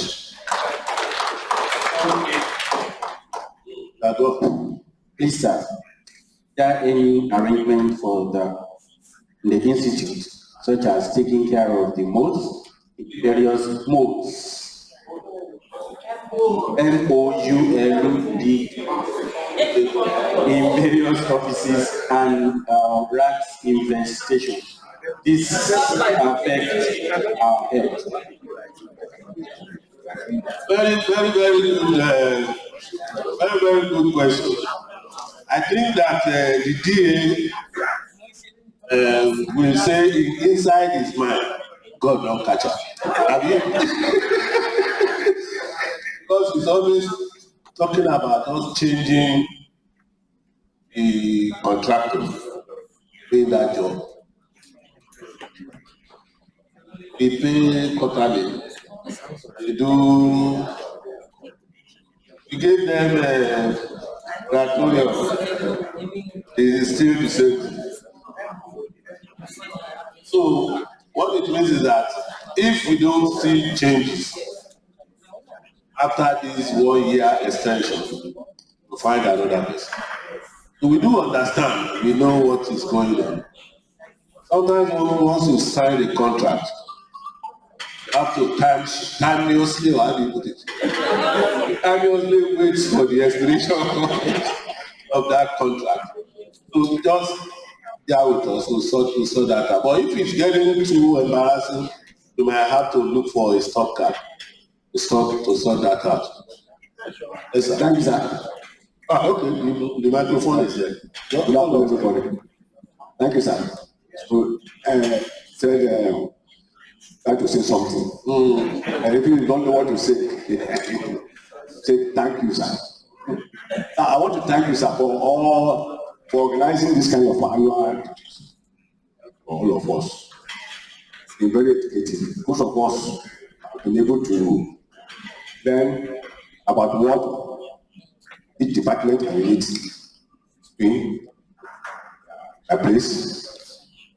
But I want to draw attention to that some of us in the department and units, whenever there is work to do, they remember Mr. Agbada, Mr. Aoki. So, but once it gets to a point where there is something benefit coming from it, they tend to sideline and want to take all the whole benefits. That is the one thing I was happy. The issue is that people tend to think that others are not sure that they are not intelligent or they don't know, what they are doing. The lecture, even yesterday, by the professor, he said he should talk about inclusiveness and diversity. People, everybody has something else this, but people really know to talk, because if you talk, they say they go after you, or they tend to go after you. So at times you just tend to hibernate. So the issue is that I want us to look at this. Let our people to know that when they are doing something, when they say the more the merrier. But when it comes to the goodies, it becomes the less the merrier. So please, sir, let them remember people and not only for work. Thank you, sir.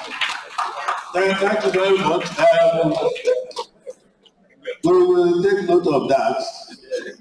If there is any merry making, we will invite those who are making it merrier.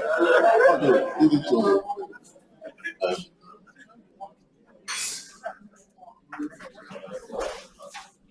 Okay, thank you very much, sir. I'm here again. I want to write on something that TG said. Said that a lot of people give thanks, but it's from here. Right. The accolade we pour on the DG is premised on one basic thing, or maybe two. One, he recognizes others. And secondly, he lifts people up. I've known many people that he has lifted up. And that is why, if you say thank you, if DG has lifted you up, or he has recognized you one way or another, and you said thank you to him, and the thank you comes from your throat and not from your heart, then that was a joke. Although it is a joke. I know that. But you see, there are some facts behind the joke, and I'm sure that the DG has lifted also. Those who say thank you to DG and because of their truth, they are not from NIMR. They are probably from between water. This I was just trying to give an example of real life situation.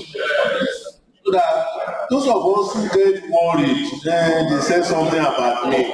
You don't need to worry yourself about that. Why? Why should you be worried about what people say? If you are not what they call you, you don't have a problem. But if one is a thief and they are calling him a thief or her a thief, then he or she needs to admit to that. And in real life situation, that's why this lecture is so important, this diversity thing. To know that we don't think the same. We don't come from the same background. And therefore our contributions cannot be the same. So once you understand in many people, don't be worried about what they say, somebody said. Because if that's what you want to be pursuing, you won't make progress. You will gather enemy for yourself, and you will not make progress. So, thank you very much. Even though you say I shouldn't talk, but I'm not going to add in something. I want to ask a question from bombard with question what normally, how we do it. That is what you have been doing. Are we getting rice and other things? I want you to say it now, other people talking about.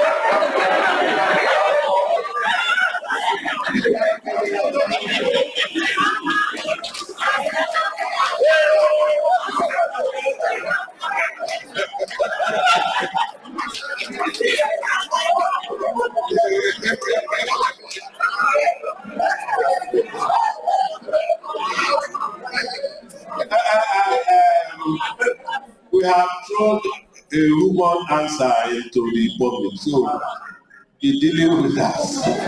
You're dealing with that human answer.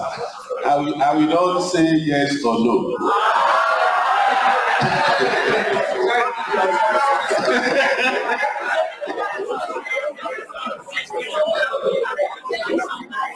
We are still how many weeks to Christmas? 1 week. Okay. We are planning something. Let me put it that way.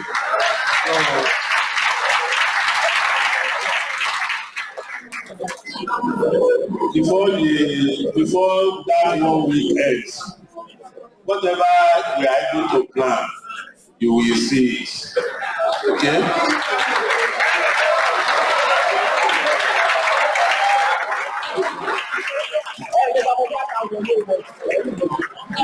Okay, too much translator. I hope the lunch is ready. I hope lunch is ready. Any final, okay, director, yeah. Okay, let's hear from us. Thank you very much, sir. Mine is, first of all, to thank the conference committee under the leadership of Dr. Chika Onwama for the good job that they've been doing for years. Having said that, I sent a message to them during the last conference through one of the committee members. So I don't really know if that message got to them. And that is why when I just remembered it, I decided to stand up to make this comment. I was in one of the presentations at the auditorium. I think it should be the day that Professor Akinwale made her own presentation. So after that, there was a presentation, it was on microbiology, from one of the candidates that were sponsored, one of the participants that was sponsored for that conference. And in fact, that's a abstract.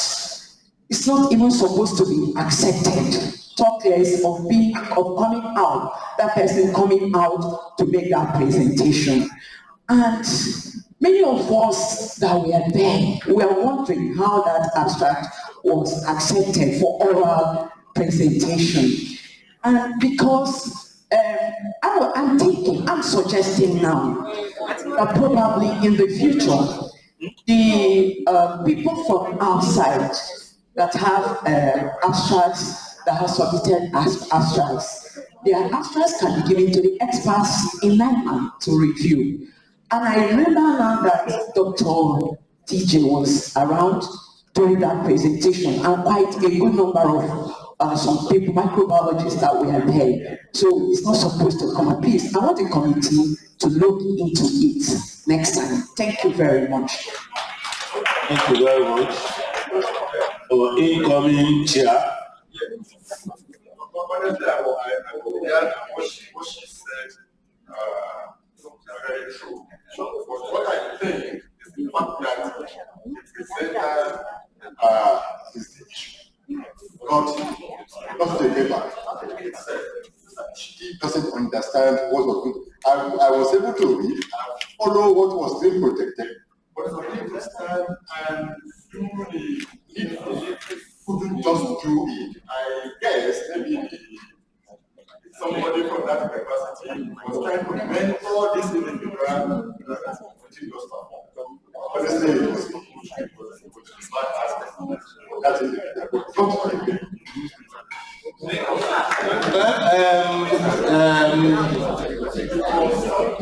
Again, it's an opportunity for me to say that on this, on that, and it was not understand when the question was asked, when is this accomplished, when is the advantage, they got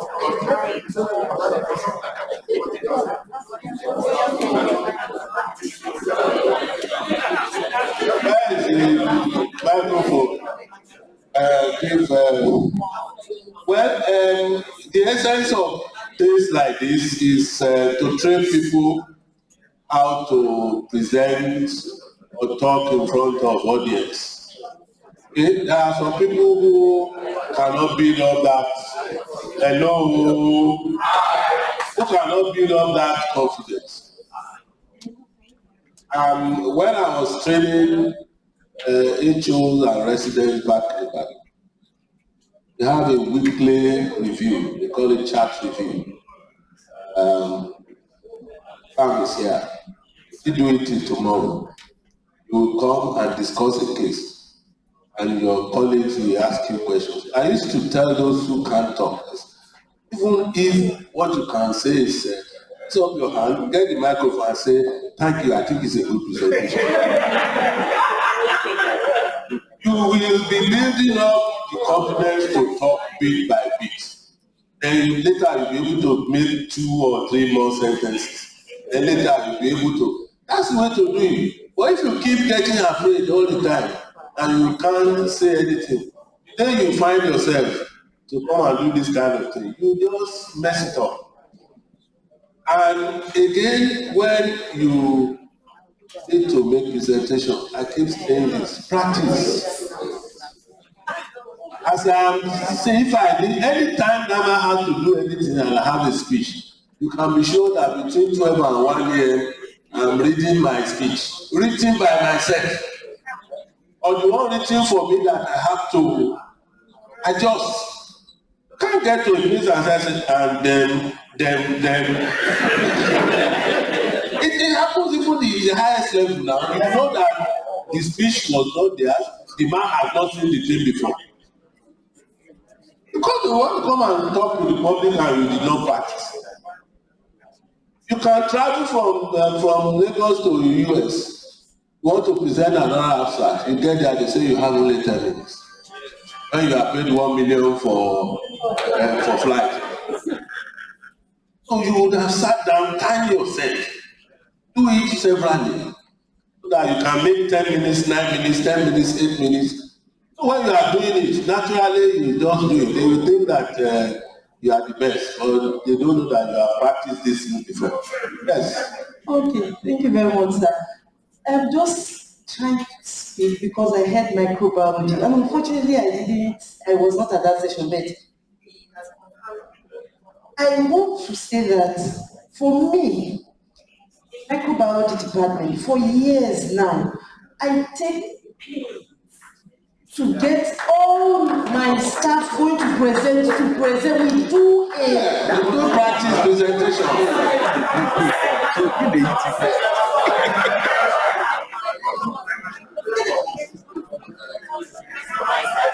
It's okay. So I think what Didi has said is what we do. But on a very serious note, I want to ask that others also do that. Because during this, just before the conference, when we were asking to submit abstracts, I recall Dr. Mustafa attended one of our departmental meetings and said, all these interns, everybody, they should submit. What have they been doing in NIMR? They should submit.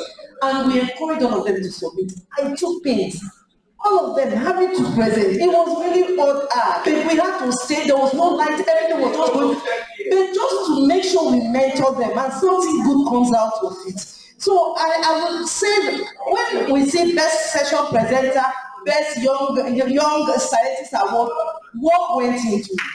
Honestly, and I would want other departments to do that. It's clinical science that we used to do some of these things together, but it looks like they have NIH grants, they don't have time again. But we like us to be doing it together. We see them as the team that we're going to contest with. And usually it's very interesting for us. Thank you. So HODs, please arrange for interns. Don't let them just come and be roaming around NIMR, gisting and be pressing food. Tell them, give them assignment, tell them to come and present and help build them up. That the one who will come and replace us when we finally retire. This last one, I hope food is ready. 15 minutes. 15 minutes, okay. We'll use the rest to stretch our leg. Yes. Are they ready? Is the wrap-up ready? Okay, well, this question. Okay, some people also wrote something that concerning power outage, samples and reagents storage. There used to be a central pool where samples are were stored. I wouldn't know if it is still in existence. If not, could it be? And another answer, CDD from CDD. Common room is in bad conditions. Giving them one room, let them go and manage that. I should continue, sir. We'll give you that, don't continue on that room. CDD, I was in the room we gave them the other day. And I was advising the person that if you have money now, go and do things better. There was one table there. Actually, there's one old table. You have two good tables, new ones. You remove it. So I visit places all time when you don't expect me. I just come and. So departments that are making money and plan for their departments. You don't wait for DG to come and tell you you need this one here, you need this one. You can manage the fund yourself. Okay? Last one. Yeah, thank you very much. Mine is not really a question, but it's a comment. Like I always say, anytime we have this retreat, we are just very few of us here. We still have a quite majority of our staff who are not here because they don't have the privilege to be here. The essence of all these things we are discussing is that when we go back to send these things down, by meeting with others and encouraging them and preaching this message so that it can go down. Because if we leave it just to limit to ourselves, we may not get the desired result that we desire to achieve. Thank you. Thank you very much, because you know it's traditional that I think it's in the new year that we give each department some little fund to now go and hold their own retreat. And what we are going to be discussing should stem out of what we have discussed here and the strategic plan. So maybe what we should do is the reports of the wrap-up be sent to all HODs so that when they are having their individual department, they can look at some of the things that are discussed here and then take it to the table for discussion. Thank you, Dr. Dede.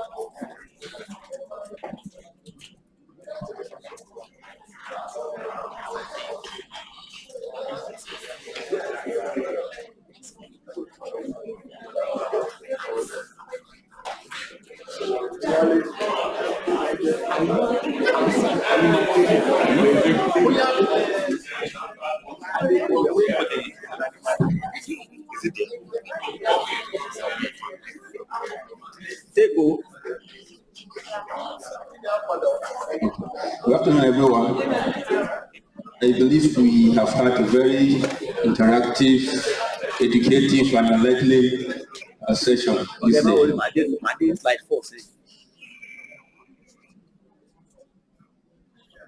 So today's activity started with a very detailed recap of yesterday's proceedings by Dr. David.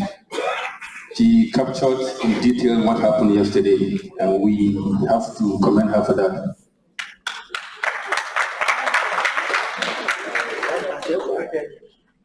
So we had unique presentations. At the NIMR Corporation Marketing and Communication Unit, the activities included facilities, marketing, management of the auditorium, car park, and conference rooms.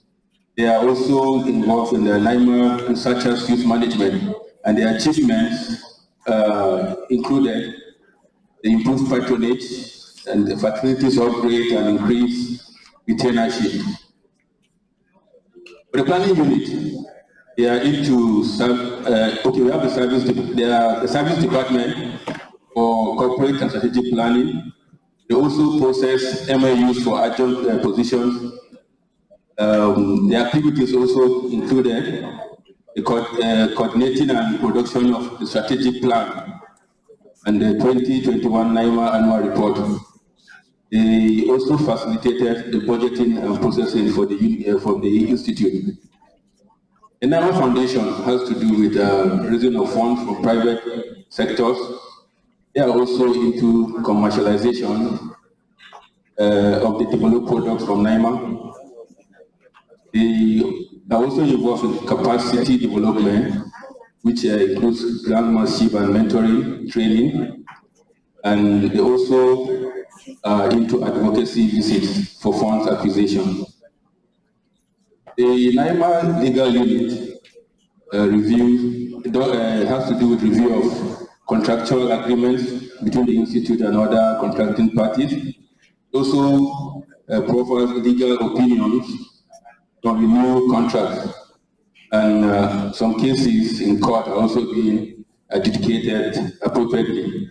And what was interesting about the legal unit is that it happened to be the only unit or department in NIMR that doesn't have any challenge. The Servicom unit, they are into promoting effective service at MPAs. They also into improvement on professionalism. And among their achievements is that they got an A rating, and they also developed a template for assessment of work performance. Then we also heard from the Anti-Corruption and Transparency Unit, where they are involved in creating awareness and also they encourage uprightness in the system. The unit drafted the gift and whistleblower protection policy for the institute. Then we also heard from our adjunct researchers. All of them commended the DG for a job well done in the institute, and they are quite happy being part of us. So Professor Richard Adebola highlighted or commented more on the long period of time that researchers spend on their PhDs. That should be looked into. Well, Professor Akamu applauded NIMR for having several support services and units that make research possible in the institute. Professor Mustafa, NIMR joined Belmont Forum last year, and she will be representing NIMR in the ethics committee. My Professor Shomi more appreciated the DG management for his adjunct position. Professor Latifat Ibisomi talked about the need for another forum to interrogate the presentations in more depth. While Professor Adeni, he said he was going to include NIMR in one of his ongoing grants. Dr. Folabi mentioned the need for more studies on climate change and infectious diseases, especially malaria, while Dr. Sam Ajayi encouraged healthy competition among the units and departments. Dr. Imolabu, Professor Imolabu, sorry sir, that NIMR should maintain the system on ground even when there's a change of leadership. While Dr. Awolabi told us why he joined NIMR was because of the observed big gap between the quality of research done in the UK and Nigeria. The DG responded to the adjuncts by thanking all of them, also appreciating them. And he also commented about the style of the presentation. The DG suggesting that next year, presentations might be according to centers, not departments. And we also heard from the liaison offices, the Abuja liaison office, there to resolve issues relating salaries, among other things. We heard from the Total Quality and Due Process Unit 2, where they are involved in carrying out pre-appraisal functions on requests and quotations. And they also involved in generating information / facts gathering used as vital tools in price negotiations and quality assurance with suppliers and contractors. From the Kranji outstation, there's only one staff there. There's also one ongoing study in that unit. And we heard from the procurement unit, where the unit was able to secure all executive approvals for full implementation of the Institute's capital and constituency projects. And they also awarded a total of 277 contracts across all funds for both research and non-research projects. Thank you for listening.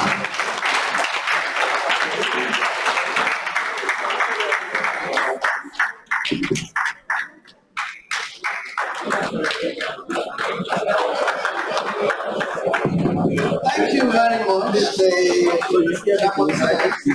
Led by Dr. David on the good job. Please, let's give them a standing ovation. They did not sleep throughout the night.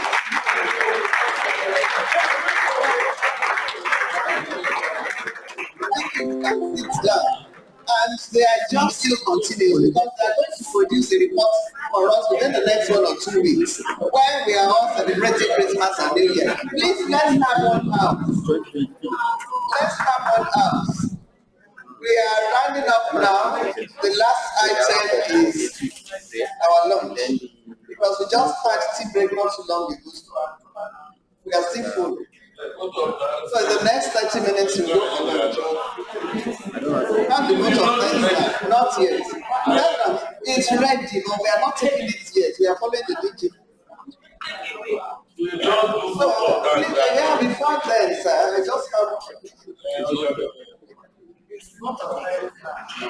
But at the same time, I'm trying to appreciate and to tell us that we need to appreciate them because they work throughout the night and they are still working in the next 1 or 2 weeks to produce a report while we are all felicitating and eating chicken.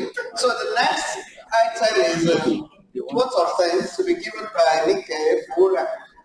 And thereafter we have the national anthem and the last is our lunch, which will also be done in an orderly manner. Thank you very much. I believe that we'll start from the DG table because he has a program in the few minutes. That's Unilag. Good afternoon, everybody. It's been an honor to be.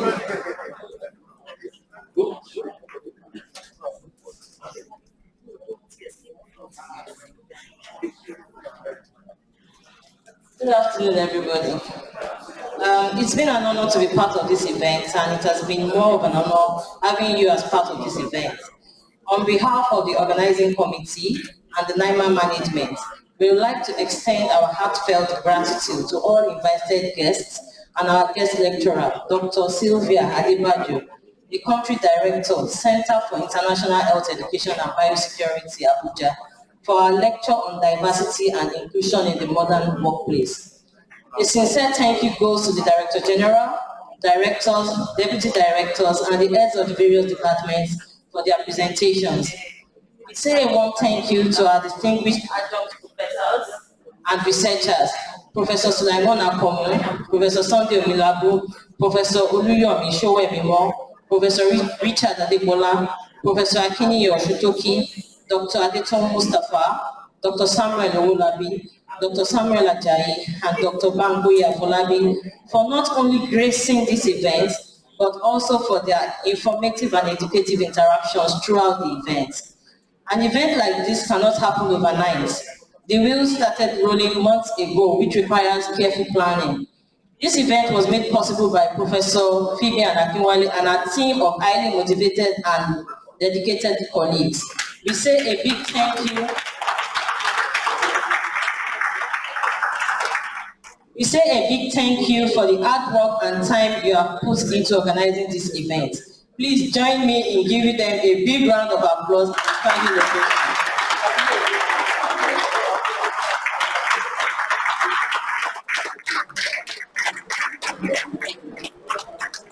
Finally, I would like to thank all of you present here for making the time to be with us and for making this event a grand success. I wish you a safe trip back to your various destinations and happy holidays in advance. Thank you. We have the national anthem. But before then, please, let everybody be here for the lunch, and then we do it in an orderly manner.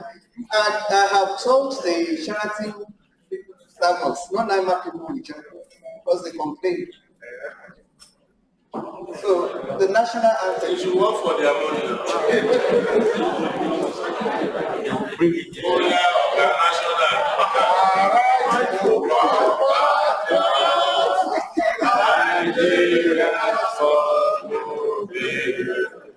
The with love and strength and faith. Our heroes fight shall never be vain. To serve without life, one nation bound in freedom is our glory.